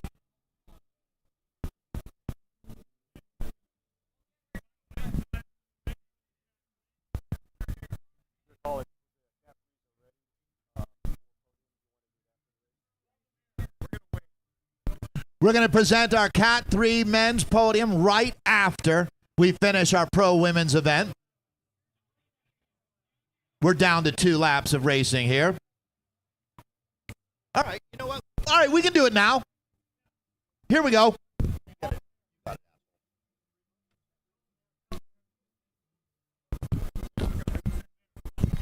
Okay, Mayor Richard Montgomery to the podium, please, for our presentation, Category 3s. We have that. And I've got here. All right, let's get things started here with our Cat 3 men. I'm going to do 2 presentations here. The first will be for our top 3 on the race. Then we'll bring up our top 3 California state champions. Let's begin with the 60th Manhattan Beach Grand Prix, and taking the bronze medal, riding for the Evoque Racing Team, will be Matthew Rios. Matthew will be joined on the podium by Team 6 Project and our silver medal winner, Micah Sanchez. To join Matthew Rios and Micah Sanchez on our Cat 3 men's podium is our outright race winner here today. Congratulations to Joseph Emmerling. So Joseph is in as much of a rush to get this done as I am, as his partner is out racing right now. But we'll get Joseph on top of the podium as our Chevron Manhattan Beach Grand Prix champion, the gold standard here today in California. So there you go. Again, this was our top 3 placings in the race, which will differ slightly from our overall championship podium. 2 laps to go. 2 laps remaining out on course. So as our ladies here, 2 to go. One more time, please, for Joseph Emmerling, Micah Sanchez, and Matthew Rios. That's your men's overall podium. Congratulations, gentlemen. Again, Joseph Emmerling, Micah Sanchez, and Matthew Rios. All right, very quickly, we're going to move into our California SCNCA, that's Southern California Nevada Cycling Association State Criterium Championship for our Cat 3 men. And taking the bronze medal for the California Championship is Isaiah Thompson. Isaiah Thompson earning bronze. Our silver medalist, California State Championship, is Jack Watson. And to join Jack Watson and Isaiah Thompson on the podium is your California State Champion for Cat 3 men, riding for Evoque Racing. Congratulations to Matthew Rios. Well, there you go. The 60th annual Manhattan Beach Grand Prix, as Joseph Emmerling wins the race. Winning the state championship is Matthew Rios. So Dave Worthington, I'm going to throw it back to you, as I have a feeling you've got a bell out. We should be right down to it now. Last lap of racing here for the ladies. Yeah, that's absolutely right. We're going to be ringing the bell for the final lap of the day for our Women Pro 1, 2, 3. This is the epitome of West Coast beachside racing. It's fast and it's furious. Is it going to be Gulick? Will it be Monton, O'Brien, Rathbun, or Ungoriano? When they come through, let's make some noise. Here we go. Ladies, this is it. We're down to one to go, one to go, one to go, one to go, one to go, one to go, one to go, one to go, one to go, one to go, one to go, one to go, one to go, one to go, one to go, one to go, one to go, one to go, one to go. It is on like Donkey Kong. Goodness gracious, what a day. This is absolutely bonkers. On the final lap, we got 5 riders off the front, and it is comfortable. They are gone. They are gone. So out on road right now, they're going to be sprinting for 6th place when they come through. Right now, the breakaway is not even in the same zip code as the chase. So those ladies know that one of the 5 will be your California State Champion and your outright winner here at Chevron's Manhattan Beach Grand Prix. You can fit the Palos Verdes Peninsula in between the breakaway and the chase. Well, there's no doubt on the backside of the course right now, these women are having at it. We're going to find out who brought the 20-pound sledgehammer with her to Manhattan Beach, because that's what it's going to take to win out of that group. This is going to be the peloton. They'll also get the bell, as it'll be 1 lap of racing remaining. Wow, that gap is really ballooned, way over 30 seconds now. And this is it, ladies. You're down to 1 lap of racing remaining. One to go, one to go, one to go, one to go, one to go, one to go, one to go, one to go, one to go. Izzy King in full effect on the front for Canyon. So that's a sprint for 6th, no doubt. Coming out of that group, we'll turn our attention back, Dave, to the vanguard of this race. Colleen Gulick now comes in as the woman to beat. That doesn't mean anything, though, to the other 4, as they are here to win a bike race today, and they're not going to let Colleen get between them and the finish line. So she's got a head on the swivel right now. She is sussing out every move, every molecule on the asphalt. She is processing at real time. She's going to be moving about 50 feet per second. In 2 seconds, she'll cover a 10-story building on the final stretch. All right, so positioning is critical. Sprinting out of a 5-rider group is a challenge. There's obviously going to be no real lead out here. It's every woman for herself in this scenario. So you want to go in time, but you don't want to go too early. And Dave, that's really the name of the game, is when do you launch your sprint? And a track cyclist like Colleen Gullick, the number of times that she's squared up a sprint from 200 meters would blow your mind.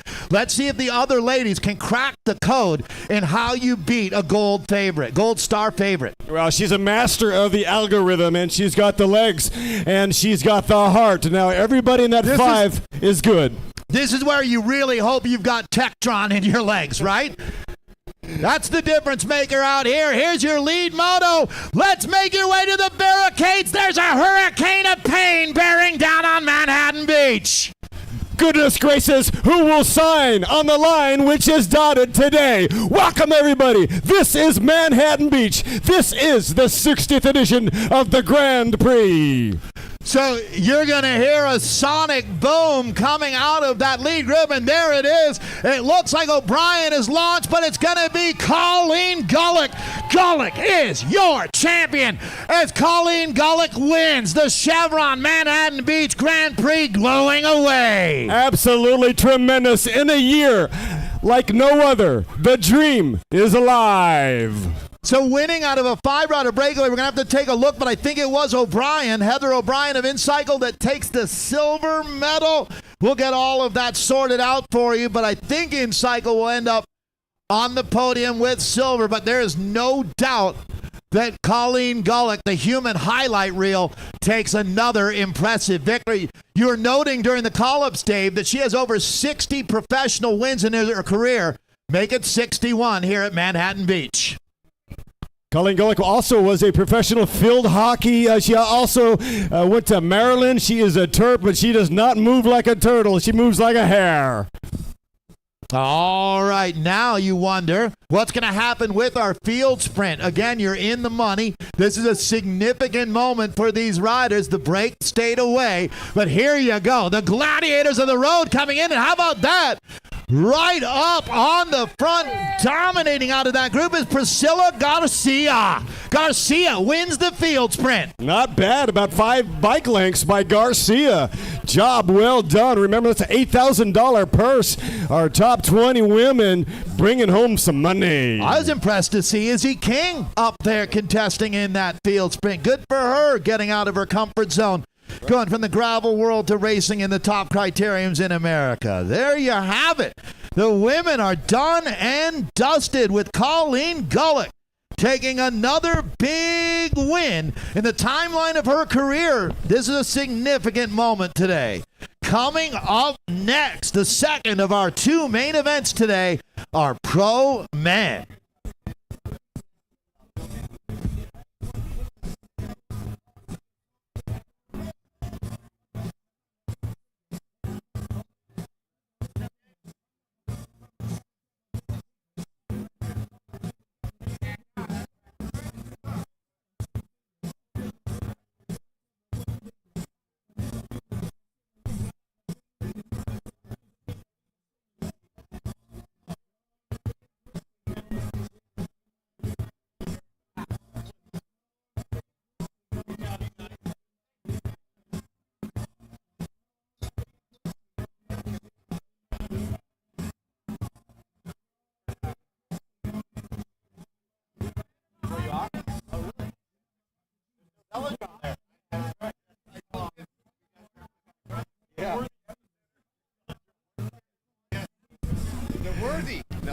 Ladies and gentlemen, coming up, our signature headline event, our men pro 1-2.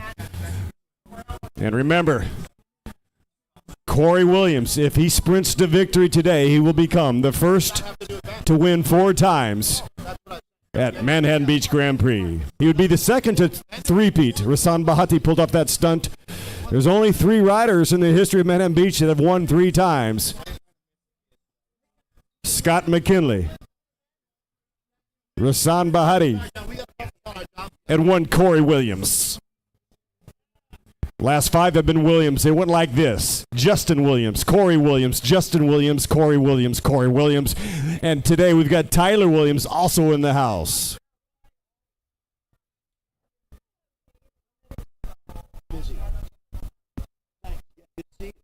Hey, how are you? And by the way, Rissan Bahati won the Cat 1 state championship here last year as the top finisher. He finished 4th in the sprint. So he's your current State of California Criterium champion. He's away today, so it's wide open, ladies and gentlemen. We're going to have cash, merchandise, and all manner of drama on the line. This is going to be electric and supersonic.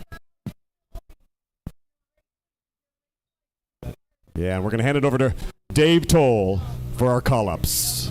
Ha.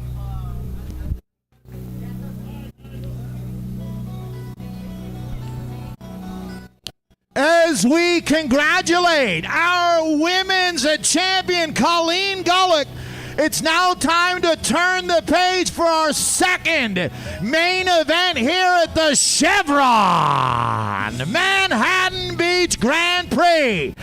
The highest level of bike racing in America happening right here, right now. And what better place than to start with a freshly minted national champion, the current Belizean road champion, riding for Team Legion, looking to become a 3-time winner here at the Manhattan Beach Grand Prix.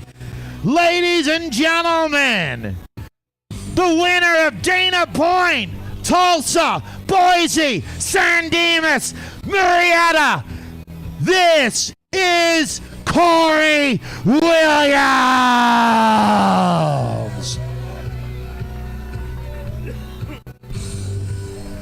And now another national champion from the Legion of LA.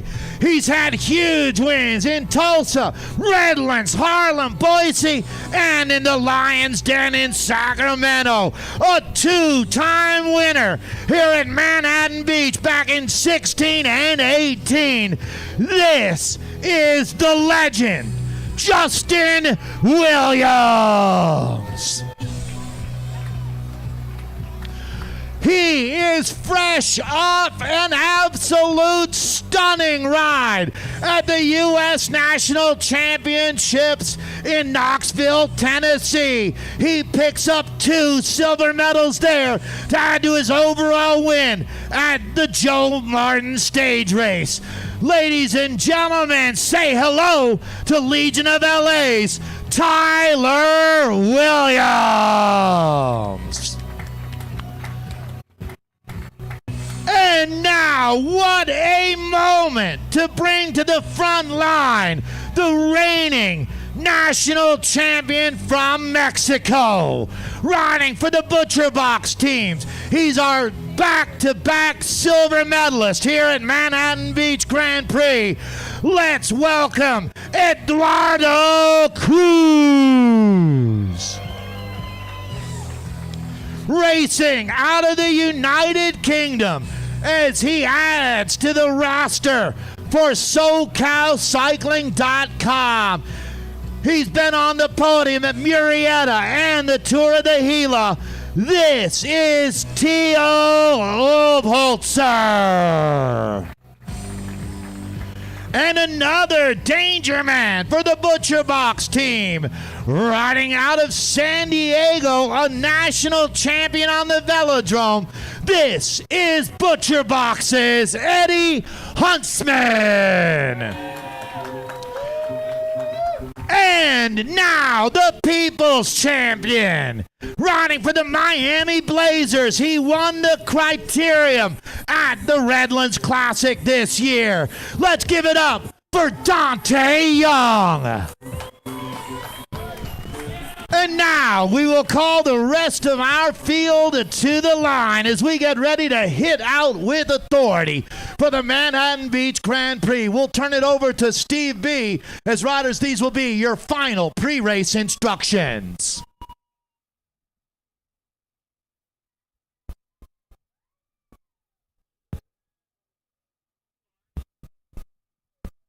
We are moments away, everybody.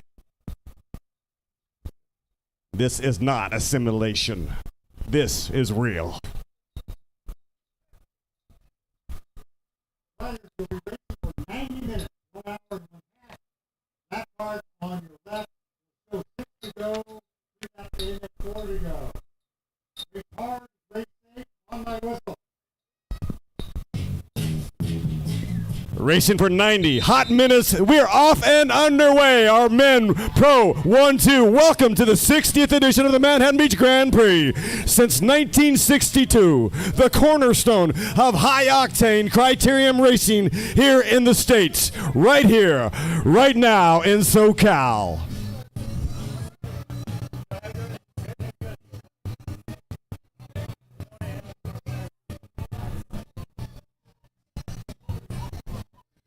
And trust me, this is going to be electric. It's going to get a bit grippy out there on course as the wind starts to build just a fraction, swirling. It's all about laminar flow. There's going to be some turbulence out there. Legion has a team to try to control and to shepherd. Every move will be on a leash. And we are live streaming on the interweb on lacrits.com right here in the heart of Manhattan Beach, California. The tight quarters, the tight squeezes, and the blazing fast tight finishes, all captured in Technicolor by the LA Crit Cams. Live streaming, thank you so much, Ray Mars, for all you do. The Kaiser Sosa of filmmaking here in Southern California and beyond.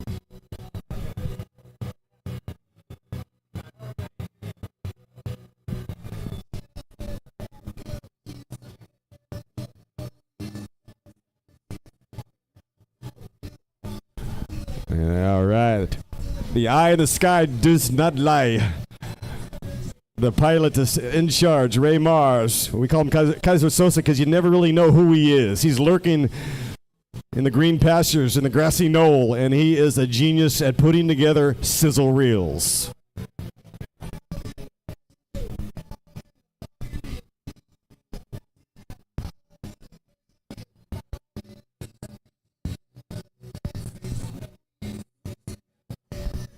I saw the Legion guys warming up on the infield. I got to say, they were hungry. It looks like they just came off a bread line. And to win this race, what does it take? Dexterity. It takes huevos. It takes fitness. And you got to be able to read the race like a book.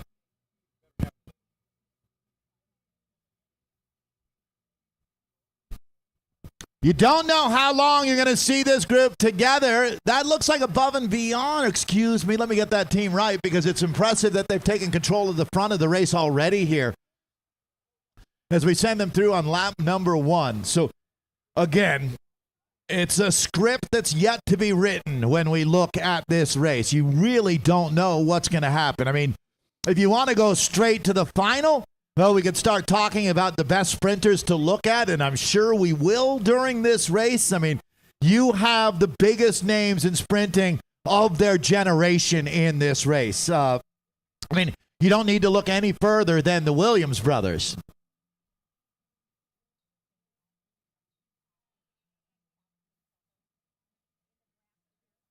Hey, if anybody happened to find a cell phone, a pink cell phone, and you could turn it in, we would happily take that here at the finish line for the person who lost it. Again, if you found a pink cell phone and you could turn it in here, we'll let that person know. Okay.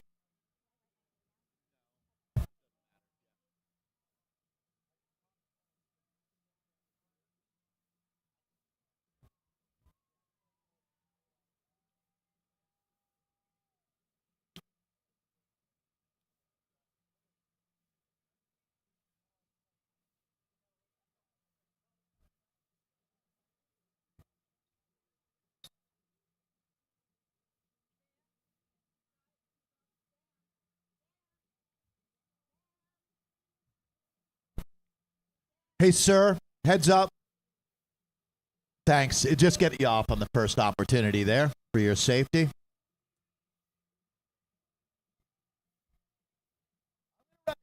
walk over and get him off the course. Okay.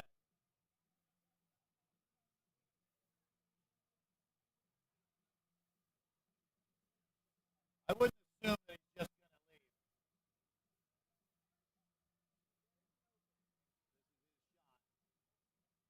And he takes it.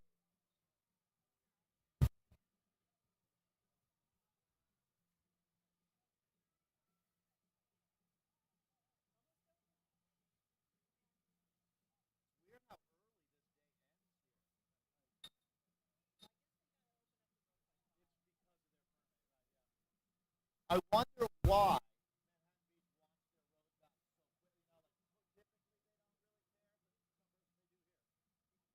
Well, I would want this road back too.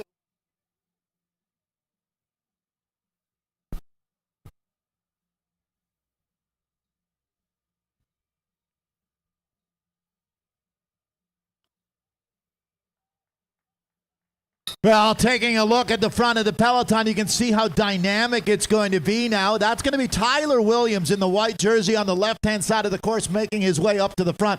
Legion does not have the full contingent, so there's been a lot of big changes in cycling over the last few years, and I would have to say the biggest change of all has been coming out of Southern California, and it's something that this racing scene should be really proud of. The Legion of Los Angeles team, I'm trying to remember the first year that the team existed. I'm going to guess it's 2018. There was a concept squad that existed that Justin Williams was running that kind of morphed into what became Legion of LA. Now, Legion of LA, during all the craziness of 2020, really caught the zeitgeist in cycling. And Justin Williams and his brother Corey, along with CJ, a third brother. Now, you hear us saying Tyler Williams. Tyler is a Williams, but he's not from the same family. He's from Bakersfield, now lives up in Santa Rosa. But he's been a part of their team through the whole time. So, the Williams brothers are the first, and when you say first, it's not just that they're the first, it's that there had been nothing even close to anything like this. The first black-owned cycling team in the world. And not only are they a cycling team from Southern California, they've been tremendously successful in changing the mindset of cycling, adding to the diversity, bringing more folks into the sport. And ultimately, what the Williams brothers have done is it transcends cycling. It moves into the arena of life. And they have created a team that represents a movement of the people. There's a lot of folks who don't race bikes who absolutely love the Legion of LA team for what they represent. And that is getting away from the norms in cycling. It's been a sport dominated by rich white men for the last, for the entire time that bike racing has existed, and that shift is happening right now. And it's happening here with these racers. This is the moment. 20 years from now, they're going to look back at 2020, 21, 22, and 23 and say, this was when cycling got its act together. This is when cycling started becoming diverse. And you can directly point to the Williams brothers. There's no, it's sort of the Williams brothers. It is the Williams brothers. And there right now, we'll look at their team riding on the front. As we take a look at the peloton, it looks like a little bit of ebb and flow. But there has been a major change in how cycling operates, and it is directly because of Legion of LA. And it came from Crenshaw, the Williams brothers, the kings of Crenshaw, 39th Street, the miracle on 39th Street, the 3 and the 9 in Legion spells EG, right?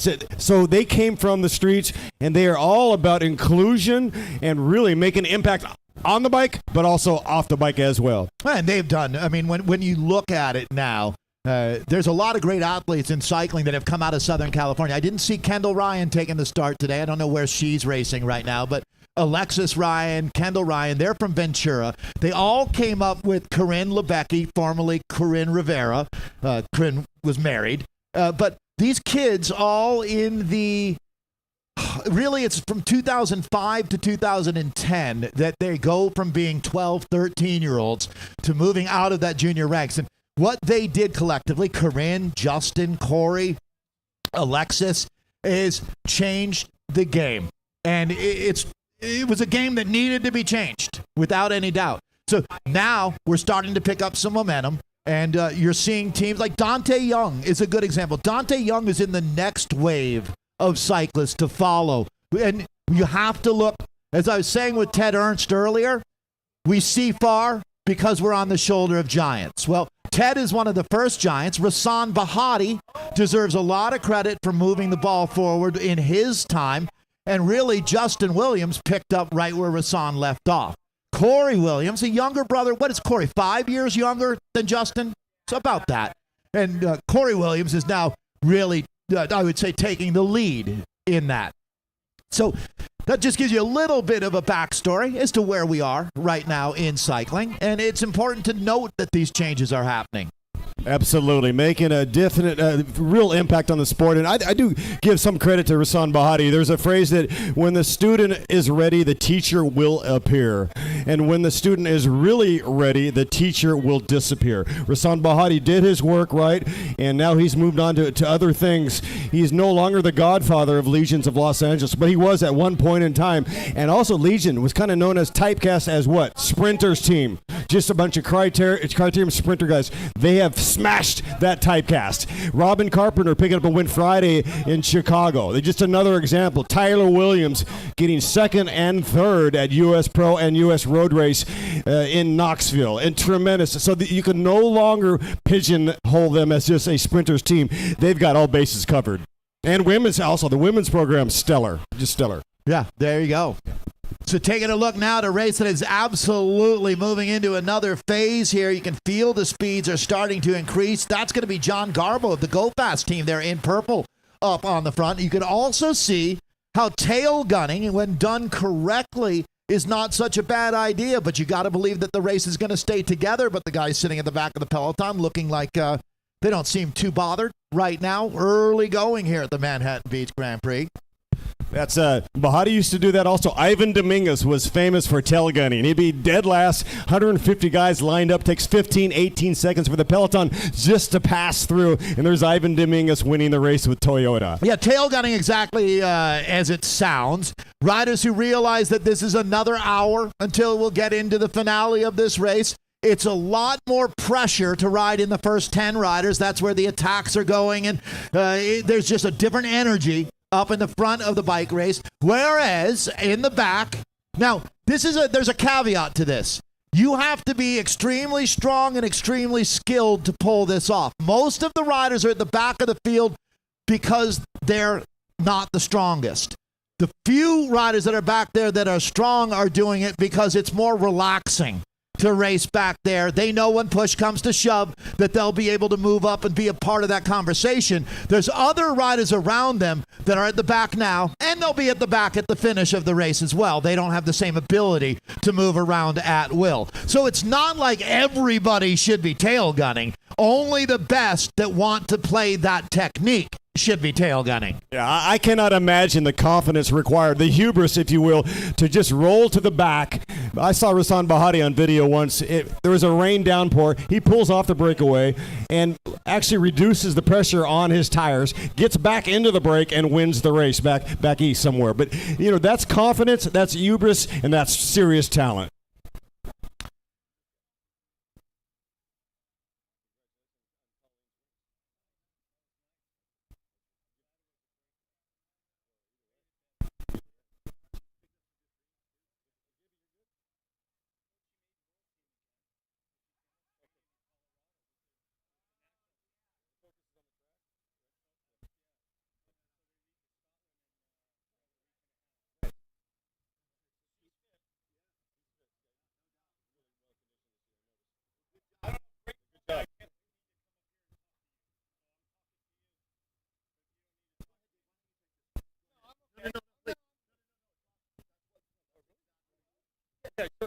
Hey, we're going to have a short, brief chat with Gibby Hatton, who is very much a well-decorated Masters racer. As a high-speed racer goes off the front, and it looks like Dante Young slotting in there and methods to winning.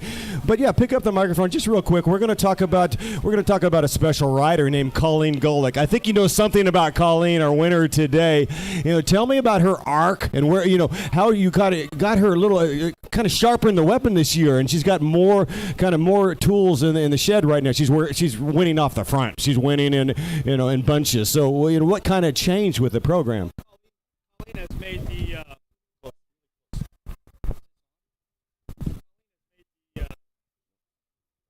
world team. Colleen has made the world team that leaves to Scotland in a few weeks, and so she's been up in Colorado Springs training with some of the best girls in the world, Jennifer Vellante, Lily Williams, pro tour rider. So she's pretty fit coming down. I thought she might be a little tired today because she just flew in yesterday. She'll fly out tomorrow. She came here just to ride Manhattan Beach. It's such a classic. That is so awesome. Yeah, and she's really consistent here, right? She battled last year for podium as well. I mean, outstanding Kendall Ryan really brought the heat in that sprint last year. But Colleen, to me, she really has a lot going for her in the future. Now, you told me she's going to be, is she on the selection team? Is she invited to represent the U.S.? Yes. There were 6 girls chosen. She was one of the 6. They will leave in around 3 weeks from now to ride the World Championships in Scotland. But she's been vying for, actually she wants to try to make the Olympic team. So she's been going at it. She has a great coach here in town, CSC coaching, and it's all working out. I thought you were the coach. What are you saying? Strange bedfellows, right?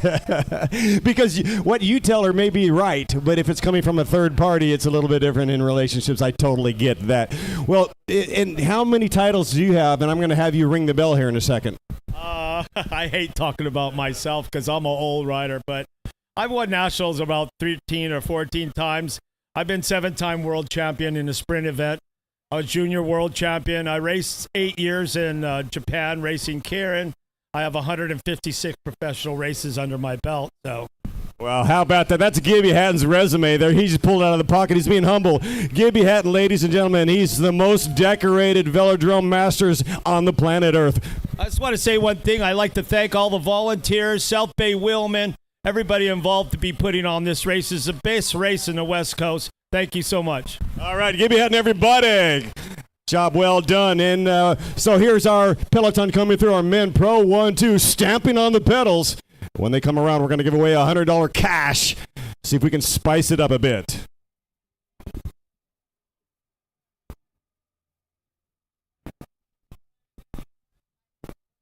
I can see as they come through that hairpin, what I call the man-eating hairpins is starting to get strung out. That's the Venturi effect. They come out of that release and it goes single file. Look at that. On a jet stream, it goes from bunched up to strung out like a poet in Amsterdam. Strung out like Ben Franklin's kite in an electric storm.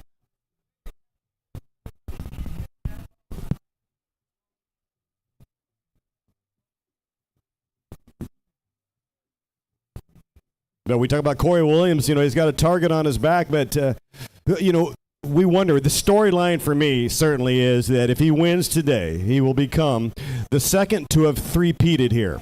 So Rasan Bahati won 3 times. He's the only rider in the history of this race to win back-to-back-to-back. Corey has won 2 in a row. He repeated last year. He wins today. He joins the Bahati group, rarefied air, of only 2 racers to three-peat. However, and moreover, Corey Williams, by virtue of his 2017 win, would become the first to have won 4 times here at the Manhattan Beach Grand Prix.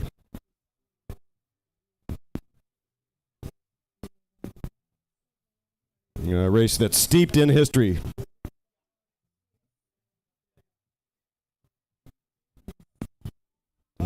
Alongside me is Dave Toll. We're having a great time. When they come through, we're going to ring the bell for a $100 cash preem. Brought to you by South Bay Wheelmen.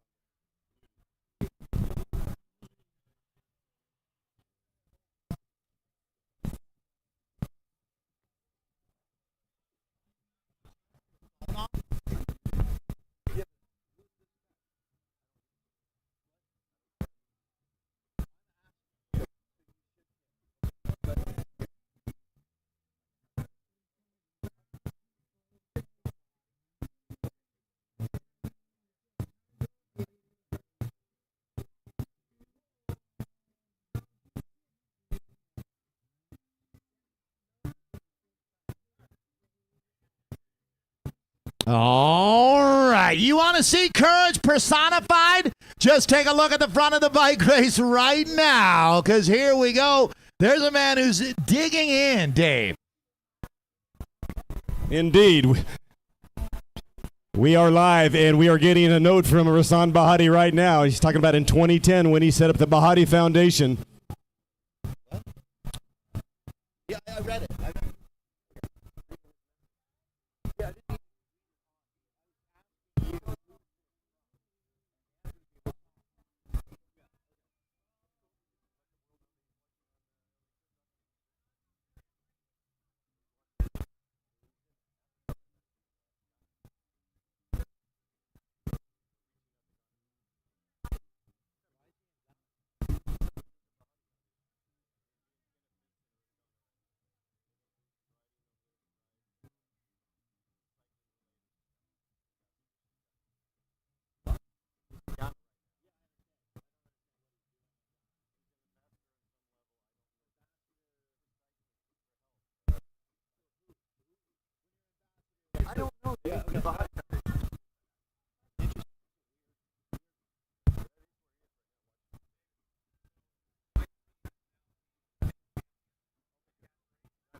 All right, we're getting our bell out as a Prix lap is imminent here. $100 Prix. Thank you to South Bay Wheelman.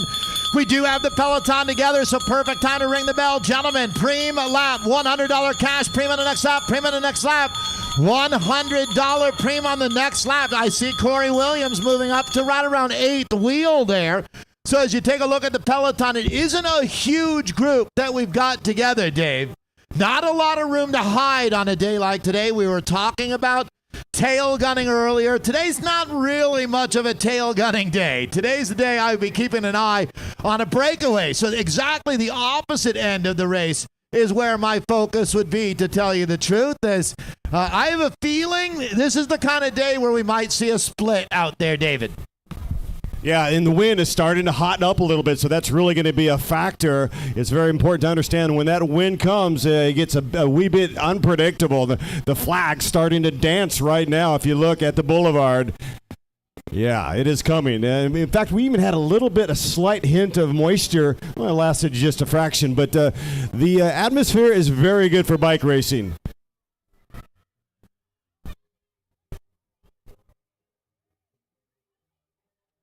Sean McElroy taking the start. That's a name I haven't heard for a little while. We was with Legion when the team kicked off. A real junior phenom racing, I want to say Bakersfield as well, although I might be wrong on that. But Sean was a junior national champion. It'll be interesting to see where he's at now as we check in with him, talking about Sean McElroy. The pride of Palmdale, we call him, yes. Palmdale, that's right. I was saying Bakersfield, and that's actually Tyler Williams' hometown. I'm sure there's more than one top-level rider from Bakersfield, but Palmdale, there you go. Absolutely. So We'll see what Sean McElroy brings to the party here. Phil Tintzman is back. He was on the podium in our 40-plus race earlier, and always going to be a threat, and certainly someone I'd be looking for in that breakaway. Dave, let's talk about why we might see a breakaway. Or actually, you know what? Before we do that, I'm going to get our women's podium presentation underway here, because I know the ladies are looking to get that done. So we'll be right back to talk more tactics in the men's race, but I'm going to flip the script because I see we've got Greg back. Greg, we're going to get our women's podiums going here.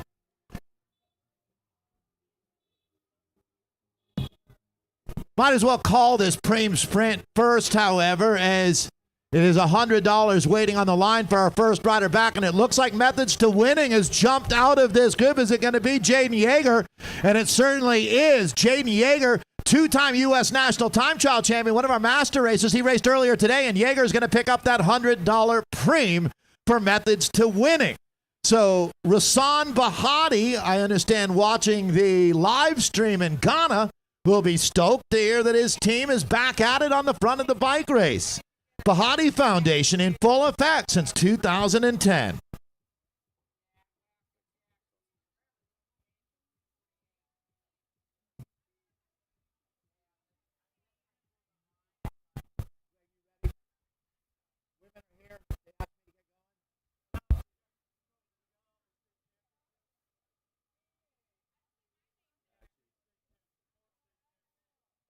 I don't have.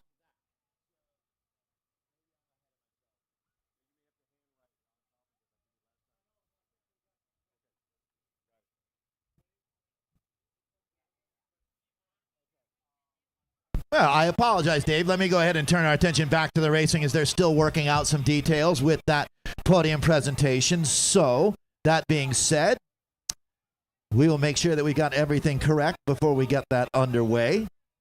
So, I'll turn our attention back to the racing. We just had a $100 Prix Sprint that was picked up by Jaden Yeager. Jaden racing out of the great state of Wisconsin.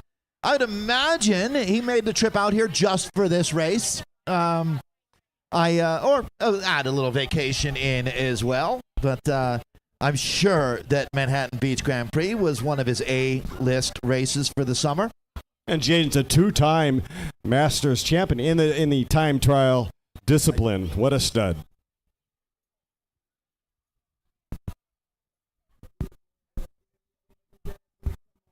So, Dave, let's talk about a breakaway and why that might be possible here on this 1.3-mile circuit on the historic Manhattan Beach Grand Prix course. So, the field, it's a large pro men's field, but it doesn't have the same caliber of horsepower that we've seen in other years, to be honest. I don't think that with really what's going on right now, as you alluded to, Intelligentsia is happening in Chicago, which is a huge race. And the Williams brothers are here, and they've been very supportive of Manhattan Beach Grand Prix. And there's no doubt that Corey is here to win another one and make himself the winningest rider in history of the Manhattan Beach Grand Prix. Well, certainly that is the storyline. But to me, the free radical is Tyler Williams. He's never raced her before. He may accidentally get off the front with his legs. I remember he rode with Quinn Simmons at Knoxville last month, and he's an absolute beast. I mean, he is going to at least, I think, make a try to get away just to kind of separate and cause muscle confusion in the chase. So watch out for Tyler Williams. It's his first time here, and it could get real interesting. Tyler Williams' second wheel as they come through.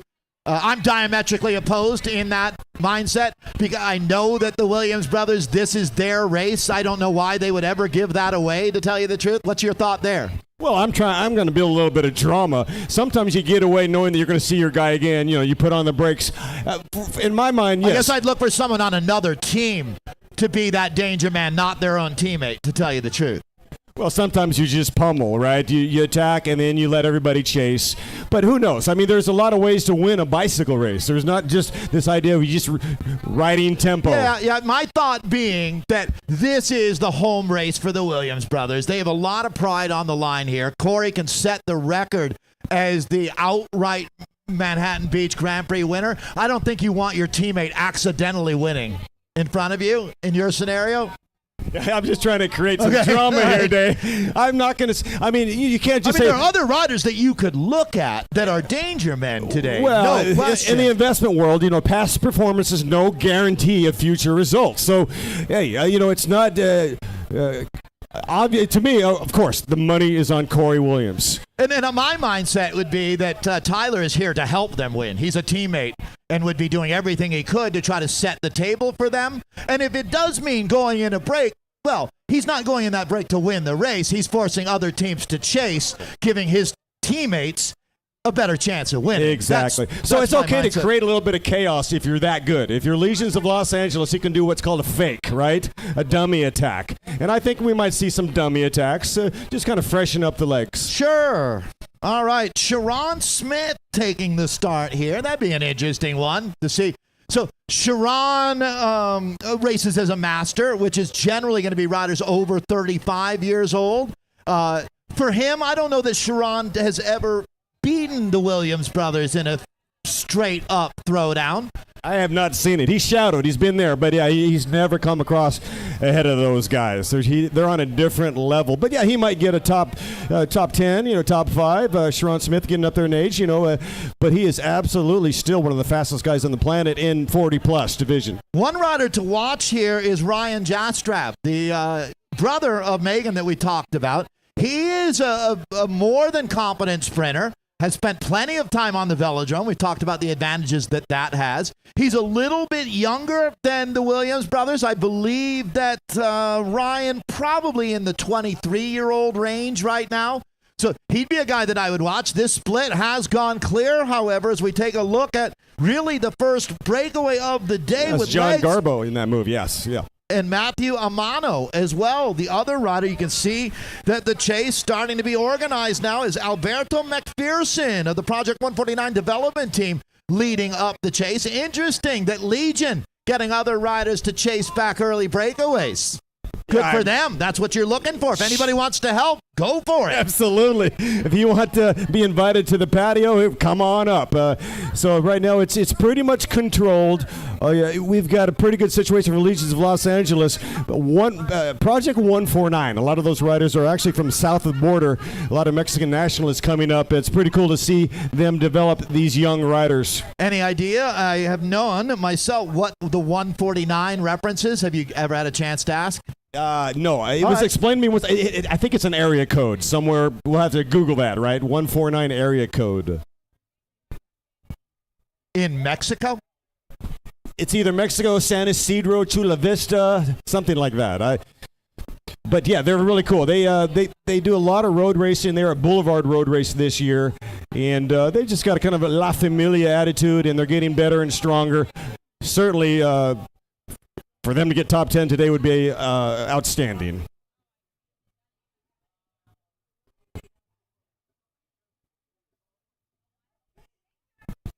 $149 is the area code for Bandung, Indonesia. Is that it? I'm going to say whiff. I whiffed on that one. It's not Indonesia. Yeah, I don't think so. I don't think the cartel reaches Indonesia yet. I could be wrong. Let me Google that for you, as they say. I have to admit, I'm not familiar with Bandung, Indonesia. Maybe they're San Francisco 49er fans. Who knows, man?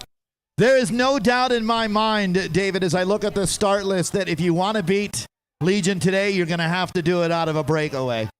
A couple of riders like Dante Young, he'll be in the mix, but Rudy Napolitano also here. It's not like there's a shortage of quality riders, but remembering that the Williams brothers aren't just kind of good at sprinting. They've been as a matter of fact, if you look at it, the Williams brothers have won 5 of the last 6 editions of this race.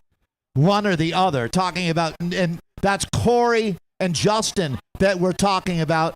And to be fair, I think that most experts on racing would say you should expect another Williams brothers win here today. But it's up to someone in this group to upset that apple cart. Riders who've been active today, like Matthew Amano, that's going to be Tyler Williams attacking. And you can see that's the first time I've seen Justin Williams really showing himself now. That Red Bull helmet really helps him stand out as Justin now riding up in the top 10 riders. I saw Sharon Smith rolling through, breathing through his nose, comfortably in the back of the group, but all the usual suspects, Dave, exactly where I'd expect them to be. Yeah, every leash, every move is on a leash, excuse me. Right now, antenna up. Legions of Lions of Los Angeles, they are really rolling. They're comfortable with this scenario. If, they're the best bike handlers, they got the best skills, and they got the best stamina and the best hops. So, looking very simpatico right now with Legion. One thing that I've learned in my time in cycling, Dave, is that your wins are always going to be judged by the quality of the competition.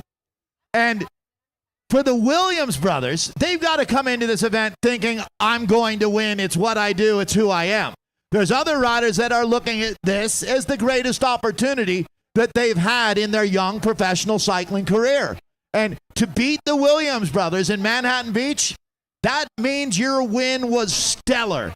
If the Williams brothers aren't here, it doesn't have anywhere near the zing or pizzazz that it does when they are here. So what that is, it's like every time that the New York, or I should say the Dodgers come to town, that the other teams up their game, right? That might not be fair anymore. But the thought being that when you're the best, everybody elevates when they're racing you or playing against you because they know that you're the best. Well, that's where the Williams brothers have been in this sport for the last 5 years, meaning the advantage goes to the riders that will be motivated to try to beat the king.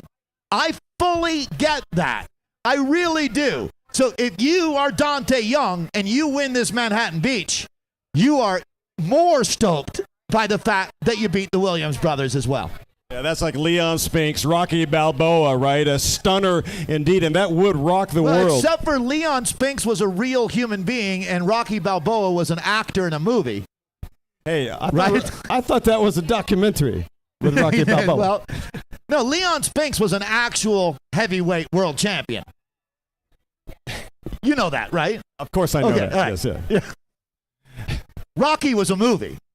Really? Yeah, I don't think they Rocky ever Balboa fought. was a movie. I thought it was a documentary. I really did. You had them fighting.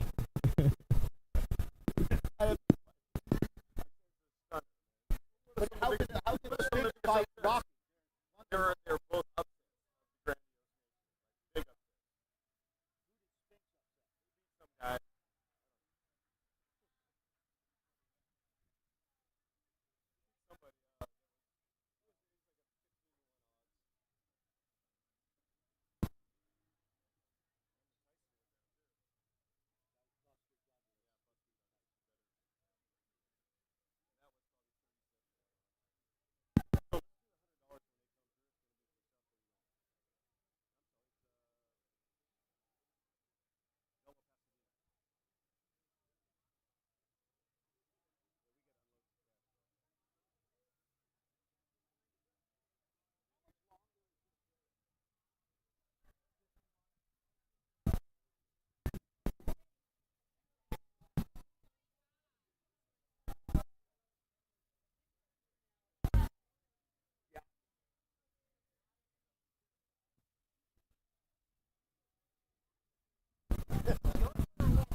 It's a different.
ring the bell. All right, here we go. I think it's time for a monster preem. We got one rider off the front. Why not? $200 preem on the next lap, preem on the next lap, $200 preem on the next lap. As you can see, they are flat out flying now. A $200 preem if you can get them, boys. $200 cash preem. Thank you, Velo Pasadena. This race enters a whole new phase now with a big cash preem courtesy of Velo Pasadena. All right, $200 cash. Now that one rider off of the front.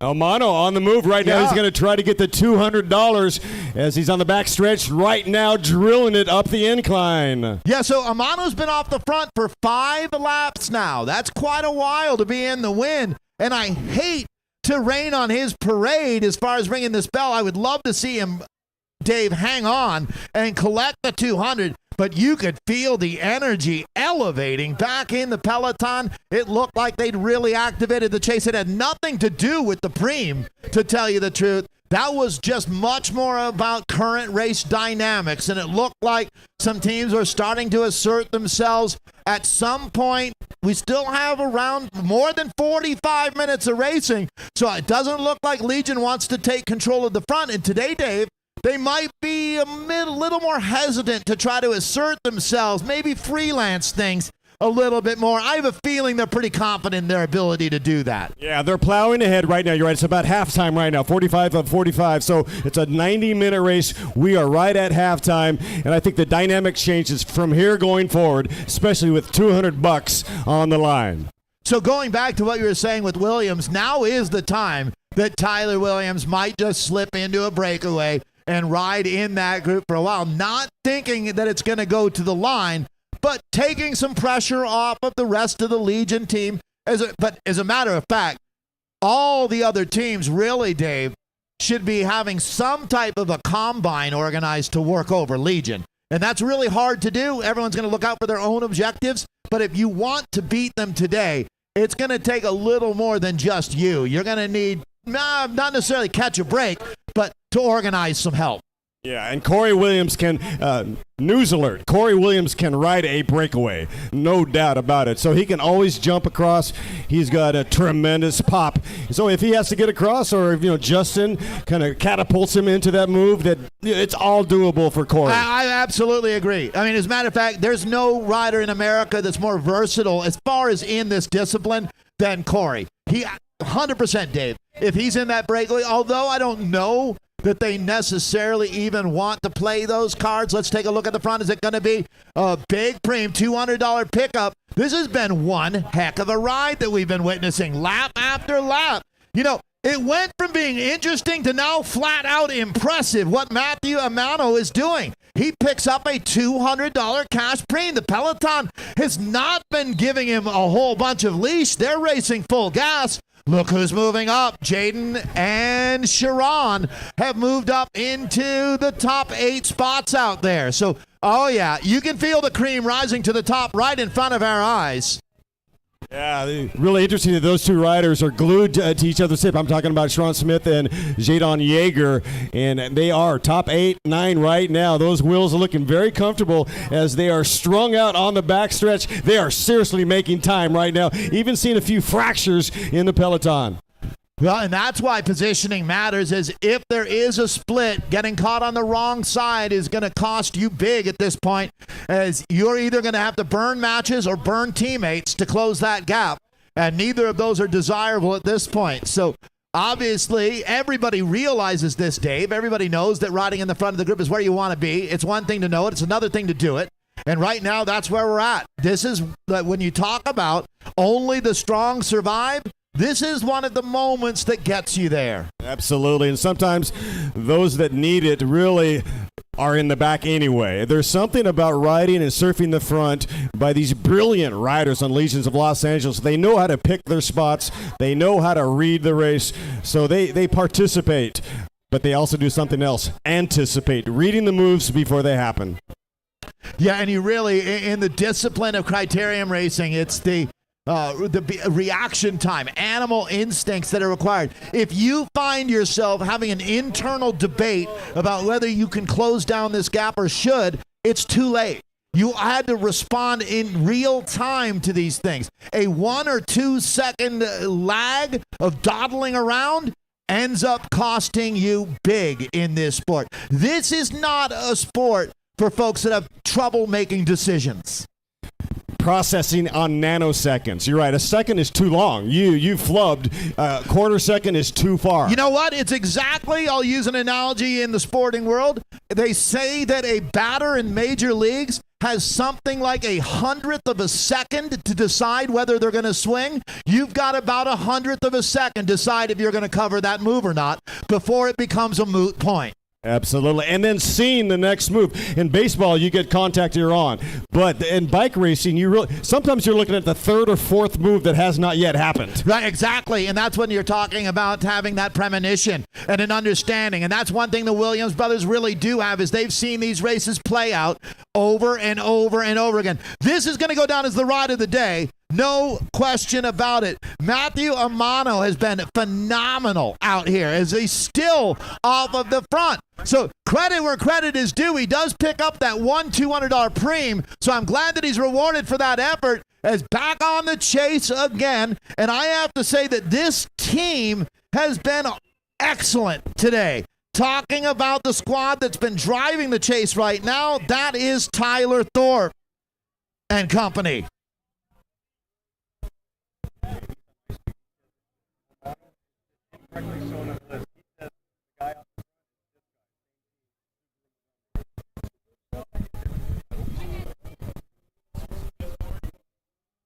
Sounds like we have a little bit of a data issue here right now. So, Dave, I want to correct this. It sounds like you got some information we should share. Well, I've just got handed a list. It looks like a note that says that Yumeto Shigahara is the rider off the front. So, apologizing, we've been misidentifying the front rider. We have been calling him, it's Yumeto Shigihara of the Subaru Santa Monica Racing Team is the rider that's been off of the front who picked up that $200 Prix. So, our apologies here for having the wrong rider number associated with Shigihara. You got to give credit where it's due, and he's had an incredible ride out here today. Greg, what's up with the women's podium? Are we still waiting? Our women's podium will be presented as soon as we've got the data. I apologize. They're working on getting our women's podium data correct, so we have 4 different state champions that will be awarded during our next presentation, so I think they want to make sure they get that right. So Shigihara gets the most aggressive today, Dave, if we had to score that at this point. A lot could change in the back end of this race, but right now, certainly Shigihara, I mean, it's been amazing that he's holding them off at this 5 seconds. It's never gone over 10. It hasn't come under 3. Not saying that this is the race-winning move, but it's a move that shows a lot of depth. Yeah, kid's got moxie. Let's do another. We've got another $100 gratis. Thank you, South Bay Willman and Ted Ernst. $100 cash. We're going to ring the bell when they come through for $100 cash money.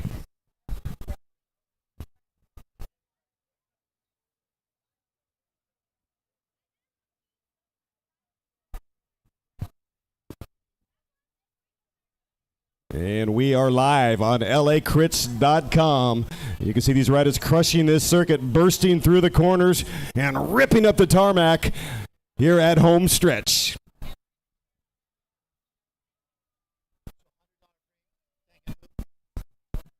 All right, big thank you to South Bay Wheelman. All right, Shigihara is still off the front, but it looks like the catch is going to happen in front of her eyes. We got a $100 Prix, but that is an amazing ride out here from Shigihara today with Jaden Yeager moving himself back up to the front. Taking a look at the peloton now. We got a $100 Prix courtesy of South Bay Wheelman. And Corey Williams, rider number 2, has slotted forward. He is up front right now, head on a swivel, sporting the Belizean National Road jersey. Pretty cool to see the flag there positively displayed on the chest, and on the flag there is 2 supporters in the country's flag. They could be brothers, right? It could be Justin and Corey Williams on that flag. And they carry a shield, and also on the flag, a wood axe and a paddle, because mahogany forest is a huge resource in the country of Belize. And so they are carrying the flag of Belize. And we know that Justin Williams was once a former national champ in his homeland of Belize as well. And now his brother, Corey, flying the flag.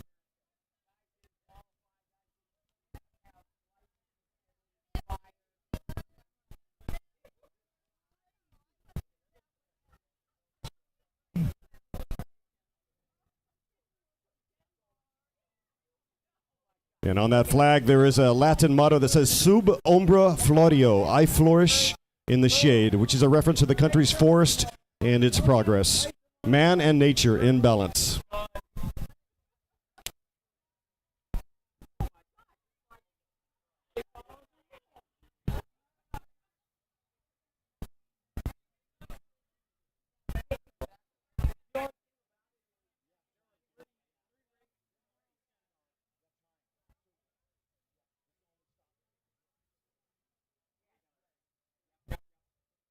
Hey, Greg Aiden, can you check in? We're going to get our women's podiums going here.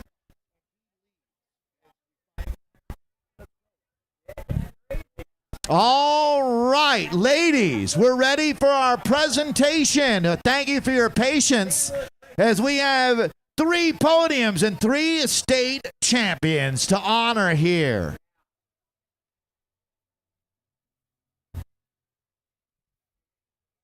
I'll begin.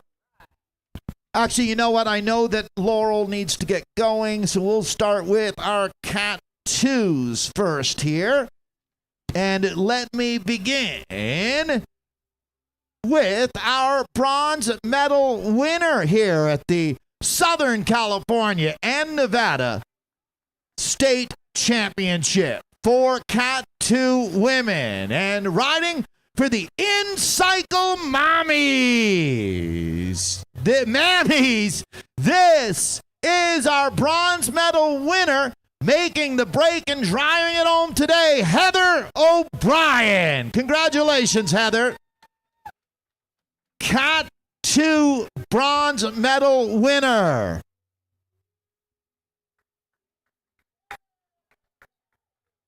So Heather O'Brien.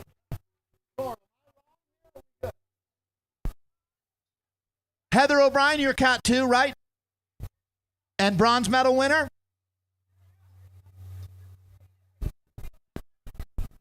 So separating Cat 2, bronze medal winner, Heather O'Brien of the In-Cycle team. And now, your silver medal winner. Great job by the Austin Aviator. This is Mary Joyce Montan, silver medalist, Cat 2 women. Leaving the top step for your freshly minted gold medal winner and California state champion, racing for In-Cycle, it's Laurel Rathbun.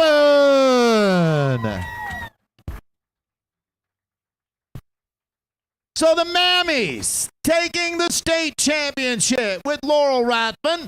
It's going to be Mary Joyce Montan of the Austin Aviators for silver. And congratulations to Heather O'Brien, our bronze medal winner for Cat 2 women. Great job today, and thank you again to the good mayor, Richard Montgomery, City of Manhattan Beach mayor. So Laurel, Mary Joyce, and Heather, that's your Cat 2 women's podium. And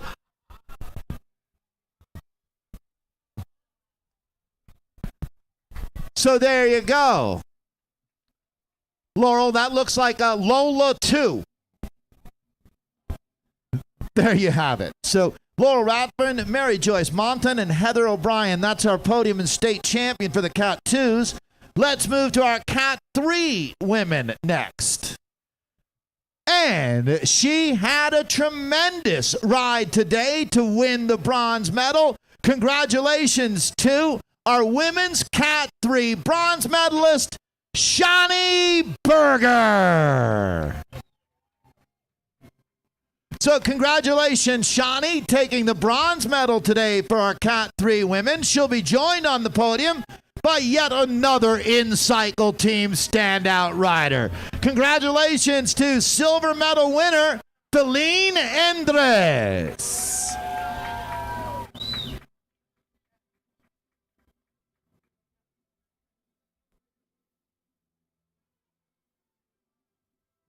So with Shawnee Berger taking the bronze, Feline Endres taking silver.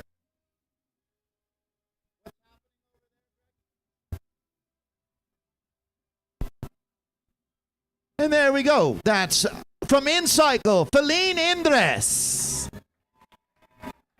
And now, the top step of the podium for our Cat 3 women. This is your state champion. Racing for the Big Orange Cycling Team. Congratulations to Sandy Weinstein.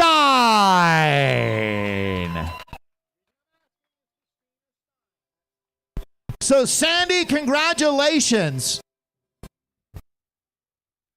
Sandy Weinstein, our champion on the top step.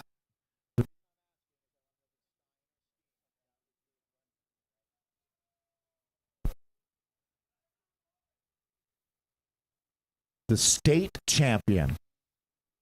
That's got to feel great. Congratulations, Sandy. Sandy's been on an absolute roll lately, and I would expect that we will see her in the winning breakaway next year. Congratulations, Sandy. And Feline. And now, with the men just passing the midpoint of their race, we have 3 state champions to crown here for the women. As we say congratulations to Sandy, we'll now move to our women's Cat 1 podium. And I will start with your bronze medal winner for the Denver Disruptors. Congratulations to Haley Bates. Bronze medal winner.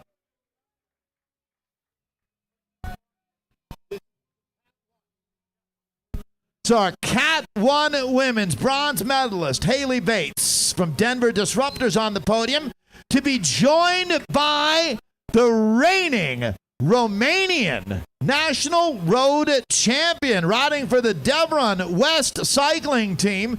Congratulations to our silver medalist in our Cat 1 race, Georgeta Ungrunu.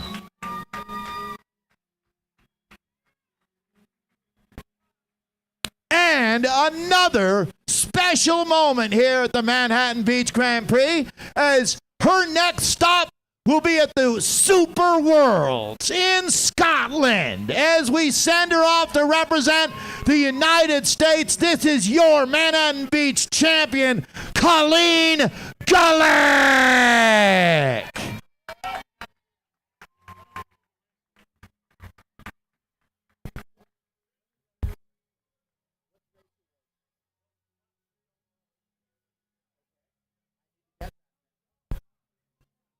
Congratulations again to our Manhattan Beach champion. Again, she'll be representing the United States at the World Championships. Good luck, Colleen, and congratulations on a great win at Manhattan Beach Grand Prix, brought to you by Chevron. Let's hand her race winner's jersey now. Colleen, we're going to ask if you could stay on the top step. Colleen, we're going to present you with your state champion's jersey now to go with that gold medal.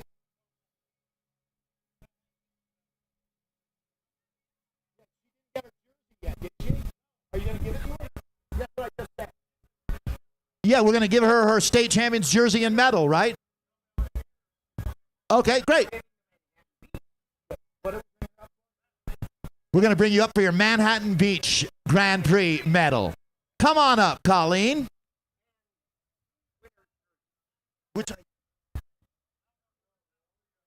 And there's your jersey as well.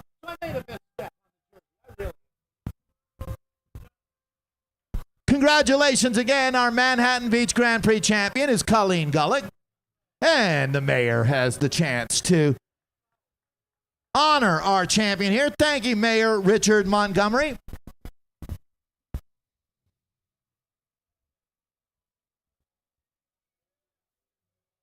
And the flowers to go with it there. So again, Colleen Gullick, who will be representing the United States at the World Championships in a couple of weeks, will take some momentum coming out of Manhattan Beach. And there's our winner's check for Colleen as well. So she's got her Manhattan Beach winner's jersey, the check, the flowers, the medal.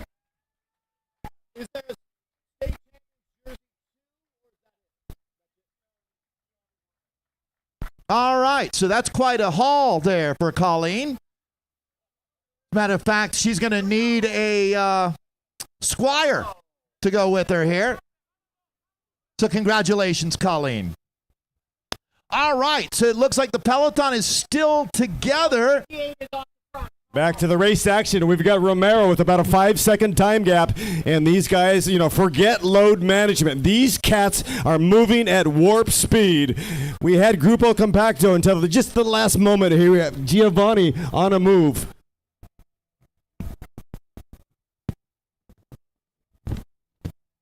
And he is racing with iSpeed Racing. They have a very strong team. They're a well-balanced team. Looks like he is about to get Hoover vacuumed on the back stretch. When they come through, we're going to give away another $100 cash. Brought to you by Velo Pasadena.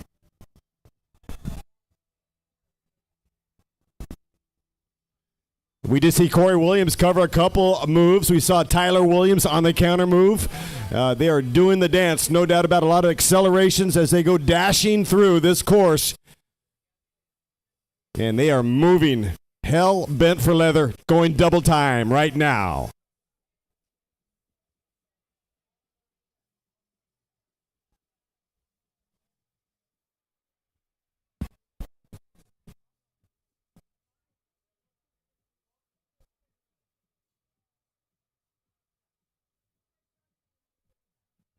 Yeah, so Legions of Los Angeles, they're on every move right now like graffiti on concrete. They are covering everything like a barnacle on a boat.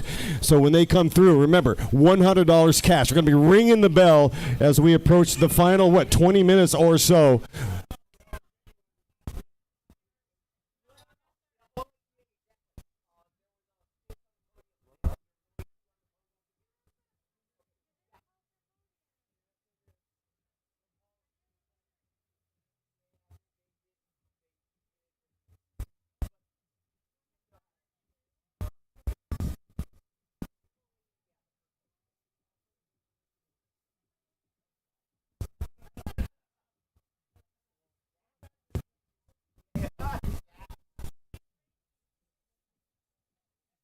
Definite lull in the action. They have been going jet stream. Now it's getting a little bit wide, like bugs on a bumper halfway to Barstow. It's getting a little bit lumpy, wall to wall.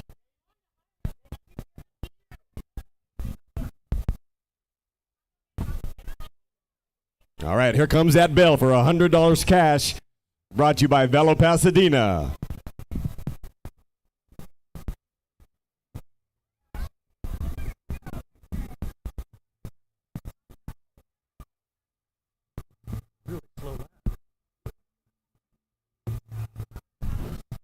All right, looks like we got one rider off the front here as we launch him into orbit. We've got a $100 premium on the next lap, premium on the next lap, $100 premium on the next lap, riders, $100 premium on the next lap.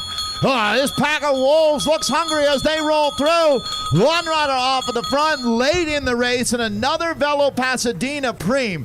So I would expect, unfortunately for the man dangling off of the front, that this comes back together now. It's just the gravity of this next sprint would do exactly that here. Yes, Romero, he was up for, 2 laps out there, and he was absolutely drilling it. But here comes the cash, and he will be vacuumed up on the backstretch. And it looks like on the backside of the course, they are launching left, right, and center. So like Pavlov's dog, that bell had quite a reaction in the group. It's really not even the $100. I think that they were just waiting, champing at the bit for an explosion, and that has happened now in the group. So they have really elevated the level of racing here on the backside of the course. I think we can move into the finale mode here. So everybody's going to try to channel their inner Colleen Gullick and get a big W today. Is unlike the women's race, Dave, I think it's relatively unlikely that a breakaway stays away here today. The Williams brothers, and in this case, I think it's fair to say Corey Williams, especially after what happened in Salt Lake last week, he's as hungry as he's been in a long time to get a definitive win. And much like getting between the hippo and the river in Africa, I would not want to get between Corey Williams and a win today. He's going to be hell-bent on taking out that W. And, you know, Corey Williams is good when he's not motivated. When he's motivated, he's great.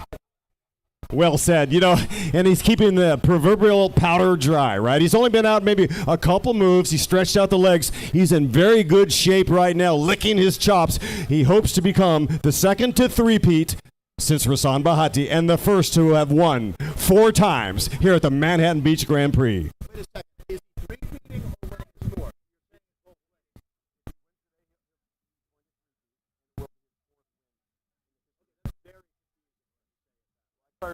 He must have won as a junior then.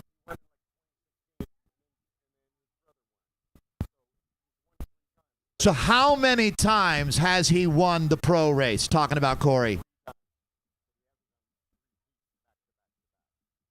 So he's looking to make it 3 in a row for the first time. He's already won 3. There we go. All right. So let's see at the front of the race. $100 sprint is happening right now.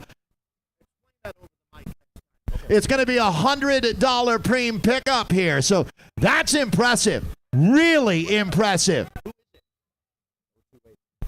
And you can see that even though they've been riding a good pace, Tyler Williams up on the front, they did not make that catch out there. Thomas Fuller will pick up that $100 Prix. So that's actually a bit of a surprise to me, Dave. I thought the peloton would bring him back. He's riding hard enough that he's holding off a Legion team that's not mailing this one in. So that is noteworthy there. We've had a couple of riders today that have definitely shown themselves to have an exceptional level out here. And this move that we're looking at from Fuller is one of them. Yeah, Ice Speed definitely coming out very, very active and kind of hunting the cash preems. And so is that Subaru team from Santa Monica. Very aggressive riders and putting on a display knowing that the heat is going to be coming on very, very strong. Yumeto Shigihara is the rider that we had off the front for about 10 laps in the middle part of this race. Very, very impressive job what he had been doing. That's the Subaru rider from Santa Monica that you've been mentioning, Dave. So these are 2 of the standout rides, but to be honest, you don't win the race at 10 to go. You don't win it at 5 to go. It's on that last lap, and that's when the Williams brothers will be showing up without any doubt in my mind, to tell you the truth. Right now, for them, having these riders dangling off of the front, this is good. It keeps the momentum moving. It keeps kicking the ball down the field. And eventually, when it's time to kick a goal, the Williams brothers will be there, believe me. So it's going to be who is ready to lock horns with them. Will Sharon Smith step up today? How about Dante Young? Can he take the biggest win of his career here in Manhattan Beach? You know that he's champing at the bit. Just have an opportunity to sprint like this. It doesn't come along all that often, especially at an event of this caliber. The biggest race west of the Mississippi, without a doubt the second longest running race in America happening here at Manhattan Beach right now. And we're down to the business end. They're actually showing 6 on the lap counter. This is the first time that we've seen that lap counter come into play. So, David, if you're going to crash or have a flat tire, it would be, I hate to say it, but now would be the time to do it because at 4 to go, free laps will end. So, right now, you've got a small window of opportunity where a mechanical issue, you can come back from that by seeing our friends at Elite Services. The gold standard of looking after bike racers in America are here with us.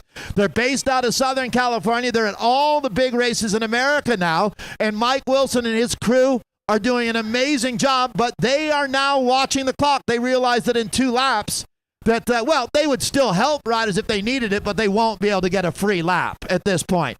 This is a fresh leader that we've got. So we're mixing it up on the front, and there you go. Dave, we got a new rider testing the waters. It looks like Michael Barker. Marker, another Orange County kid. He's got a good luck. There's Tyler Williams sussing out and bringing it back with Corey Williams, wheel number 2.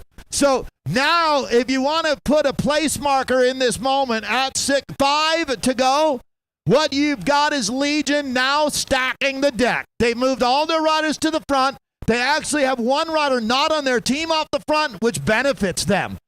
Talk about that, Dave. I mean, as far as how that benefits them, you'd think, well, they're in trouble, but no, they've got it right where they want it, right. I think. Well, they do. Tyler Williams, he's in the cockpit right now, letting those guys dangle. Legs become dead. They can see, there's a long stretch here. They'll just let him fry. He'll be fried, dyed, and laid to the side because the Wolves are hungry. Legions of Los Angeles got it wired right now. So when you look at it in sports in America, the greatest moments don't usually come when the odds-on favorite delivers.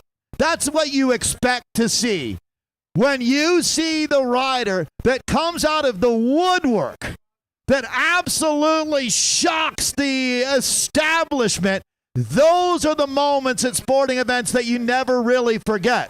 So, I mean, obviously, there's two ways to look at it. If Corey Williams wins here, that makes it 3 in a row for the most dominant American sprinter of the modern era. His brother Justin has a good shot of winning. If Corey doesn't, most likely Justin is giving a lead out for Corey here today. But the real beauty in this sport is can you imagine if Sharon is able to get his wheel over the line first today, or a late race Jaden Yeager attack sticks, or I mean, there's a lot of scenarios. How about if Sean McElroy can come back and beat the team that let him go a year ago, right? There's a lot of storylines that you can look at that aren't just the Williams brothers dominating here, David. If we see somebody shock the world, that would be shocking indeed. Oh, my goodness. Could you imagine? I mean, Dante Young, the man with a megawatt smile. I think Dante's the most likely rider to upset the Williams brothers here. He broke through and won the Redlands Criterium, not the stage, but he won the crit this year at Redlands. In fact, Justin Williams second on that day. Maybe a rider like Phil Tinsman attacks with 2 to go and pulls off that miracle move. That's what's beautiful about bike racing, is there's a lot of different scenarios that you can imagine. I imagine a Prix is coming up here. We're going to do a big one. So actually, I don't want to tip my hand, but get your bell out, David, and let's pay attention as we're going to have a big Prix. As a matter of fact, it sounds like we're approaching $800 in merchandise. So a merchandise Prix at $800. Merchandise Prix at $800. Prix on the ring it. Prix on the next lap. Prix on the next lap. Prix on the next lap, riders. Prix on the next lap. $800 merchandise Prix on the next lap. I need you to ring it with that. I don't know why you're making that in.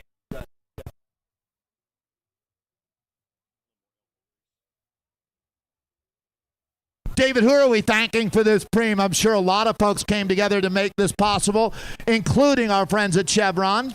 In a word, Chevron of El Segundo. Absolutely. They have their name on each and every one of these pieces of merchandise, including the Italia saddle, the Continental tires, the Oakley glasses, the floor pump, all brought to you by Chevron. You actually, with that list, you want to give that to someone who's never raced a bike in their life. They'd be all set. They'd have their Oakleys, their tires. So a lot of folks come together to support this event, and we thank them all. But this is an $800 value Prix sprint that we're going to be looking at here. Now, again, a combination of a bunch of these Prix, but we wanted to get a monster one out there, and I would have to think that this will bring it all back together and hit the reset button and put us in a Grupo Compacto scenario. Ladies and gentlemen, it's good time to make your way down to the barricades. Huge thank you to Chevron for making this 60th edition. It's been magic all day long. So it's cool to see Colleen Gullick winning the women's race, headed to represent the United States at the World Championships in 2 weeks. Is Corey Williams going to win his 3rd in a row? Will his brother Justin get his 3rd win here to make it 3 riders with 3 wins at the Manhattan Beach Grand Prix? There's a lot of different ways that this one could go. Yeah, the storylines are very rich indeed. Corey Williams looking to go back to back to back. If he does so, This will be his 4th win in the history of Manhattan Beach Grand Prix. No other rider has won on 4 occasions here.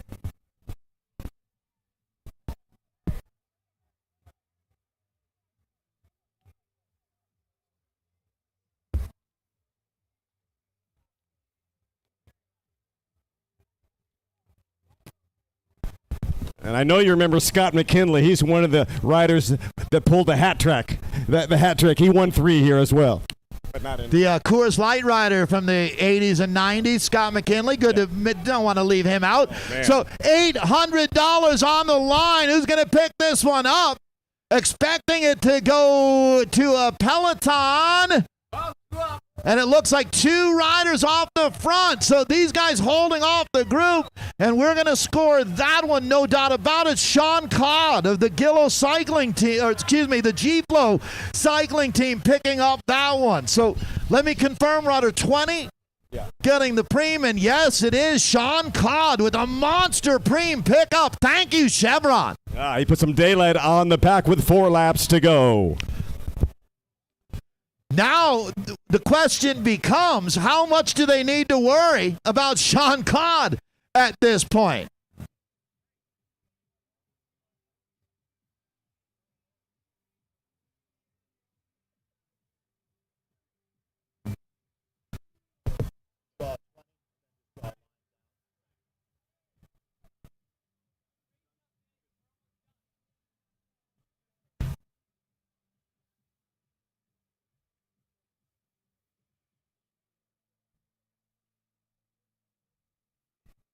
All right, Dave, who am I missing here?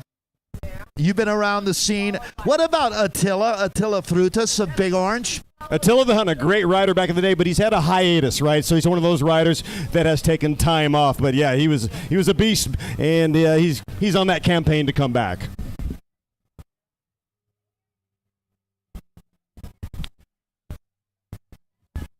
There is a certain gentleman with that je ne sais quoi, number 14, Julien Bordever. He is an absolute beast. He's the kind of rider that puts in about $150 a day, and he really can roll as well. Of course, he's not a sprinter whatsoever. So I'm talking about a flyer. He's a big, long rider. What does that mean, puts in $150 a day? The guy's a beast. He rides 150 miles a day? He's addicted to big miles. It happens, Wow. man. It happens.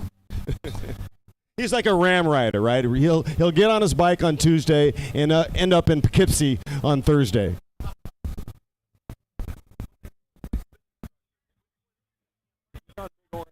Attila is your spin instructor.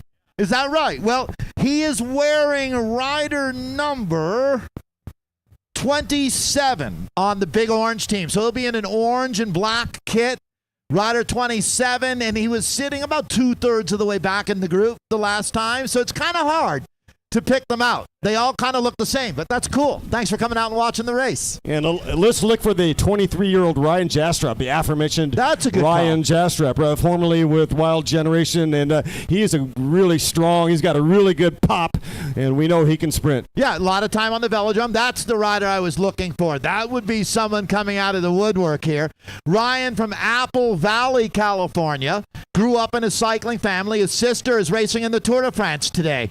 And here he is racing at Manhattan Beach. Let's take a look at the group. It's all together. That's going to be Williams on the front.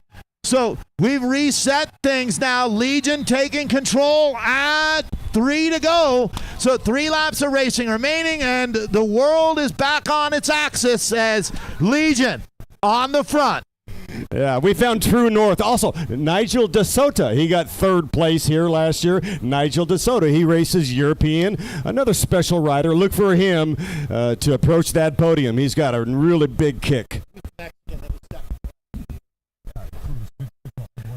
Eduardo Cruz has been second here the last 2 years. Cruz, the reigning Mexican national champion, he's absolutely in that short list of riders to watch as well. Talking about Eduardo Cruz. Yeah, he's riding for Butcher Box, and he owns that silver spot, does he not? 2 in a row. That's what he looks like from straight on. If he was coming at you, that would be what he looks like. So nice. Are you family? His dad. Good. Well, thank you for coming out, and good luck to Eduardo Cruz today. Yeah, we got a fan with You a know big what? head. The Just placard. judging by how good-looking his dad is, I don't know how he could lose. Eduardo he's a one fine-looking young man, no doubt about it. Do you know really good. where in Mexico they're from? I think Sinaloa, perhaps, or Rosarita. Tijuana. See, Tijuana. TJ. There you go. And Frank Cerati's out here somewhere. I think Frank recruited him back in the day. He's doing great. Classy rider.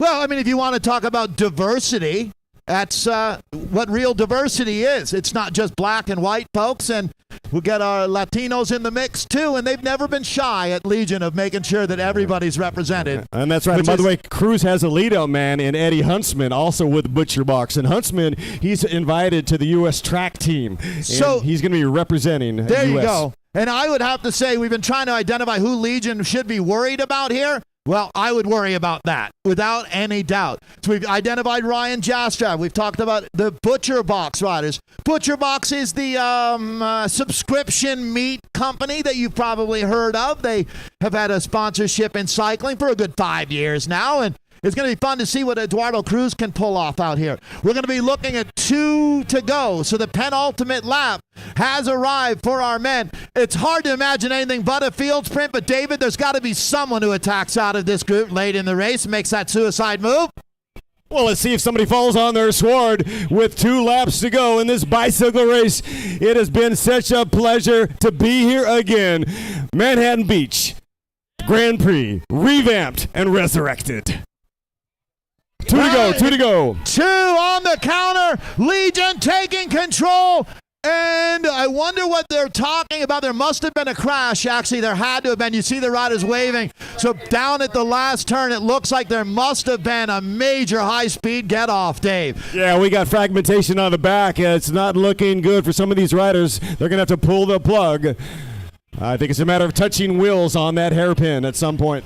Yeah, I mean, the stakes escalate as you make it deeper into the race, and everything matters more. That's the report that we're getting, is a few riders touching wheels in that turn as we are into the final now, no doubt about it. This one is on like Donkey Kong as this battle never relents from here on in. Once you establish position, you can't give an inch out here. What does it take to win at Manhattan Beach? You're about to find out. And we are live streaming. We've got a drone, and the eye in the sky don't lie. This is going to be bananas.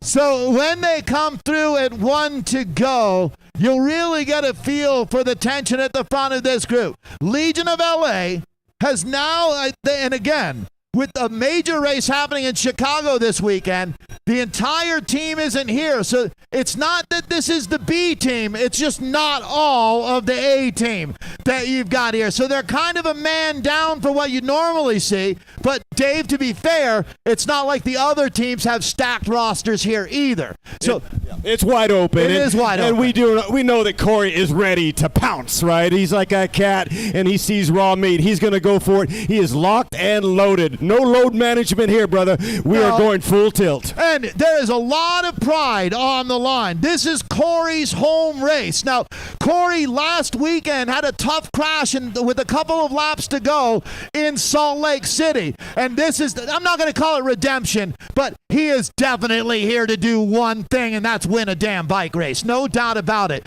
This reminds me of the final day of the San Dimas stage race a few years ago when Corey had all the pressure on him to win, and he delivered. I wouldn't expect anything less. This kid is an absolute monster when you talk about Corey Williams. Let's take a look at the vanguard, the front of the bike race, Dave, as they're going to be coming through and getting the bell. Here we go. You can see him lined up. Looks like we got this is our moto. And from humble beginnings, Legions of Los Angeles, from Crenshaw, California, lining it up. All right, here we go. The last lap has arrived. Riders, we're down to 1 to go, 1 to go, 1 to go, 1 to go, 1 to go, 1 to go, 1 to go, 1 to go, 1 to go. Phil Tinchman on the front. Phil Tinchman making a big run at it. Gentlemen, you're down to 1 to go, guys. 1 to go, 1 to go, 1 to go, 1 to go, 1 to go. 1 to go. Well, how about that? Phil Tinchman coming in at around 50 years old on the front. giving it to them, giving them some stick right now. But Legion had this one lined up, and they are ready to go big, David. Yeah, Philip Tisman, get on and get off. The Illustrated Man, he did his job. Single file on the backstretch. Here we go, ladies and gentlemen. It is red hot. There are more splits in that group than you see in a Las Vegas divorce court right now, as it has blown to bits here at Manhattan Beach. Strung out like a street poet in Amsterdam. It is absolutely coming unglued. Here we go, ladies and gentlemen. Get ready to bang the board. Look at this crowd making their way down. It's been an incredible day of racing. And right here, right now, we're going to see if history will be made or not, or does somebody upset the apple cart and have the biggest win of their career? How about Eduardo Cruz, Ryan Jastrab? But at the end of the day, is it going to be the Corey Williams show? Yeah, I'll tell you what, this race is steeped in history. The storylines are rich indeed. Will the Williams represent? They've won 5 years. They have represented a half a decade.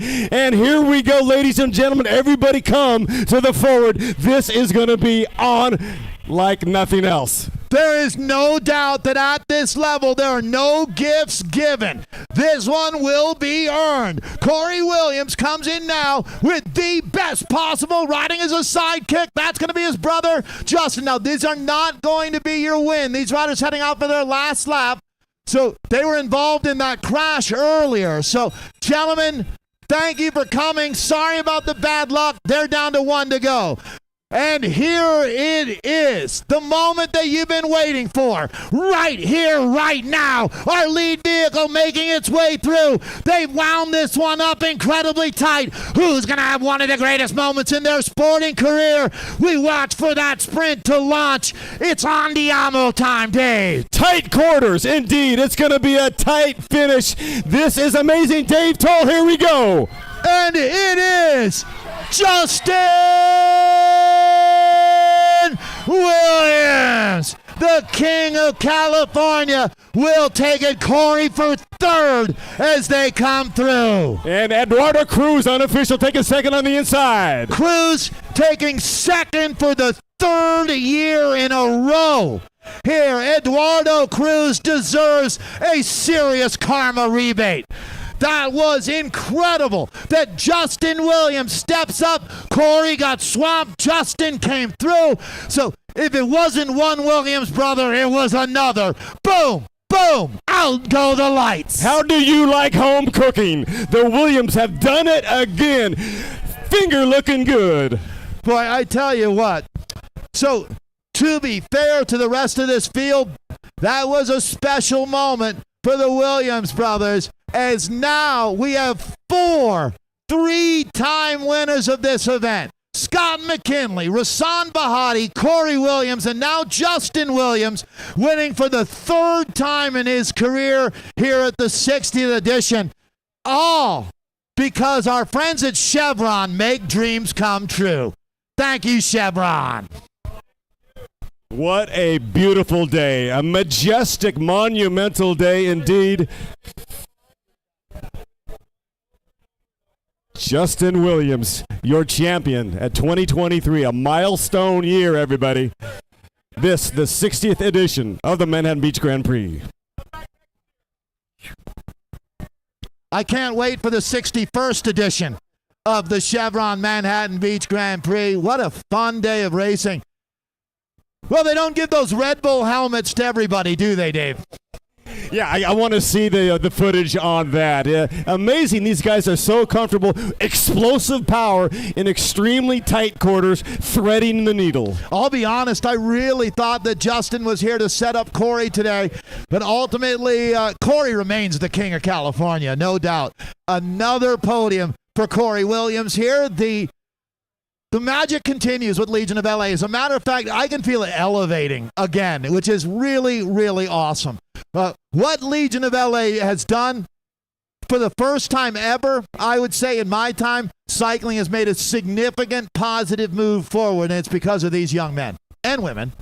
Absolutely. And look what they've done. Their team is so strong. They're covering all bases. Robin Carpenter picks up a win a couple days ago in Chicago, and the train keeps on rolling. The dynastic, the fantastic Legions of Los Angeles. How about Brian Coe?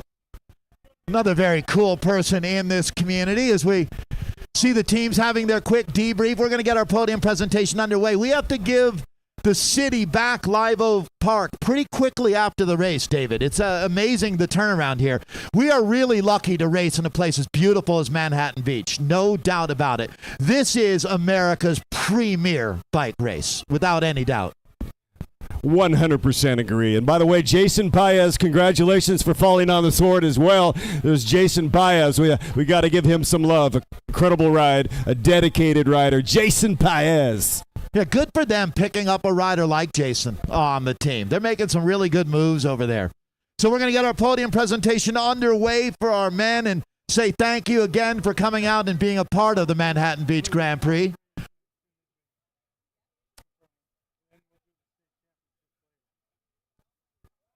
Well, I mean, all we have is that left, right? Yeah. But it's 1, 2, and 3. Overall. Four ceremonies in one. I got it. So we're going to do the top 3 in Manhattan Beach in the race. And then we're going to present the state champion. There's a cat 2 in this race. 1, 2, and 3. No, sorry. That's right. Wait, that's 3 standalone. You're just confusing me now. What is it? Overall. I've got 3 ceremonies. And there's a state champion for the cat 1 and for the cat 2. Correct. So remember, we are giving away jerseys. We're not giving. They were earned for the Category 1 and Category 2. Last year, Category 1, your current champion is about to be dethroned. His name, Rasan Bahati. Bahati got 4th in the sprint last year, and he took the Category 1 state championship in the criterium. He's going to hand it over to a new rider today. It won't be Eduardo Cruz. We'll have to suss it out.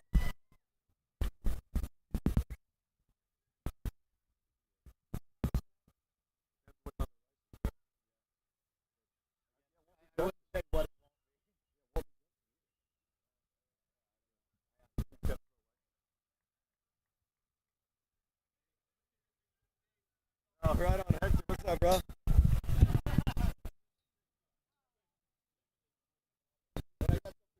What you got, man?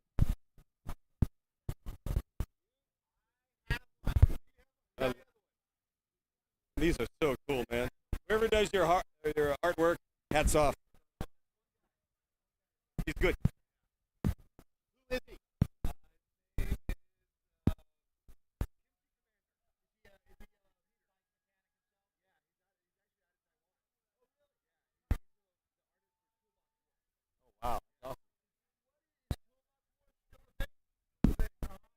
All right, big shout out right there, Justin Williams, your champion today.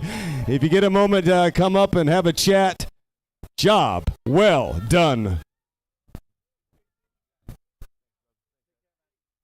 Enjoy your, where did you say you were going? Guam. Have fun in Guam. Oh, right Yeah, on. right on. All right. Hydrate. Sounds really sweaty.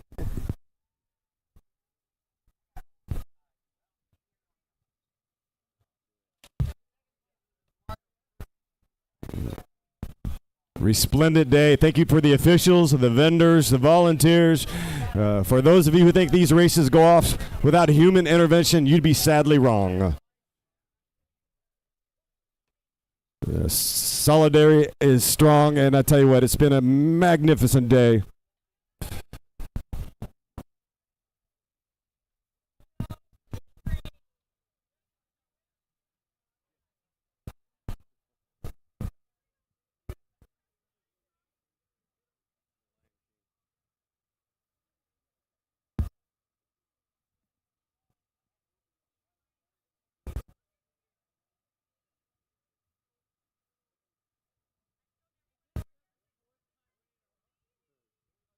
Third time winning. Not in a row. Yeah.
Do the math.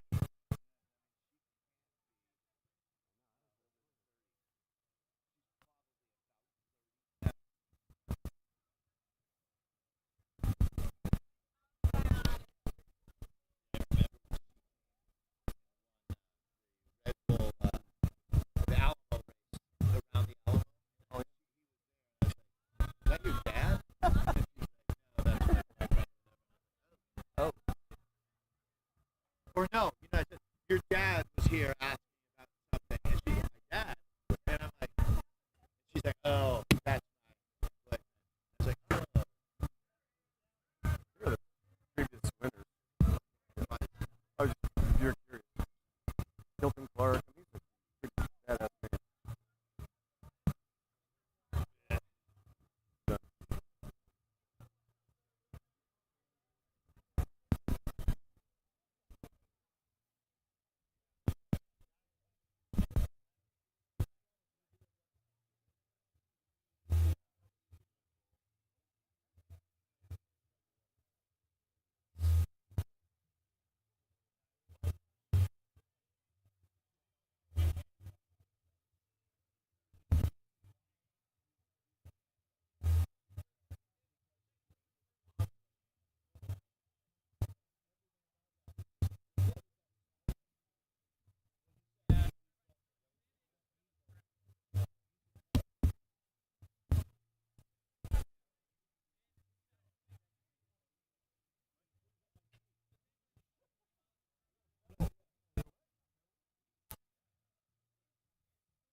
kit